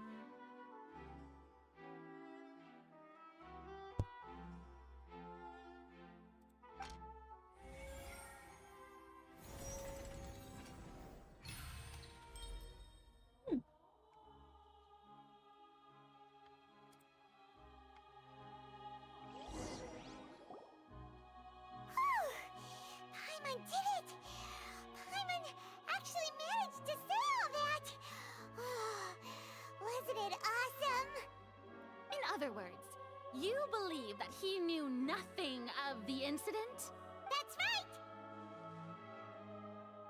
Moreover, I believe my opposition to reasoning is flawed. My reasoning? The onstage equipment was clearly tampered with in a meditative fashion. However, you see that Cowell bumped into Lenny by chance. If that's the case, then if Cowell hadn't entered the tunnel, who was the entire setup meant to kill? Assuming that what you say is true, Lenny only needed to kidnap the young girl to cause a new disappearance case. What would the point of killing someone on stage be? Oh, they have a point. That's right, you tell him! And that's why they're partners of mine. They've managed to turn things around. Oh, well, your denial is very strident, I'll give you that. But what proof do you have to back your claims? You happen to remember how you refuted Lenny's alibi initially? Of course I do. If he had been in the magic box the whole time, how could he have not heard that sound? Why do you ask? You're saying that he wasn't? Your claim has not become a weapon. Your claim has also become a critical clue.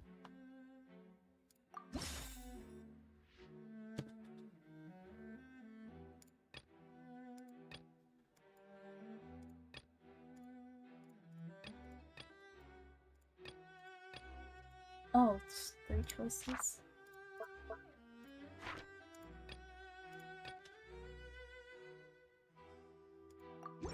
Are you sure we don't need to give this more thought?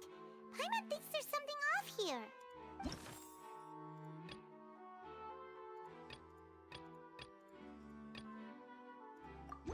Are you sure we don't need to give Wait, this more bro, oh my fucking god. That's right! Lenny wasn't in the box or in the tunnel. That's why he didn't hear anything strange during the performance. This means that when the crime happened, Lenny had already entered the basement via the vent. The same clue you used to disprove his alibi has now become the best proof! How do you like that? No. No.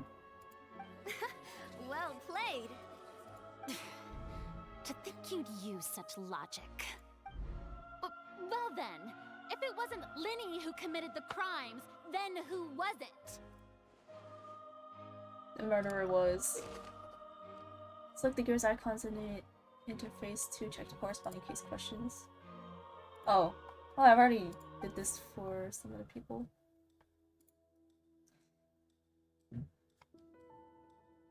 How did the culprit trigger the offstage accident?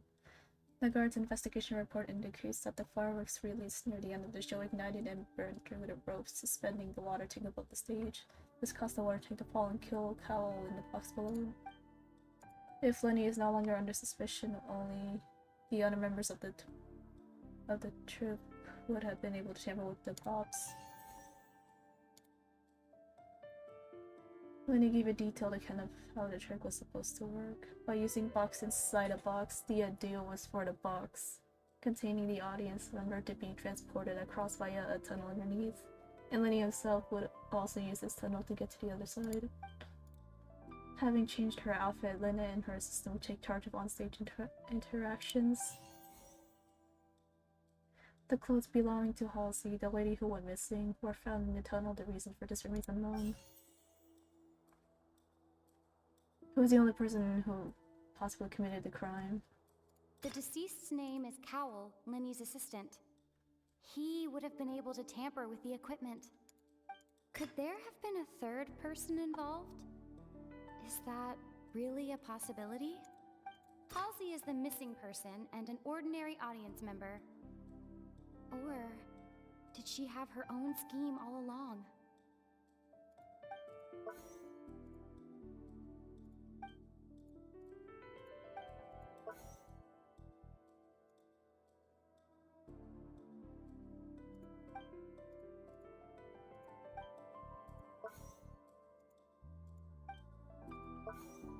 Could there have been a third person?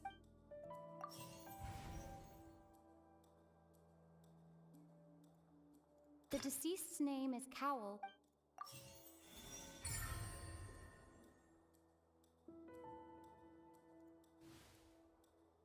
Huh? That can't be right. Are you serious? The killer was, in fact, Cowl, the deceased! Oh, is that so? How interesting! Let's hear your reasoning then. What I must do next is recreate the truth. What Cowl did, and how he went from would-be perpetrator to victim. How can we envisage Lenny as having been unable to interfere with the crime? The sound we heard may have come from a clash between the missing Halsey and the criminal. How can I prove that there was an altercation in the tunnel? Lenny was not in the tunnel at that... The sound we heard may have... The sound we heard may... Maybe so. Lenny was not in the tunnel at that...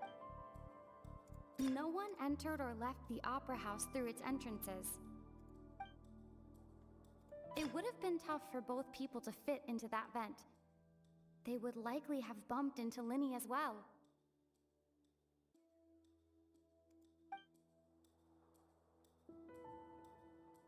The deceased's name is Cowl, Lenny's assistant. Lenny was not in the tunnel at that moment, which gave our criminal ample time.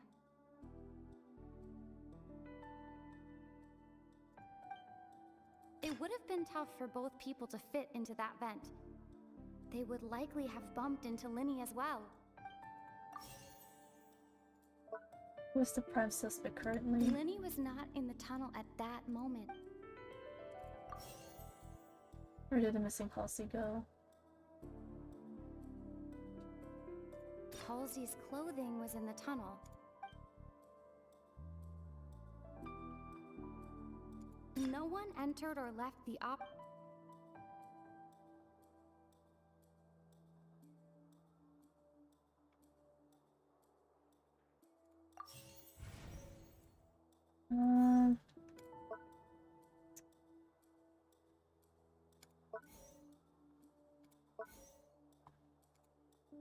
The deceased's name is Cowl.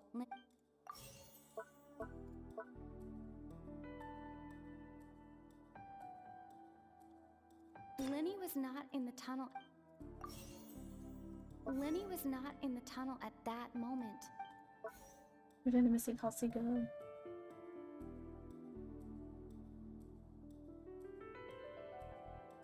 Halsey's clothing was in the tunnel. So, there must have been some fear that she would attract attention. It would have been tough for both people. Oh, it's... wait. Halsey's clothing...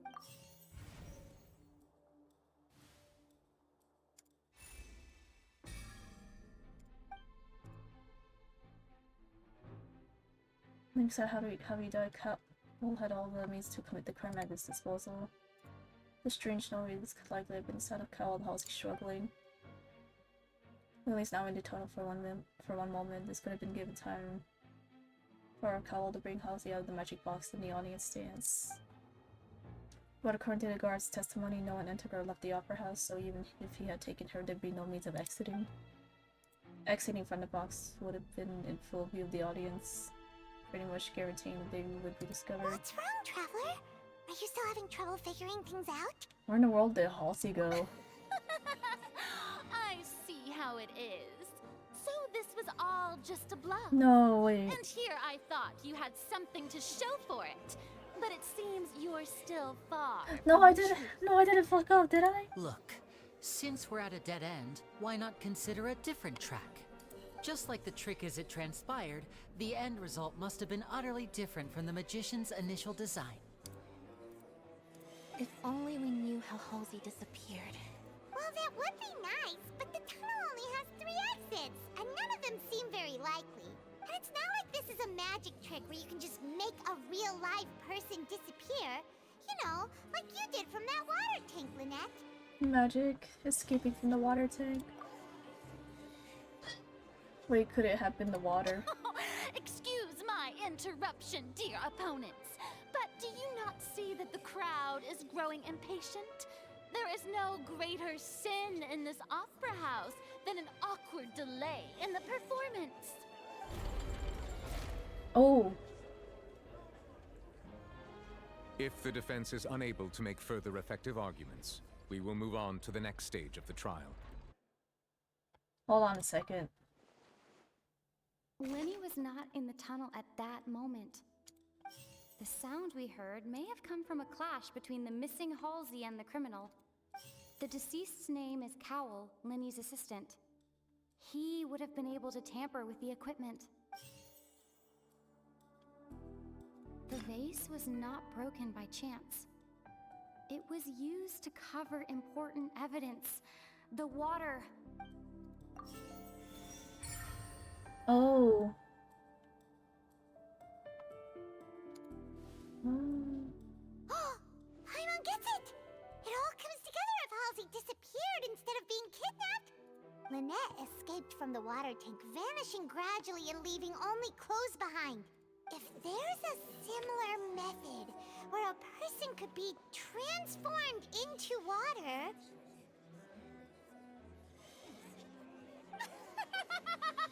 Oh, just a moment, please. I do hope you know how preposterous you sound at the moment. How could a person ever be transformed into water? This is reality we're talking about here, not some magic trick.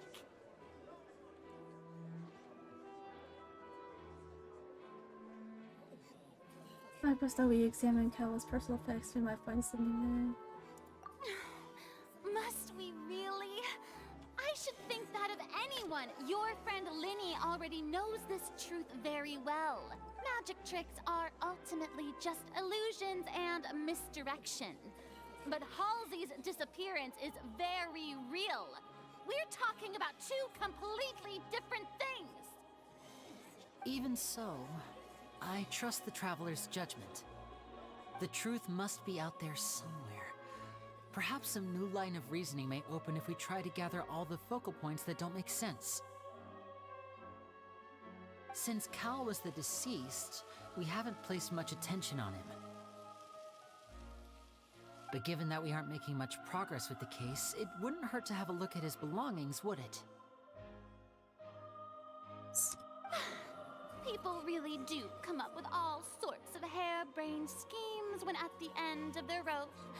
The way I see it, your suggestion that we broaden the scope of our investigation is nothing but a tactic for stalling the trial. Nevertheless, I believe that this is a reasonable request on the part of an attorney. Since the trial does indeed appear to be at an impasse, I believe that additional evidence may help us make more progress. Guards, please step into the lounge and examine the personal effects of the deceased, Cowell.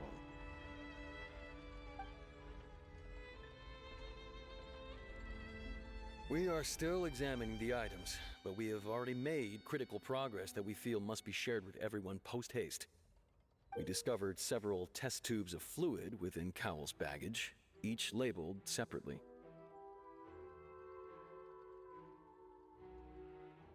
The notebook in his backpack claims that these fluids are water from the primordial sea. Oh. The primordial sea. The note's contents also indicate that Cowell belonged to an organization that sells illegal drugs and that he had an accomplice. Oh. The notebook has many entries concerning safe usage of these fluids, in which the keyword dissolve appears many times. One of these tubes was labeled Opera Epiclese, along with yesterday's date. It is empty. The notes also state that these dissolution properties work exclusively on people from Fontaine. It's likely that Halsey was chosen as some sort of test subject. As such, we believe that the defense's hypothesis is, in fact, supported by sufficient evidence. You've got to be kidding! People dissolving Into water? Could something so ridiculous actually be true? Wait a moment. This reminds me of a certain prophecy, but it's just a coincidence, isn't it? Huh. If people can become water, does that mean that the water tank's real use was as a means to hide water stains? And if Cowl was targeting that girl...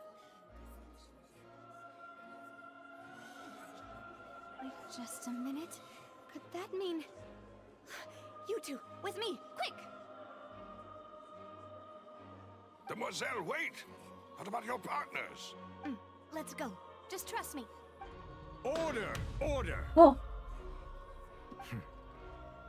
It is undeniable that further examination of the deceased's personal effects has yielded some surprising results, but we cannot yet verify the veracity of these clues. Still, let us assume that these clues are indeed authentic, albeit with the understanding that Ms. Halsey has yet to be found. Guards, please continue examining the items along these lines. Mr. Linney, it appears your hypothesis is supported by the evidence, so please continue speaking. Of course. Thank you, Your Honor. If we uphold this hypothesis, I believe that many of this case's seemingly unrelated clues can be connected together. Right! Like the metal hook! That one didn't make sense at all. Let's think about this. Cowell's methods must have something to do with that water from the primordial sea. Water from the primordial sea. The liquid the guards found in Cowell's locker seems to have the ability to dissolve fontaines into water.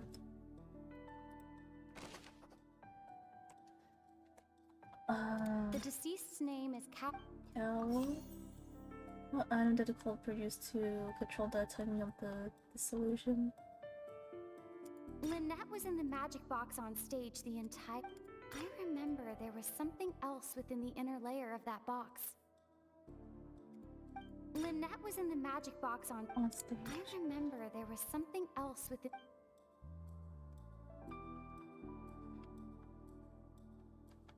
The rope that strung the water tank up was lit by the fireworks and cut.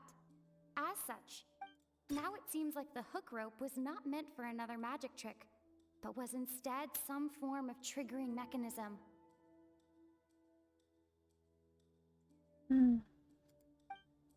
The water from the primordial sea should already have been prepped before Halsey entered the magic box.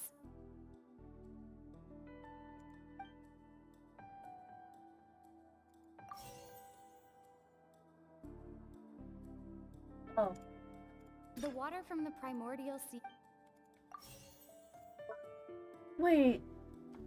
If Halsey was dissolved using this special water, then...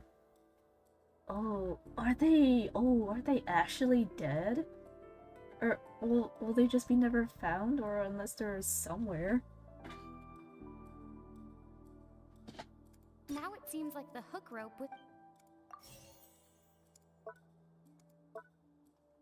What items did the culprit use to hide the mechanism behind the crime?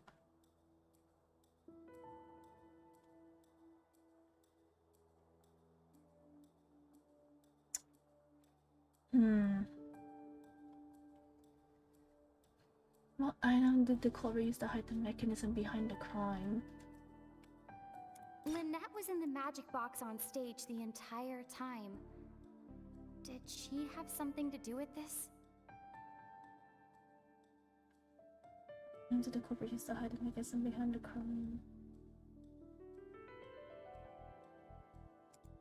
I remember there was something...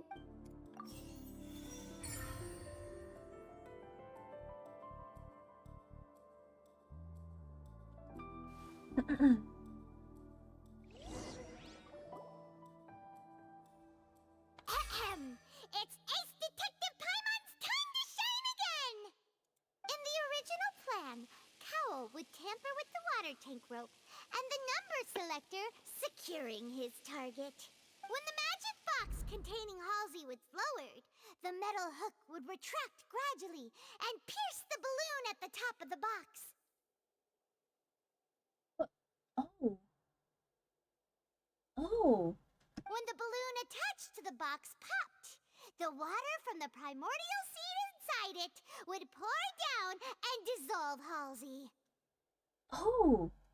Afterward, Cowl would enter the tunnel and break the flower vase to conceal the water inside the tunnel, with the remaining evidence being covered up by the water tank on stage. Oh, enter the tunnel and break the flower vase to conceal the water inside the tunnel, with the remaining evidence being covered by the water tank on stage. But he encountered something unexpected in the tunnel, and wound up being fatally hit by the same water tank he meant to use to cover his tracks. That's crazy. Being fatally hit by the same water tank. Huh. That does make sense. That actually links together a lot of the more confusing pieces of evidence. Oh dear, what do I do? Even I think they sound convincing now. Have I falsely accused an innocent person? What a humiliation. Now, it seems like the only point of contention remaining is the exact circumstances that led to Cal's death. His notes mentioned he had an accomplice who could be related to the situation. Oh. On that note, the guards have just contacted me indicating that they uncovered new evidence. I shall now invite him on stage to share it with us. No. No, don't tell me it's... Thank you, Your Honor. Okay. We were just inspecting the luggage of the other people involved in this case. And we found an identical sample of the water from the primordial sea among Linny's personal effects. What? Wait, what? That can't be. Oh, I see. Well, how wonderfully comedic to have your own counterattack only to come back and wound you. Oh no. Wait, what? The liquor from the guards found in Cal's couches. Cal's luggage. What? That's... Oh, that's everything. Does this not clear all doubt? My dear citizens, my loyal audience, allow me to present my reasoning and bring this performance to a swift close. Linny did not need to take part in the dissolution of the young woman at all. Indeed, he did leave the scene via the vent. Having made modifications to the props beforehand, his accomplice Cowl then caused Halsey to vanish using the water from the primordial sea. But upon his return, in cruel avarice, Linny desired sole credit and prepared to do away with his partner in crime. Ultimately, he knocked Cowl out, and the tool meant to cover the crime up also became a murder weapon. Now, as much as I regret having come to such a viciously straightforward conclusion, it does seem that the famed Fatui is quite the cold-blooded and ruthless organization. Am I right, Mr. Linny? We've used up all the evidence we collected. There's no way for us to make a rebuttal here. Is this the end of the road? Oh. Oh. Paimon can't think of anything either. It doesn't look like there's any way around this. Seems using the water as new evidence was too good a move. Why did this have to happen now? I think we've all seen enough now, and we have ample witnesses to my flawless reasoning. I believe this is indeed the finale. Oh. Now then, my good, noble Chief Justice, should we not, in your view, move... Excuse me, everyone, but I must interject. Miss, I must ask you not to shout, and to respect the ongoing legal proceedings. Oh, come on. Don't be hasty. I have a good reason for interrupting, you know. Now, would anyone here like to take a little break from all this debate and see a little magic?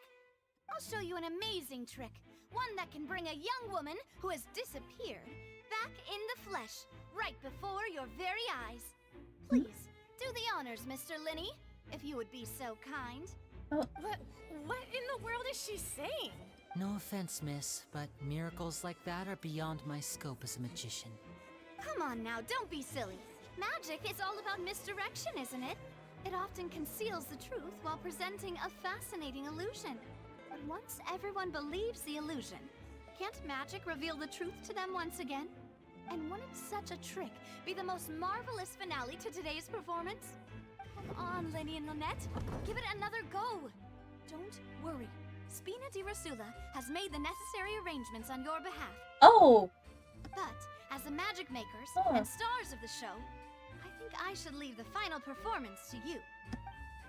I understand. Nicholas isn't going to stop them? That's interesting. And voila.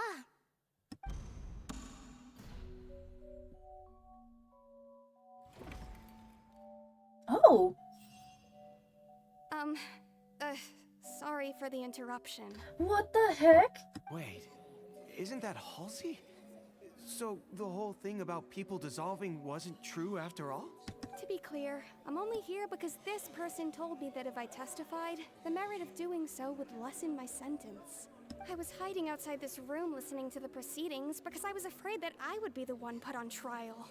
I was just feeling happy that no one had noticed me, and then before I knew it, she caught me. That'll teach you to underestimate us three. How the fuck does Where she... should I begin? I'm sorry. I'm the one who killed Cowl. What? I admit it. What? What? Why? Firstly, my name isn't Halsey. It's Lillian, and I'm originally from Mondstadt. I heard that Linny's show was gonna be a real thriller, but I missed the chance to buy a ticket, so I stole one. That's how I make a living. I steal stuff here and there.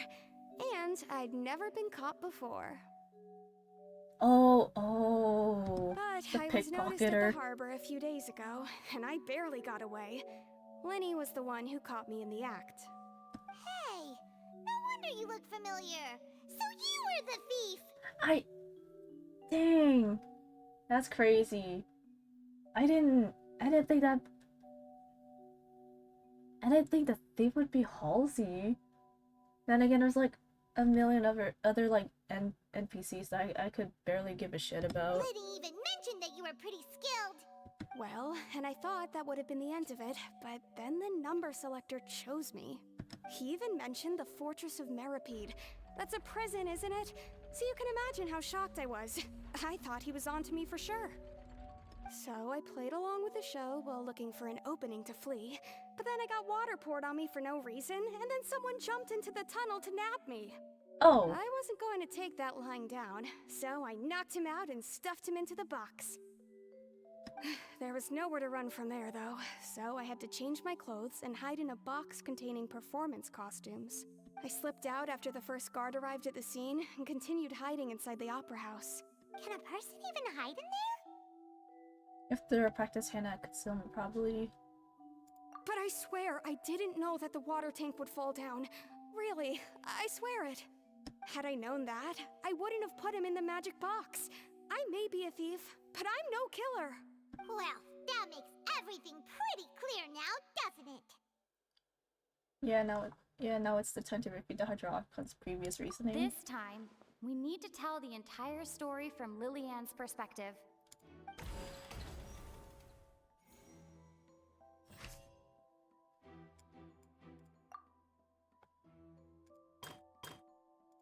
Wait, I want to see what we have. Okay. When he entered the tunnel, he did not participate in dissolving of the young woman.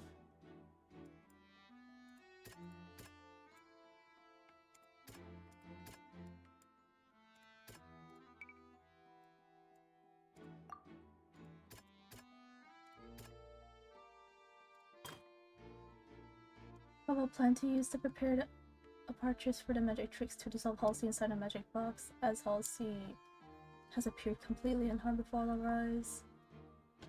Fumes congestion the water holds water, and how it helps you have reacted when the water from the primordial sea suddenly begin to trickle in.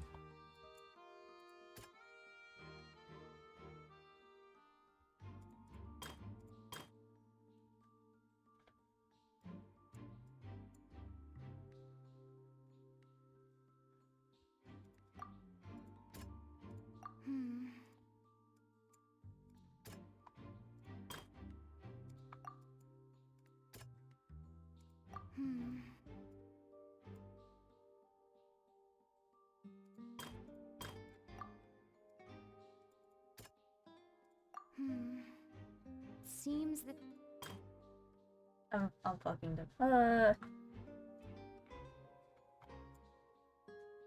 There is evidence proving that a fight indeed broke out in the tunnel.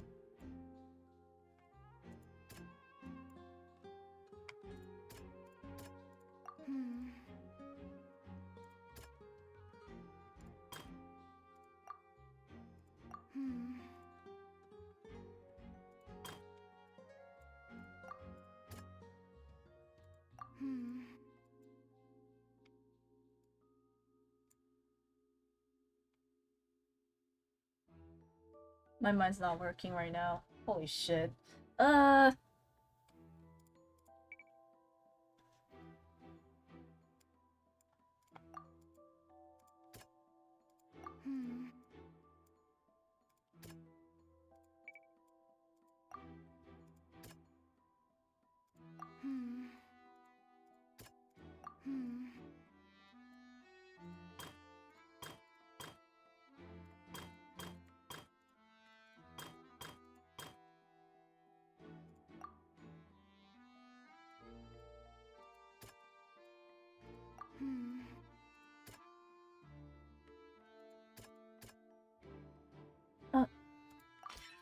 the strange sound wasn't from a fight. It was Lily-Ann's attempt to break out when she was frightened.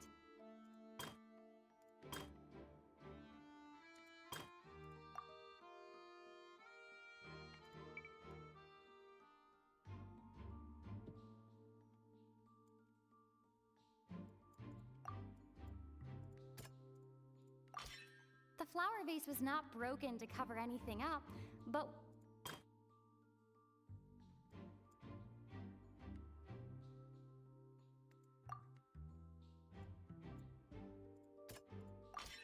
Lily-Ann was afraid that she would be recognized if she left, so she changed clothes and hid, biding her time. Just what one might expect of an experienced thief. And it's Ace Detective time! Having been selected out of the blue, Lily-Ann panicked. Her panic only intensified after she entered the tunnel and had water poured on her head. So she kicked the door open, producing the thud we all heard. Hearing the commotion, Cowell leapt into the tunnel, only to discover that Lily-Ann had not dissolved. He did not know that Lily-Ann was not from Fontaine, but was a thief who made her way in by stealing a ticket. So only Fontainians can disappear with that water? Mistakenly believing that the water from the primordial sea needed time to take effect, he tried to force Lily-Ann back into the box. The two broke the flower vase during the struggle, but Lily-Ann came out on top, knocking Cowell out and putting him in the box. With no way of escaping, she changed her clothes and hid in the costume trunk until the performance ended.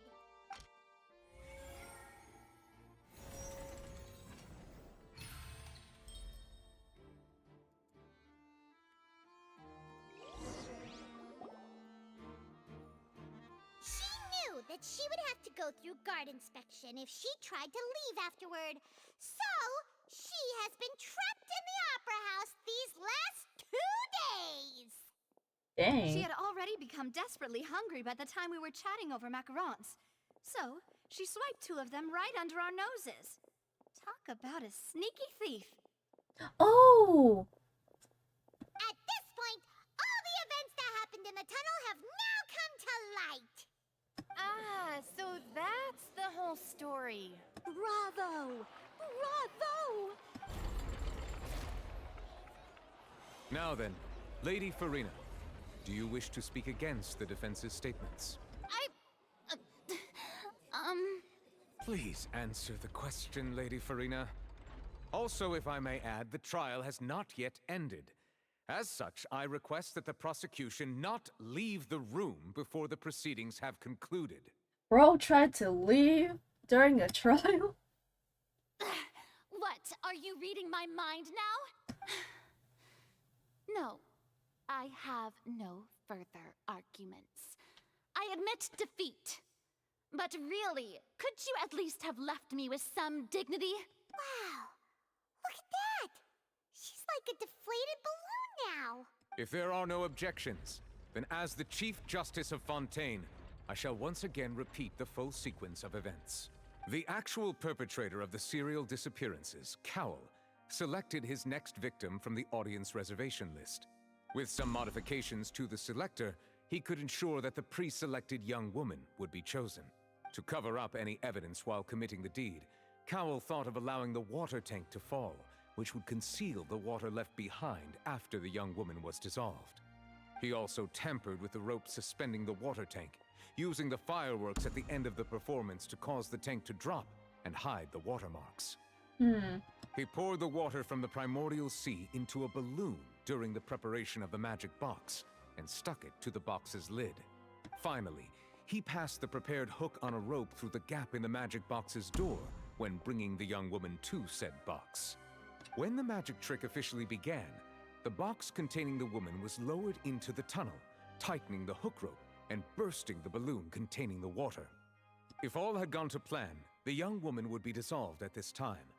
However, Liliane was not from Fontaine, and thus fled the box with a loud noise.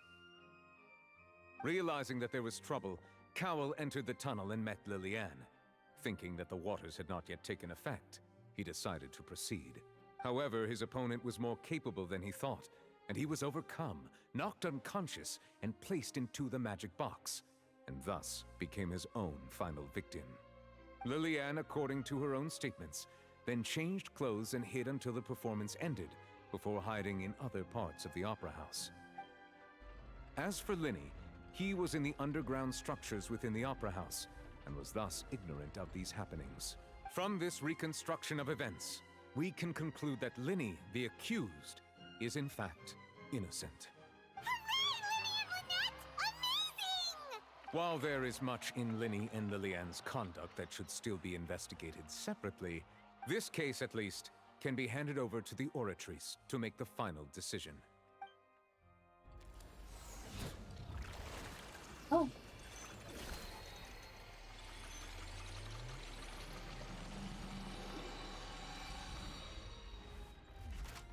Oh. As such, Linny and Lynette are officially declared not guilty.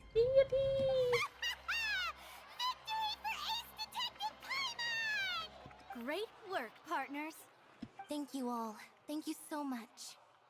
Next, I think we deserve an explanation, Guard Vaughn. Oh. How did you find the water from the primordial sea in Linny's baggage? Oh, that's right. Right! Your discovery caused me to make a serious mistake, you know.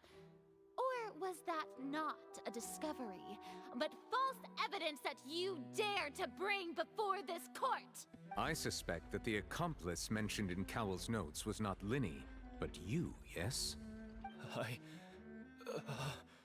I'm sure you know what you must do to lessen your sentence. Speak quickly! Unless you want to earn yourself a one-way ticket to Coupon Town. I was just following orders. We were supposed to place blame for the serial disappearances onto Linny, and thus cause suspicion to fall on the Fatui. The higher-ups said this was the best opportunity to do so. Oh, plot twist after plot. Holy and now shit. that your plan has fallen through, and the secrets of the water have been revealed, you have become a liability to said higher-ups, yes? Therefore, you would be wise to tell everything you know, and seek the protection of the guards. Yes, I'll tell you everything I know. Our boss discovered that the water can cause people to dissolve. It can also be made into a potion, which, when extremely diluted, can cause people to experience unforgettable exhilaration. We've been in this business for a while now, and have made decent mora off it. The disappearances were also the boss's idea. I mean, this is the boss we're talking about. The... Oh! Oh! Oh. And now he can no longer talk. Such ruthlessness. I shouldn't have expected any less of them. An outrageous act. All present, please submit to inspection immediately.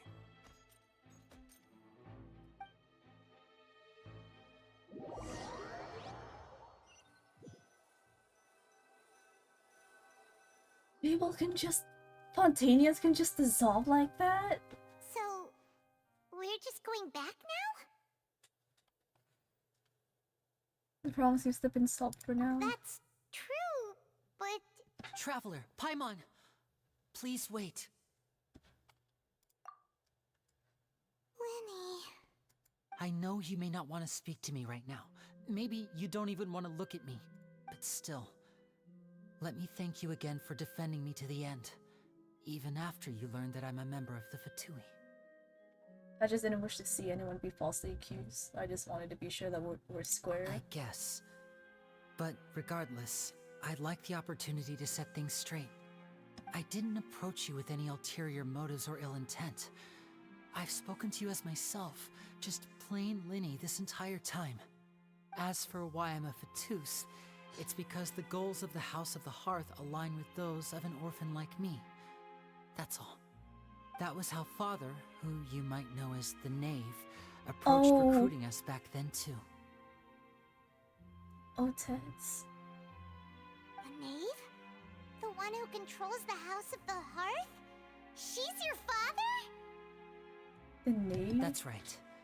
And since we're here, I was wondering, would you mind hearing a story? It's about my past. Back when our parents first died, Lynette and I were left wandering the streets.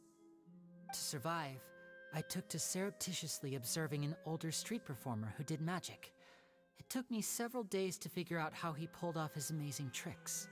I took my sister through several streets until we found a crowded corner, and we began to perform magic tricks there. To my surprise, we proved to be pretty popular, and we could at least stop worrying about where our next meal would come from for a time. But I didn't want my sister to remain a street rat together with me forever. Before long, an aristocrat came to me and claimed that he wished to take us in after watching my performances. So you went from orphans to nobility just like that? That was how we felt at first too. As if fate was on our side and we could say goodbye to those painful days. But I gradually discovered that while we were called foster children, he was really after my talent for magic tricks. He would constantly take me to all sorts of banquets to garner attention, which he would then use to expand his social circles. That doesn't seem too bad either. Better than roaming the streets at any rate. It took a while for me to realize just how dark his heart really was. After one particular performance at a banquet, I discovered that Lynette was not on the same return vehicle as me. I waited a long time after we returned home, but she did not come back. I went to that noble's bedroom and asked him about her whereabouts. The answer he gave me was, she caught the eye of the most eminent person at the banquet, so I sent her over as a gift. I mean, you'll be able to perform your magic regardless of who your assistant is, yes? Oh, she caught the eye of the most eminent person at the banquet, so I sent her over as a gift. Oh. Oh no. So he was gonna... But wouldn't Fontaine's laws deal with such people? As far as outsiders are concerned, this is a relationship akin to adoption or foster care, and they have their ways of escaping the eye of the law. So what happened after that? I managed to ferret out the location of the mansion of that so-called eminent person and hurried through the night. But by the time I leaped over the walls, avoided the guards, and made my way in, all I saw was the moonlit ground covered in blood, and the knave standing there in the darkness. So, she'd already taken care of that guy. That's right. She had rescued my sister before she could come to any harm, and had even discovered several girls hidden in a basement, all of them orphans. Oh my god. Father, I mean, the knave, might have seen something in me, and so she made me an offer. The House of the Hearth welcomes you, for your interests align with ours. Here, none will ever betray you. Indeed, betrayal shall never be permitted here. I was hesitant to trust her. I mean, I had just been betrayed by nobles. But she was also quick to destroy the noble who had taken us in at first, giving us back our freedom. Oh, so that's how the two of you joined the House of the Hearth. But the knave is after the noses, isn't she? She has her own plans. She has gained permission from the Tsaritsa to first use the Gnosis' power once she obtains it. She plans to use it to find a way to break the prophecy and save Fontaine. So, she believes in that prophecy too? That's right. The whole House of the Hearth is currently working to combat that crisis. Today's case has also proven that people from Fontaine can indeed dissolve into some sort of water, thus further supporting the prophecy. Everyone at Hotel Bouffe d'été, including the knave, has their roots in Fontaine. And we will always defend our homeland. To us orphans, the only connection we have left to this world, apart from our family, is our homeland. So, from small deeds like distributing magic pockets to huge schemes like stealing a Gnosis, everything is aimed at dealing with that prophecy. I'm sorry, but I still can't completely trust you. It's alright, I understand. The only thing I can do is relate all this to you. I just hope you can understand that even as a member of the House, I have never stopped making my own decisions, and that I believe what I'm doing is right. If you should need anything at all in the future, feel free to find me. I will do my best to help you, as plain Linny. Stan.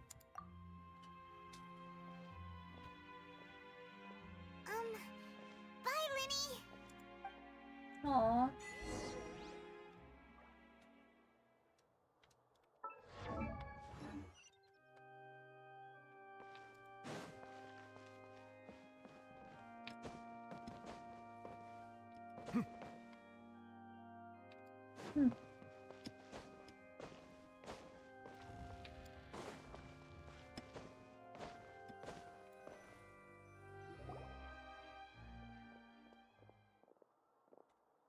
Hey there. What was with the disappearing act you pulled right as the trial ended? Were you looking for us, Navia? Well, this whole thing isn't exactly over, is it? I do feel that we're getting closer to solving the serial disappearances case, though. Don't you think so, too? Well, I'm sorry, Navia. Huh? What's wrong, my dear partner? I was really only trying to defend Linny. I wasn't necessarily looking into serial disappearances case. Besides, are you sure we're the ones who can crack a case that's been cold for decades now? And given that there's new evidence from the trial, there should be a trail of breadcrumbs for the Hydro Archon's people to follow now, right? Ah, I see. Well, I won't lie. I'm a little shocked to hear that from you. But I suppose you are just travelers who have only arrived in Fontaine after all. Sorry. I might have been too presumptuous. Don't say that, Navia. Ah, and we were having so much fun investigating with you, too. It was like having new waters flowing into a stagnant mire, causing new hope to spring forth, and the reflection in the murk to become clearer. Sorry about that. I'm a bit prone to nostalgia. Don't mind me.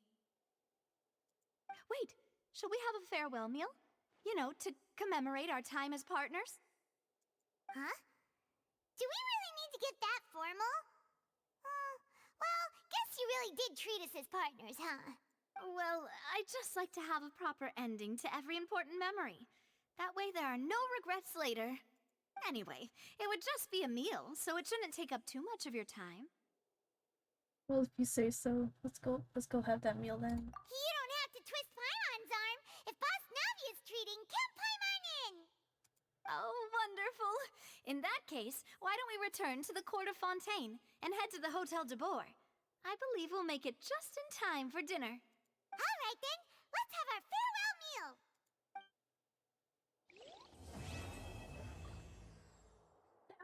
Act 1?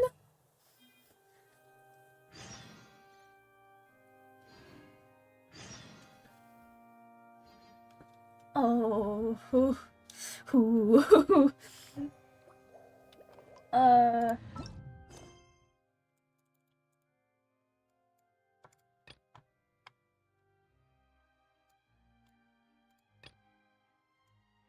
man.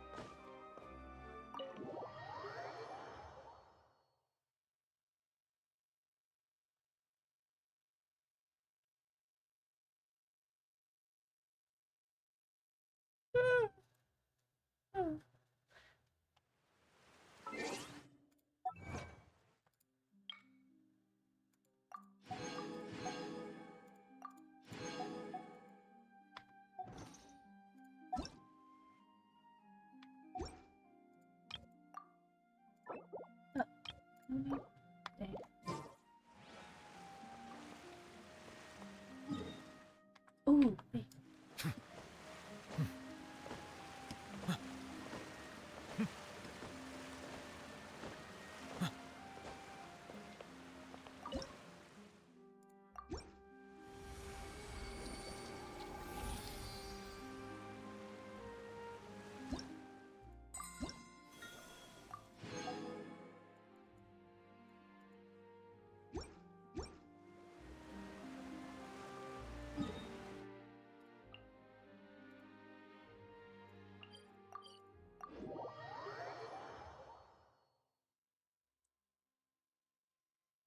Hold on, give me 1 second real quick. I'm just gonna refill my water bottle.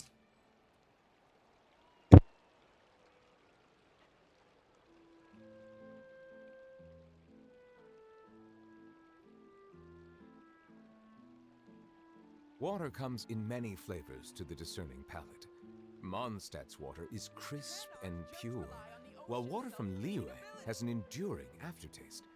In Inazuma, the water possesses a depth of flavor unlike any other. Sumeru's water, meanwhile, has a rich and complex flavor profile, but it must be savored patiently to fully appreciate it.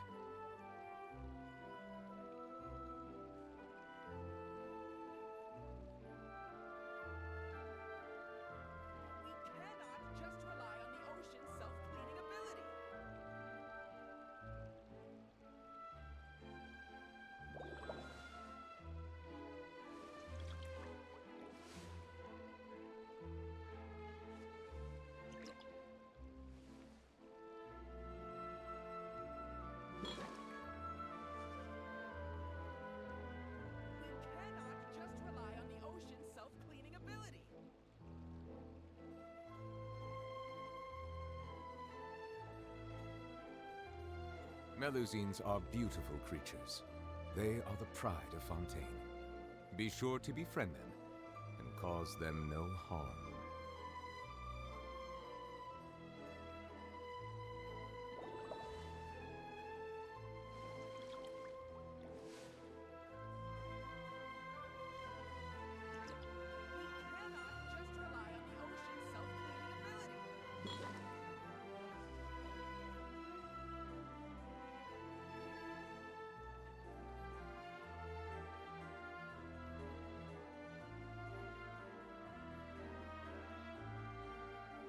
Water comes in many flavors to the discerning palate. Mondstadt's water is crisp and pure, while water from Liyue has an enduring aftertaste. In Inazuma, the water possesses a depth of flavor unlike any other. Sumeru's water, meanwhile, has a rich and complex flavor profile, but it must be savored patiently to fully appreciate it.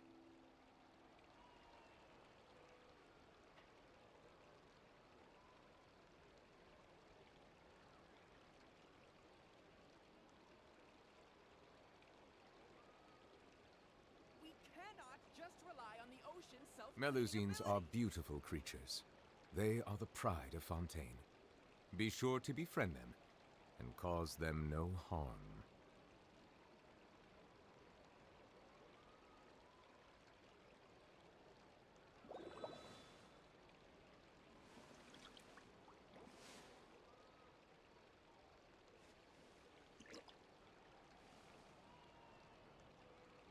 We cannot just rely on the ocean's self-cleaning ability.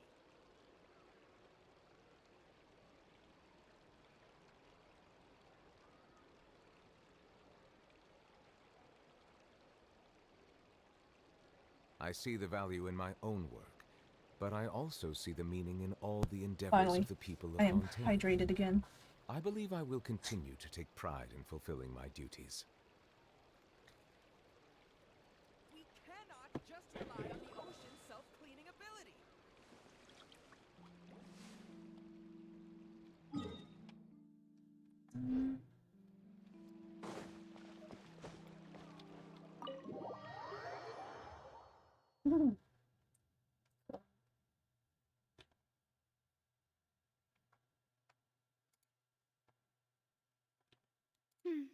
I came here several times with my father when I was little, but stopped eating here as often after growing up. I hope the food here will be to your taste.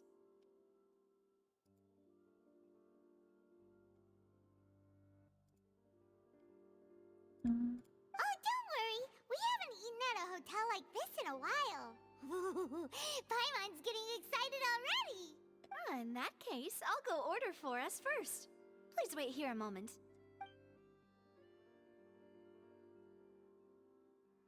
Ooh, everything looks so good. People in Fontaine sure know how to enjoy life. Why, of course. Go ahead, try whatever you like. If the food's good, I'll make a group reservation for the rest of Spina di Rosula next time. And if it's not? Well, then I'll still bring everyone. Albeit with only one dish per table. You, sure have your own way of doing things. Oh, we called this a farewell meal, but we could also treat it like a victory feast, right? We did just win that case after all. It was a pleasure working with you. Oh, true. Very true. In that case, boss, we'll have another 2 dishes. Huh?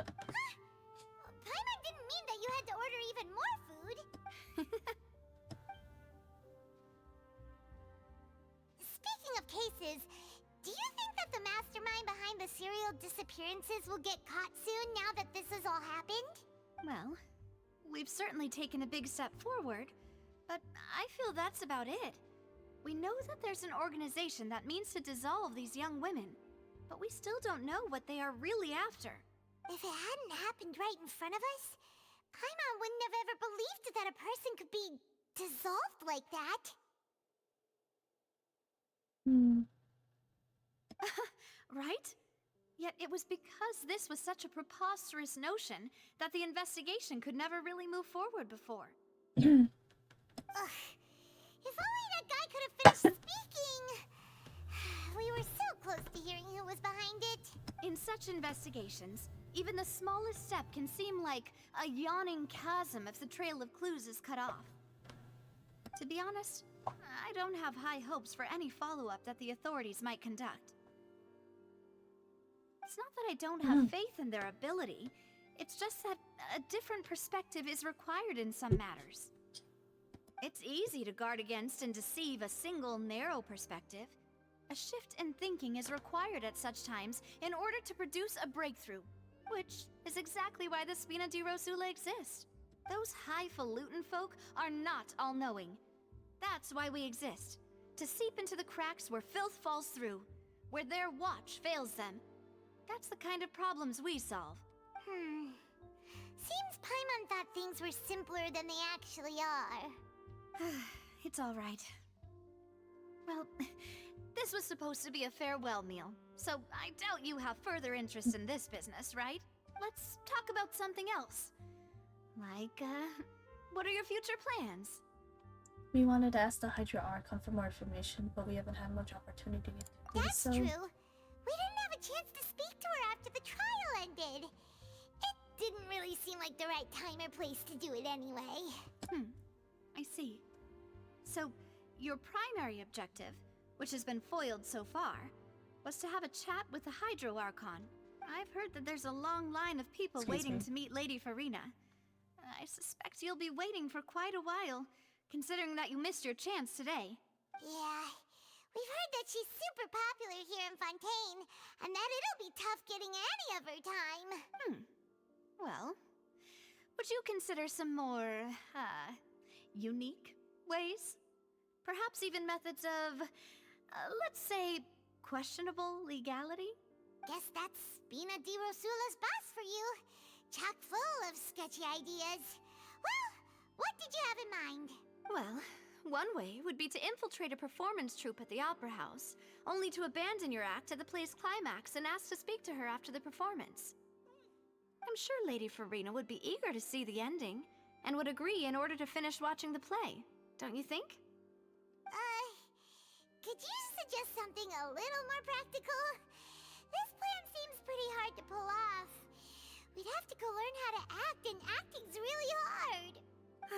Alright, here's another. Find a way to conceal yourselves under her bed. Then, wake her up in the dead of night and demand answers. Don't let her go back to sleep until she answers all your questions. What? I can personally testify that this one works.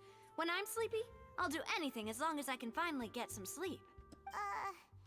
That might work, but that's not really the problem. The problem is we don't want to get ourselves arrested. Valid point. I overlooked that part. I was just thinking about leveraging a person's desire for sleep.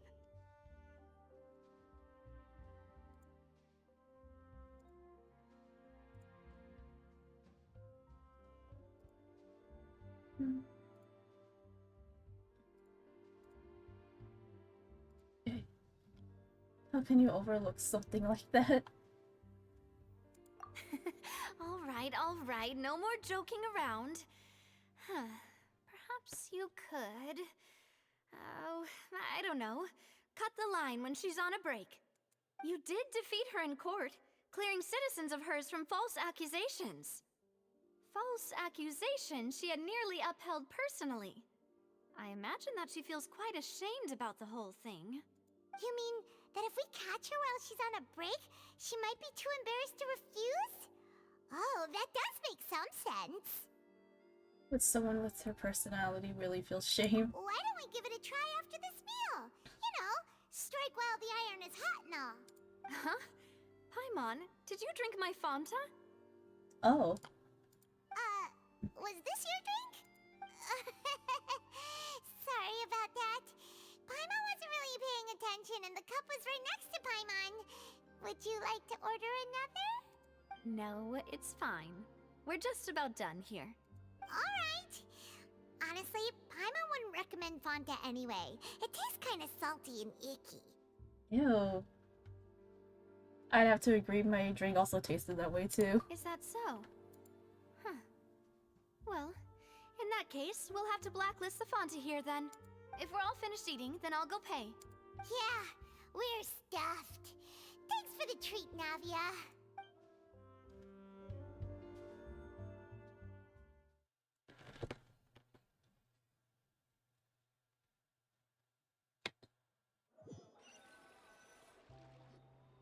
Oh, so full. Paimon can barely float anymore. You could try walking, you know. That would be so... normal. You know, like you. Oh my, this bitch. Okay. As for expenses this month, we're left with... Hey, Navia! What are you doing over there? Oh, nothing. It was just a meal, you know? Nothing the Spina di Rosula can't cover.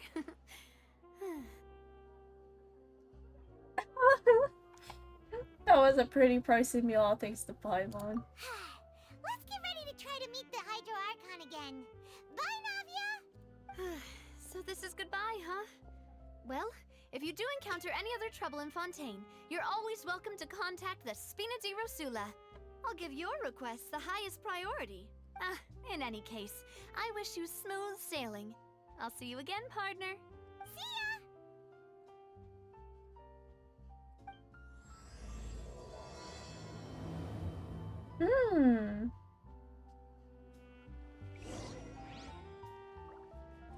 Wait, so...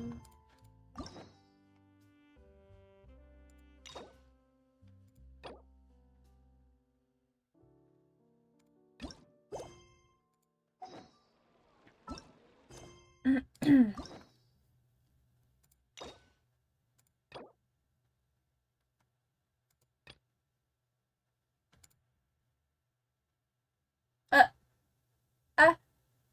Act 5? Act 5?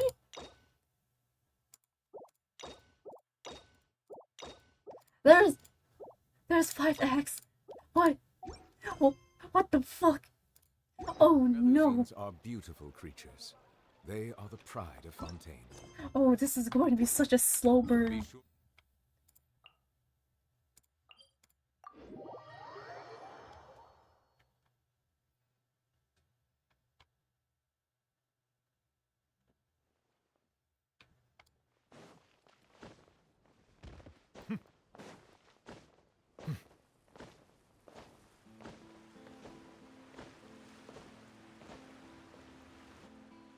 There aren't many people around anymore.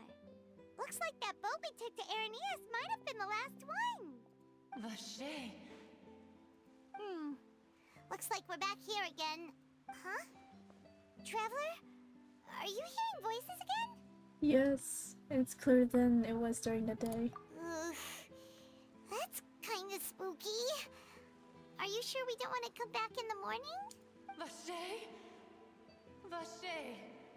Hey, why are you still walking towards it? There might be something nasty in the water. I can feel strong emotions. Things are getting a little blurry. Huh? Hang on.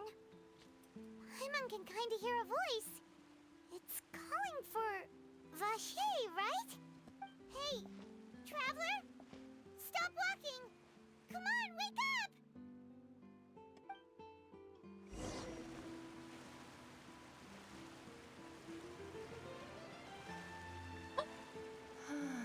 Oh, Cyanid! Where's this? Vache, are you my dear Vache? No, wait. You seem to be someone else. Do you know Vache? Do you know where my love is? I'm afraid not. Wait. Who am I? I'm very sorry. I fear I do not know. My memories feel like they have been washed away like a flood. So many fragments dissolved amidst the tide, never to be recovered. How much have I lost? How many things that I once held dear while on land have I since forgotten? Oh. You were once human? Yes, that is what I was once. But now, I am but the consciousness of one who has lost their form. You lost your form. I do not know how I came to be like this either. I only vaguely remember being covered in light blue water, and then all grew dim. Light blue water. Could that have been... Could she be one of the girls who were dissolved? I also remember going to many places. I loved adventure, loved exploring places of peril.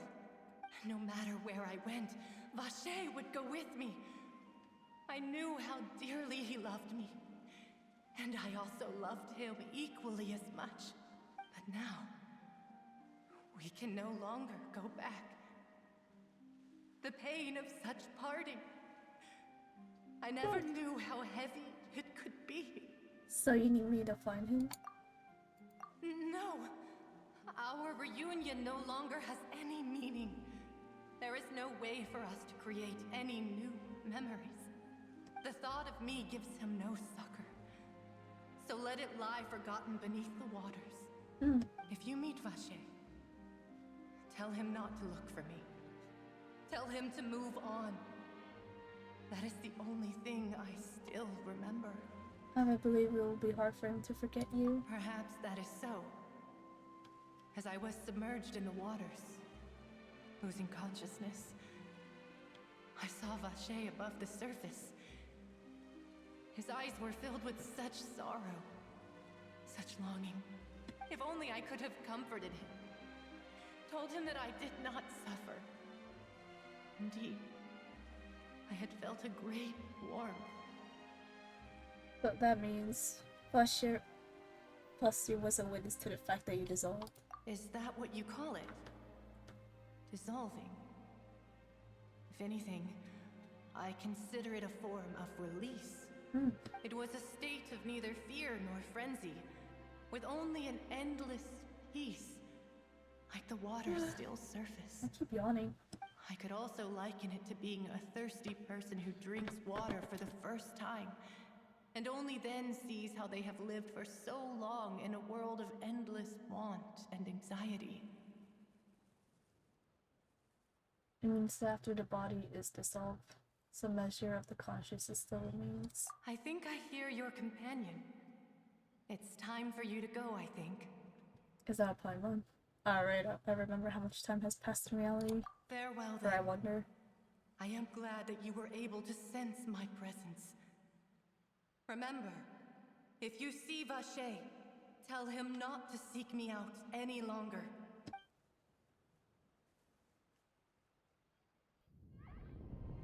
Oh! What?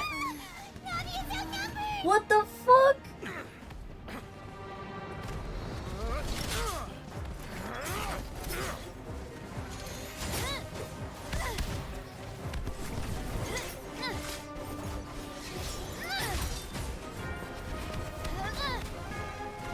Demoiselle, look out!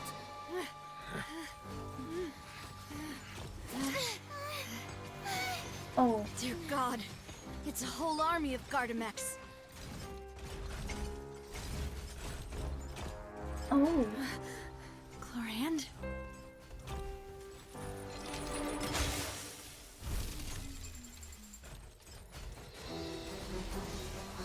Oh my god.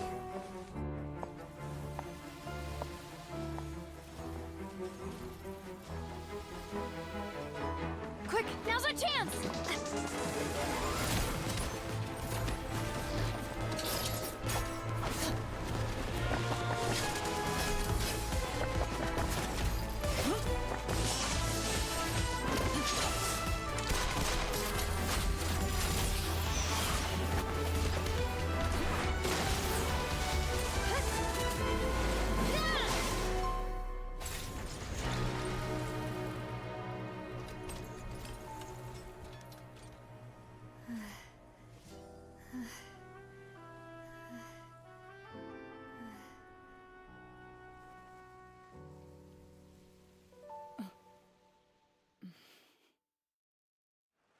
Oh my gosh. I should thank you for lending us your sword there, Chlorand. But before I do so, could you explain how you managed to show up here? I followed you. It seemed to me that danger has followed you more closely as of late. Oh my gosh. I believe that following someone without their knowledge is actually called stalking, is it not? Mr. Callus's last wish was for me to ensure your safety, and I will not betray his trust. He would do the same, were he alive today. Do not speak of my father! Sorry, demoiselle. I was not strong enough. Thank you for your aid, Miss Clorand, but do keep an eye out for your manner of speech. I believe we all wish to avoid unnecessary emotional harm. Sorry, I did not consider your feelings. Whatever. What else do you know? How did you come to the conclusion that I'd be in grave danger? I doubt I know much more than you, but I believe that the mastermind behind the serial disappearances is very powerful. Your performance tonight will almost certainly attract their attention. I'm sure they've known about me. To be honest, I'm shocked it's taken them this long to act against me. And what about these Gardamex? I thought only those associated with the Maison Gardiennage could control them. None of these mecha have serial numbers. I was sure to check a moment ago. They are not the ones used by the authorities to enforce the law. I can only conclude that some powerful or wealthy party must have obtained them via illegal means. deploying them as a private force of sorts. What? Your point being that they're out of Spina di Rosula's league, then? Yes. Be careful, and do not act rashly. I will continue investigating no matter what. We will bring the truth to light. That's my father's true last wish. Regardless, thank you for your help today, Clarant. But if you get any ideas, tell me first. I don't much appreciate being followed. I do not think that they'll strike again anytime soon. So I shall stop following you. Good day, all.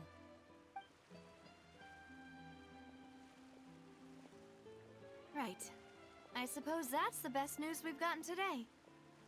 Demoiselle, I believe that Miss Clorand was being sincere with you. If we tried, we could attempt to thaw relations a little. I know, she's... Who was that? Oh, thank goodness! Paimon thought we were done for! Those Gardamex came out of nowhere while you were unconscious, and Nadia and her gang saved us!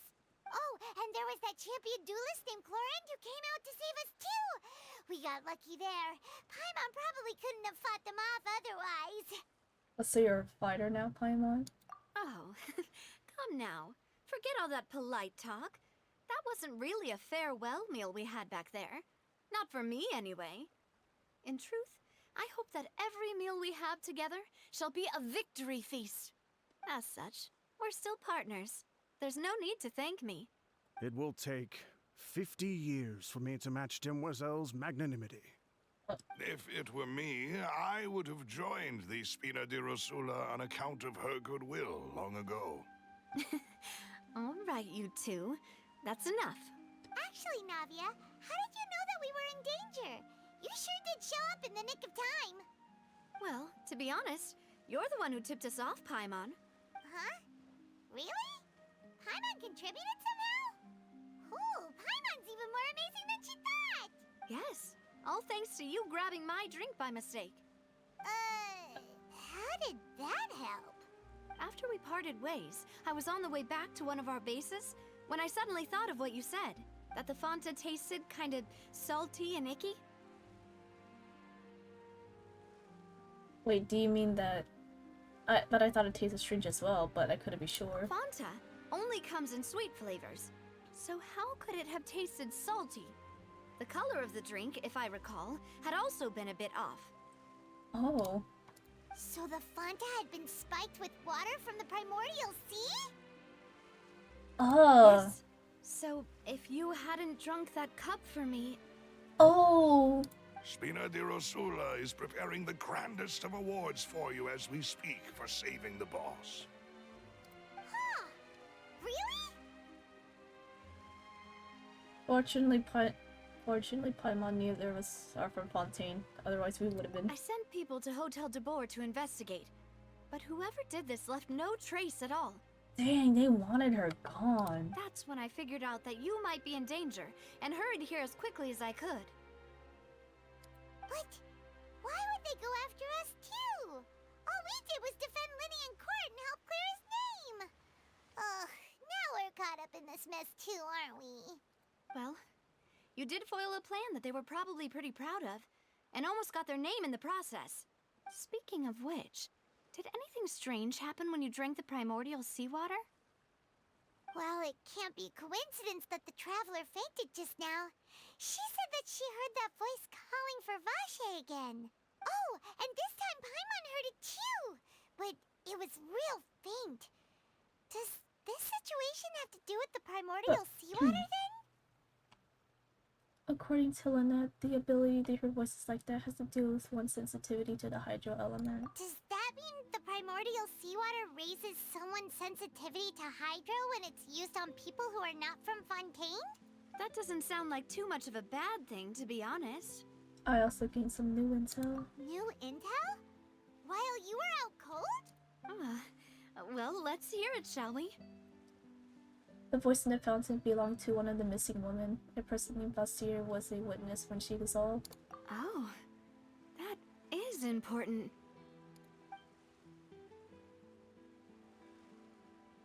Vache. That name doesn't ring a bell.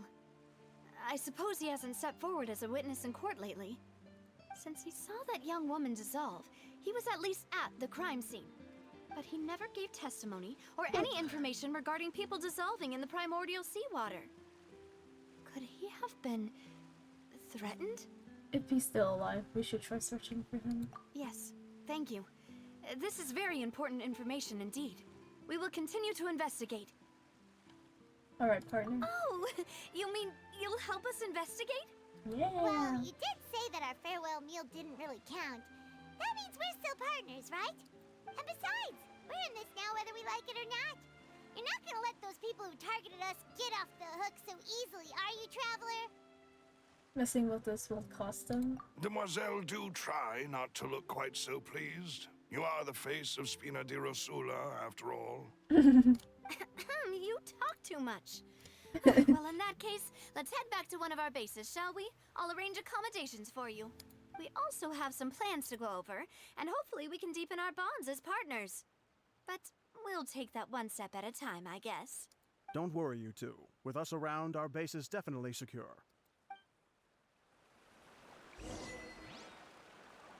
What? What?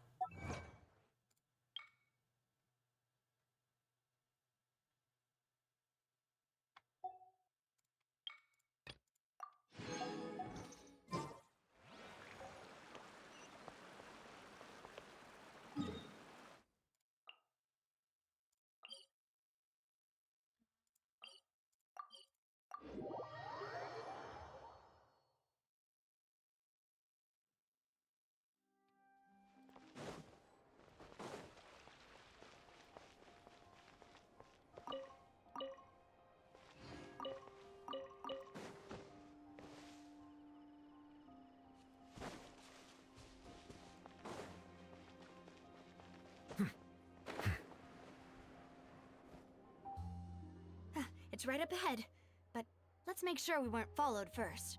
I've been keeping watch, Demoiselle. I haven't spotted anyone suspicious thus far. Huh, very good. But let's not let our guard down for now.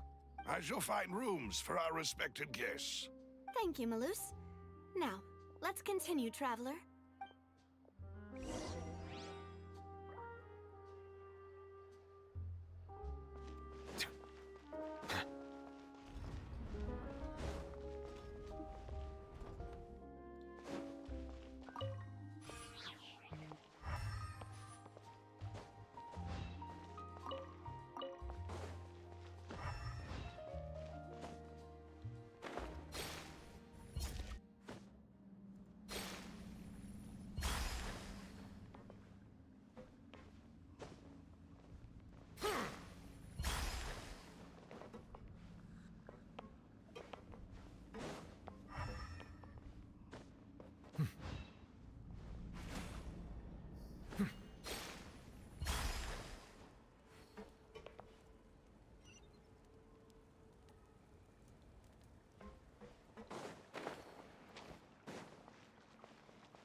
I've been here before. I'm fucking that.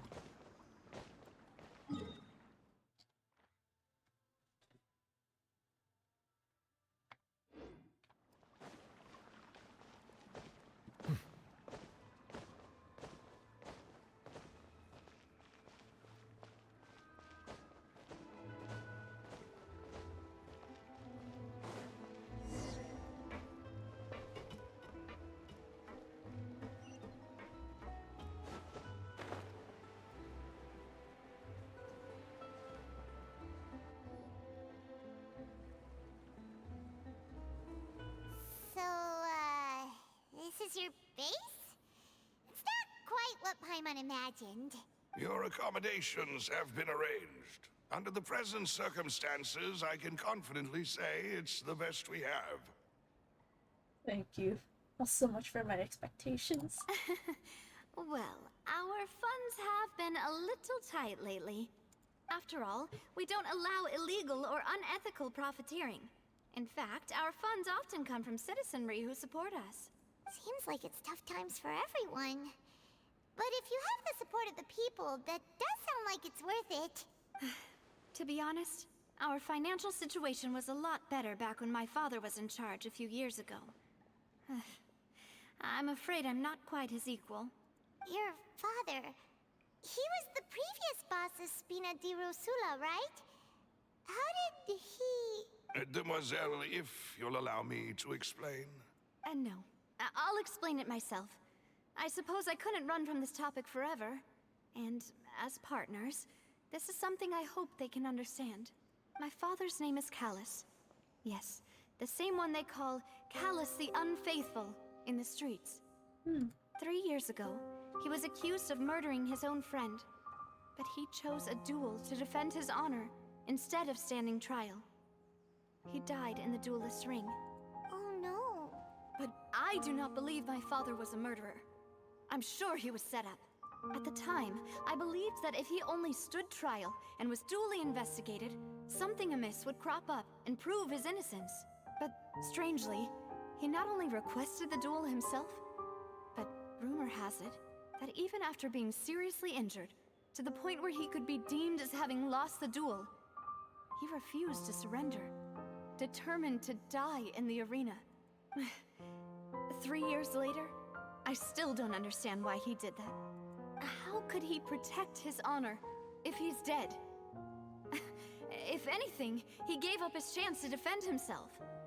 It does seem quite odd. The closest piece of info I have is that my father had been investigating the serial disappearances case at the time of his death. Ah, so that's why you're so determined to get to the bottom of that case. That's right.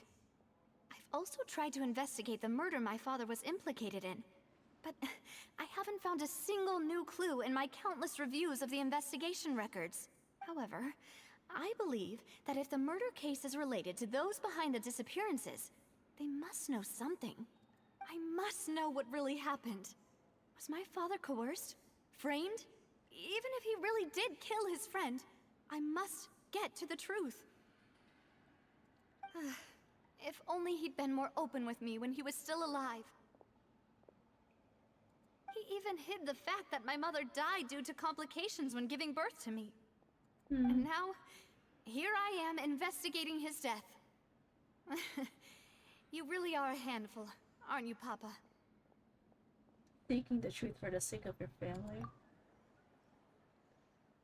You know, we're quite alike in this regard. Demoiselle, please, if there is anything I can do, anything at all.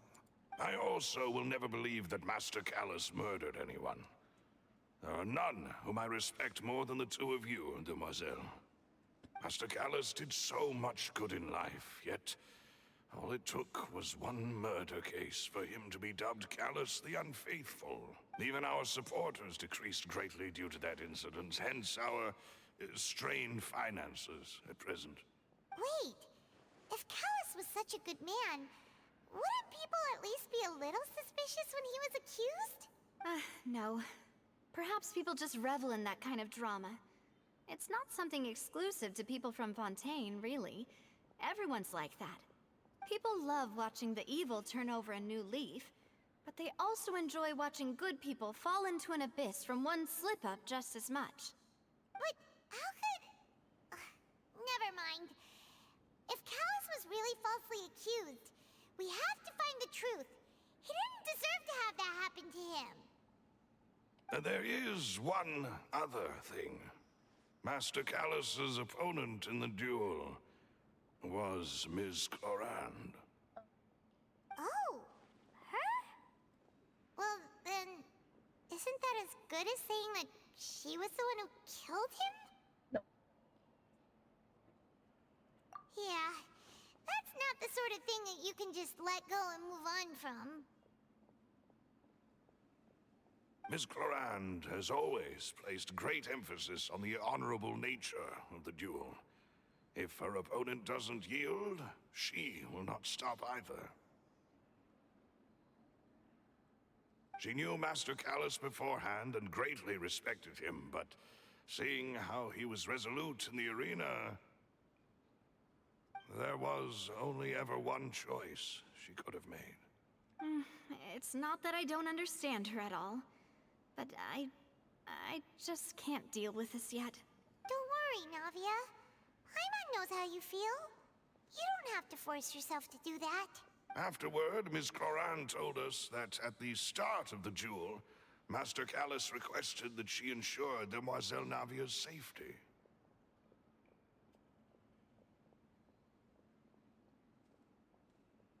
Then that indicates that he intended to die in that duel. Yes, that is our understanding as well. Oh, Papa. What madness drove you to ask the person who killed you to take care of me? All right, anyway, that's the information I wanted to share with you. Even if it did sound like I was just complaining towards the end. No, it's not really. Thanks. You two should go and rest. This was quite a day after all. Yeah.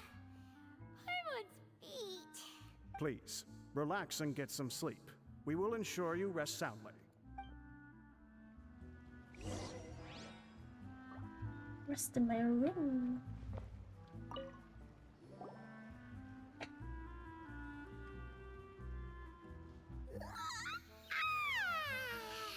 Paimon slept so well.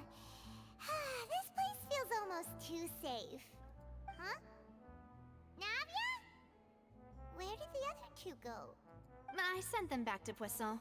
It's Spina de Rosula's place of origin, and where we have our headquarters. There's not much for them to do here at the moment. Paimon gets the feeling that you're just trying to get them off your back. But never mind that.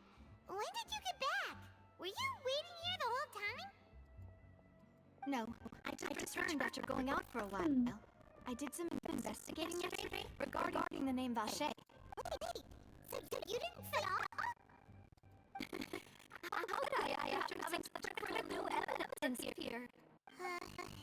Guess Paimon wasn't speaking for everyone down there. Fortunately, this name seems to have been wiped from existence. It doesn't seem to have a match anywhere. I suspect that those behind this have already taken steps to hinder an investigation from this angle. But that does prove that this Vache person is a key witness in the incident. Does that mean we're too late though? No. There is one ray of hope. One place in Fontaine that they would find almost impossible to threaten, no matter how much they wanted to. And that is the archives kept by Chief Justice Nilvet. A place where detailed files and all the cases in recent years are kept. If the Obsidian that you met is one of the young women who went missing recently, we should be able to find some related information there. So maintains an archive of these files? Whew. Guess that's hard-working Chief Justice for you. In that case, let's go talk to him, shall we? Aren't you coming along, Navia? Did you get tired? No, it's nothing. Let's go see the Honorable Chief Justice.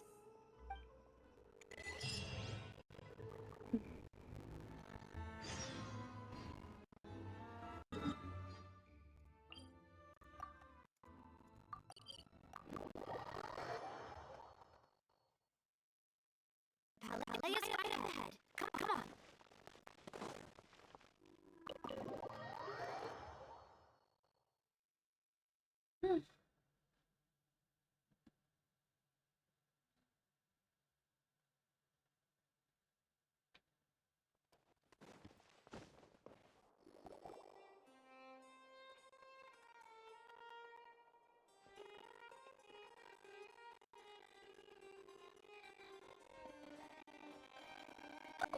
Please state your business here. The Chief Justice is presently outside of the field matters. Huh. The place does look pretty heavily guarded. Just guess those lips over the files are really secure. Hey, don't you recognize us? Oh. Huh? Who are you? Just to be clear, I don't know who you are or who you might be related to. Our rules make no exceptions. See? They've got great discipline, too. Yep. Paimon can tell. If you're here just to crack jokes, I can point you towards the exit. Unlike some, we're busy. So please, you don't have anything to be here. No. What I meant to say is, shouldn't you remember us from a few days ago? We were at the trial of great magician Lenny. Oh, yeah, I remember. I read about it in the Steambird. You muggy Linny's attorneys. It's all coming back to me now. We're here today to report and archive some information on a follow-up case. Huh. Is that even a thing? Of course. Don't worry. We're here on official business. Trust us. Oh, right then. I'll let you through. Chief Justice is just inside. Ah, thanks so much. Alright.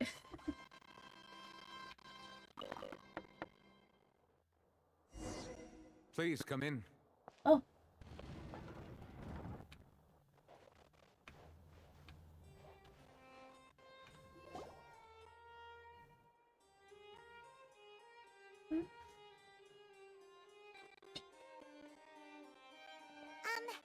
Sorry to barge in, Monsieur Nervalet. We only like to get in because we didn't know any other way. It's all right. Please let me know how I may be of assistance to you. So you're not mad at us? We are looking for a man called Vache. He may have been an eyewitness in the serial disappearances case. If we can find him, we may be able to unearth some key information on the case. Ah, I see. In that case, please wait here a moment while I browse through the files.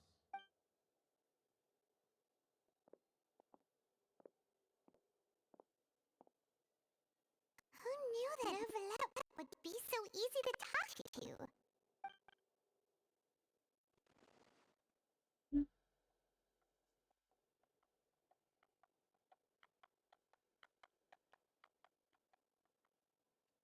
Unfortunately, I'm quite certain no one by the name of Vache has been involved in any case, criminal or civil, in the past several years. There are no records of him either in the files or in my memory.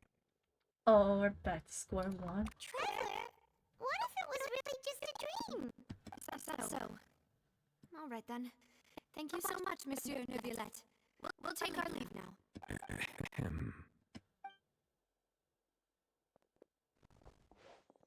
Oh. Miss Navia, I can understand how you feel. Your father, Callus, was a truly exceptional man. We deeply regret his passing. And what are you trying to say, Monsieur Neuvillette? Are you trying to console me? Extend your sympathy? Or just express some tendril of regret? No. You are not trying to do any of that. I can hear it in your voice.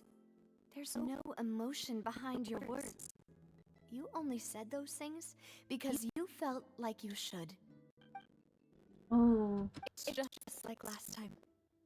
After my father took his place in the duelist ring, I pushed through the guards to talk to you as a last resort. You even told me then that you thought there was something fishy with the case, yet you still allowed the duel to go ahead. In your eyes, the value of a human life is nothing compared to those cold laws you hold so dear. If you truly regret my father's death, then why didn't you call a stop the duel?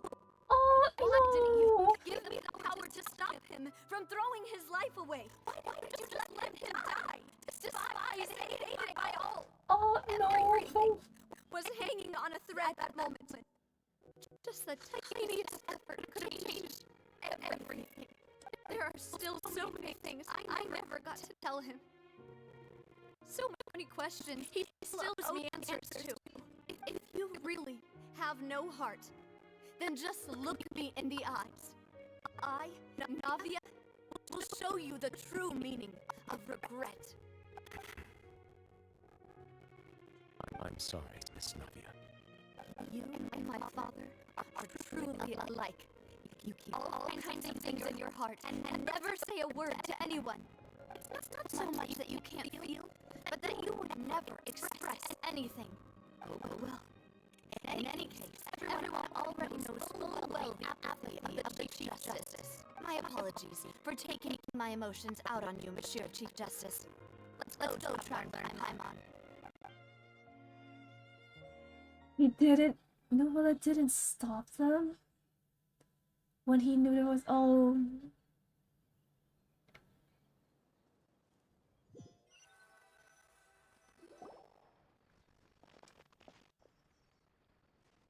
Like, your stream's a bit robotic, like Navia says robotic, or maybe it's me. Navia, Sophia, are you okay? Wait, really? Hold on. I'm fine. Oh shit, hold on.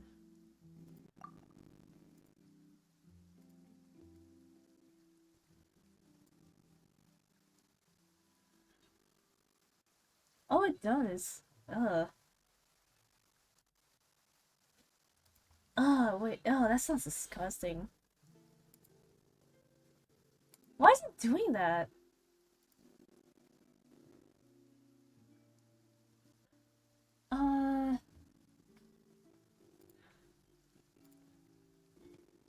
Hold on, give me a second.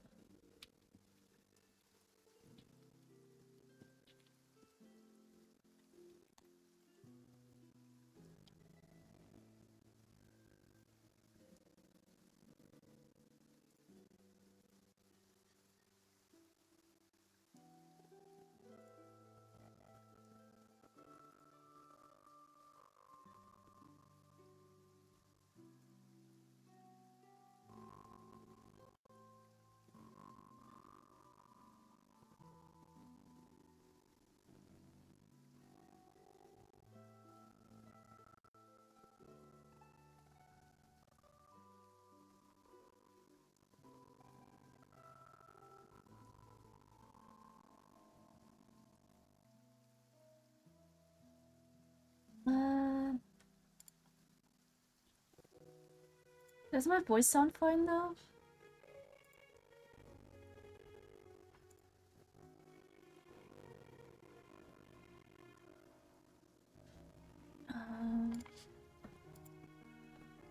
Let me look into something.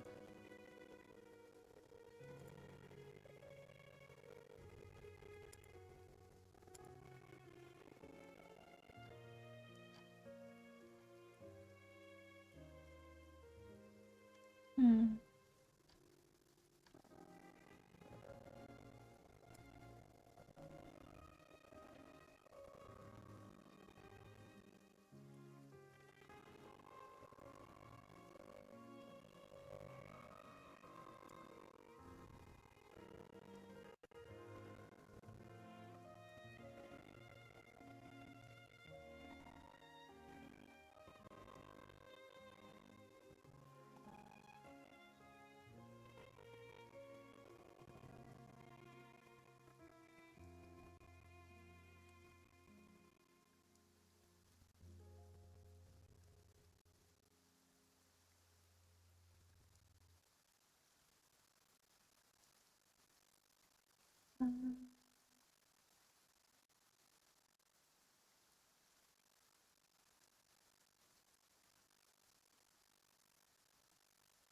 Oh, it's probably my. Oh shit, it's probably my GPU then.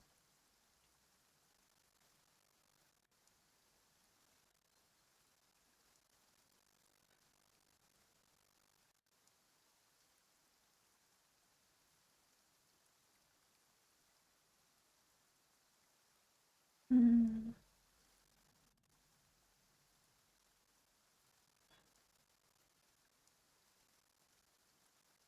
Dang, Beat of Steel takes a lot of my power usage.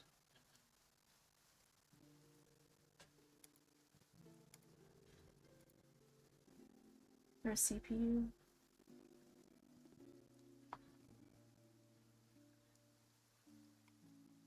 Yes. I asked that question like, what, like 40 seconds to a minute ago? Wait, hold on, let me see.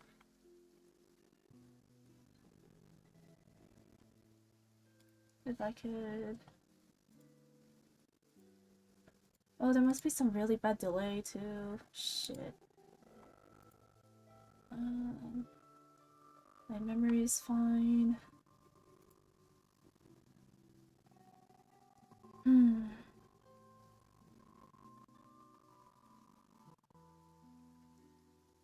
It's just... Yeah, it's just Genshin and B2 Studio is just taking a lot of my CPU.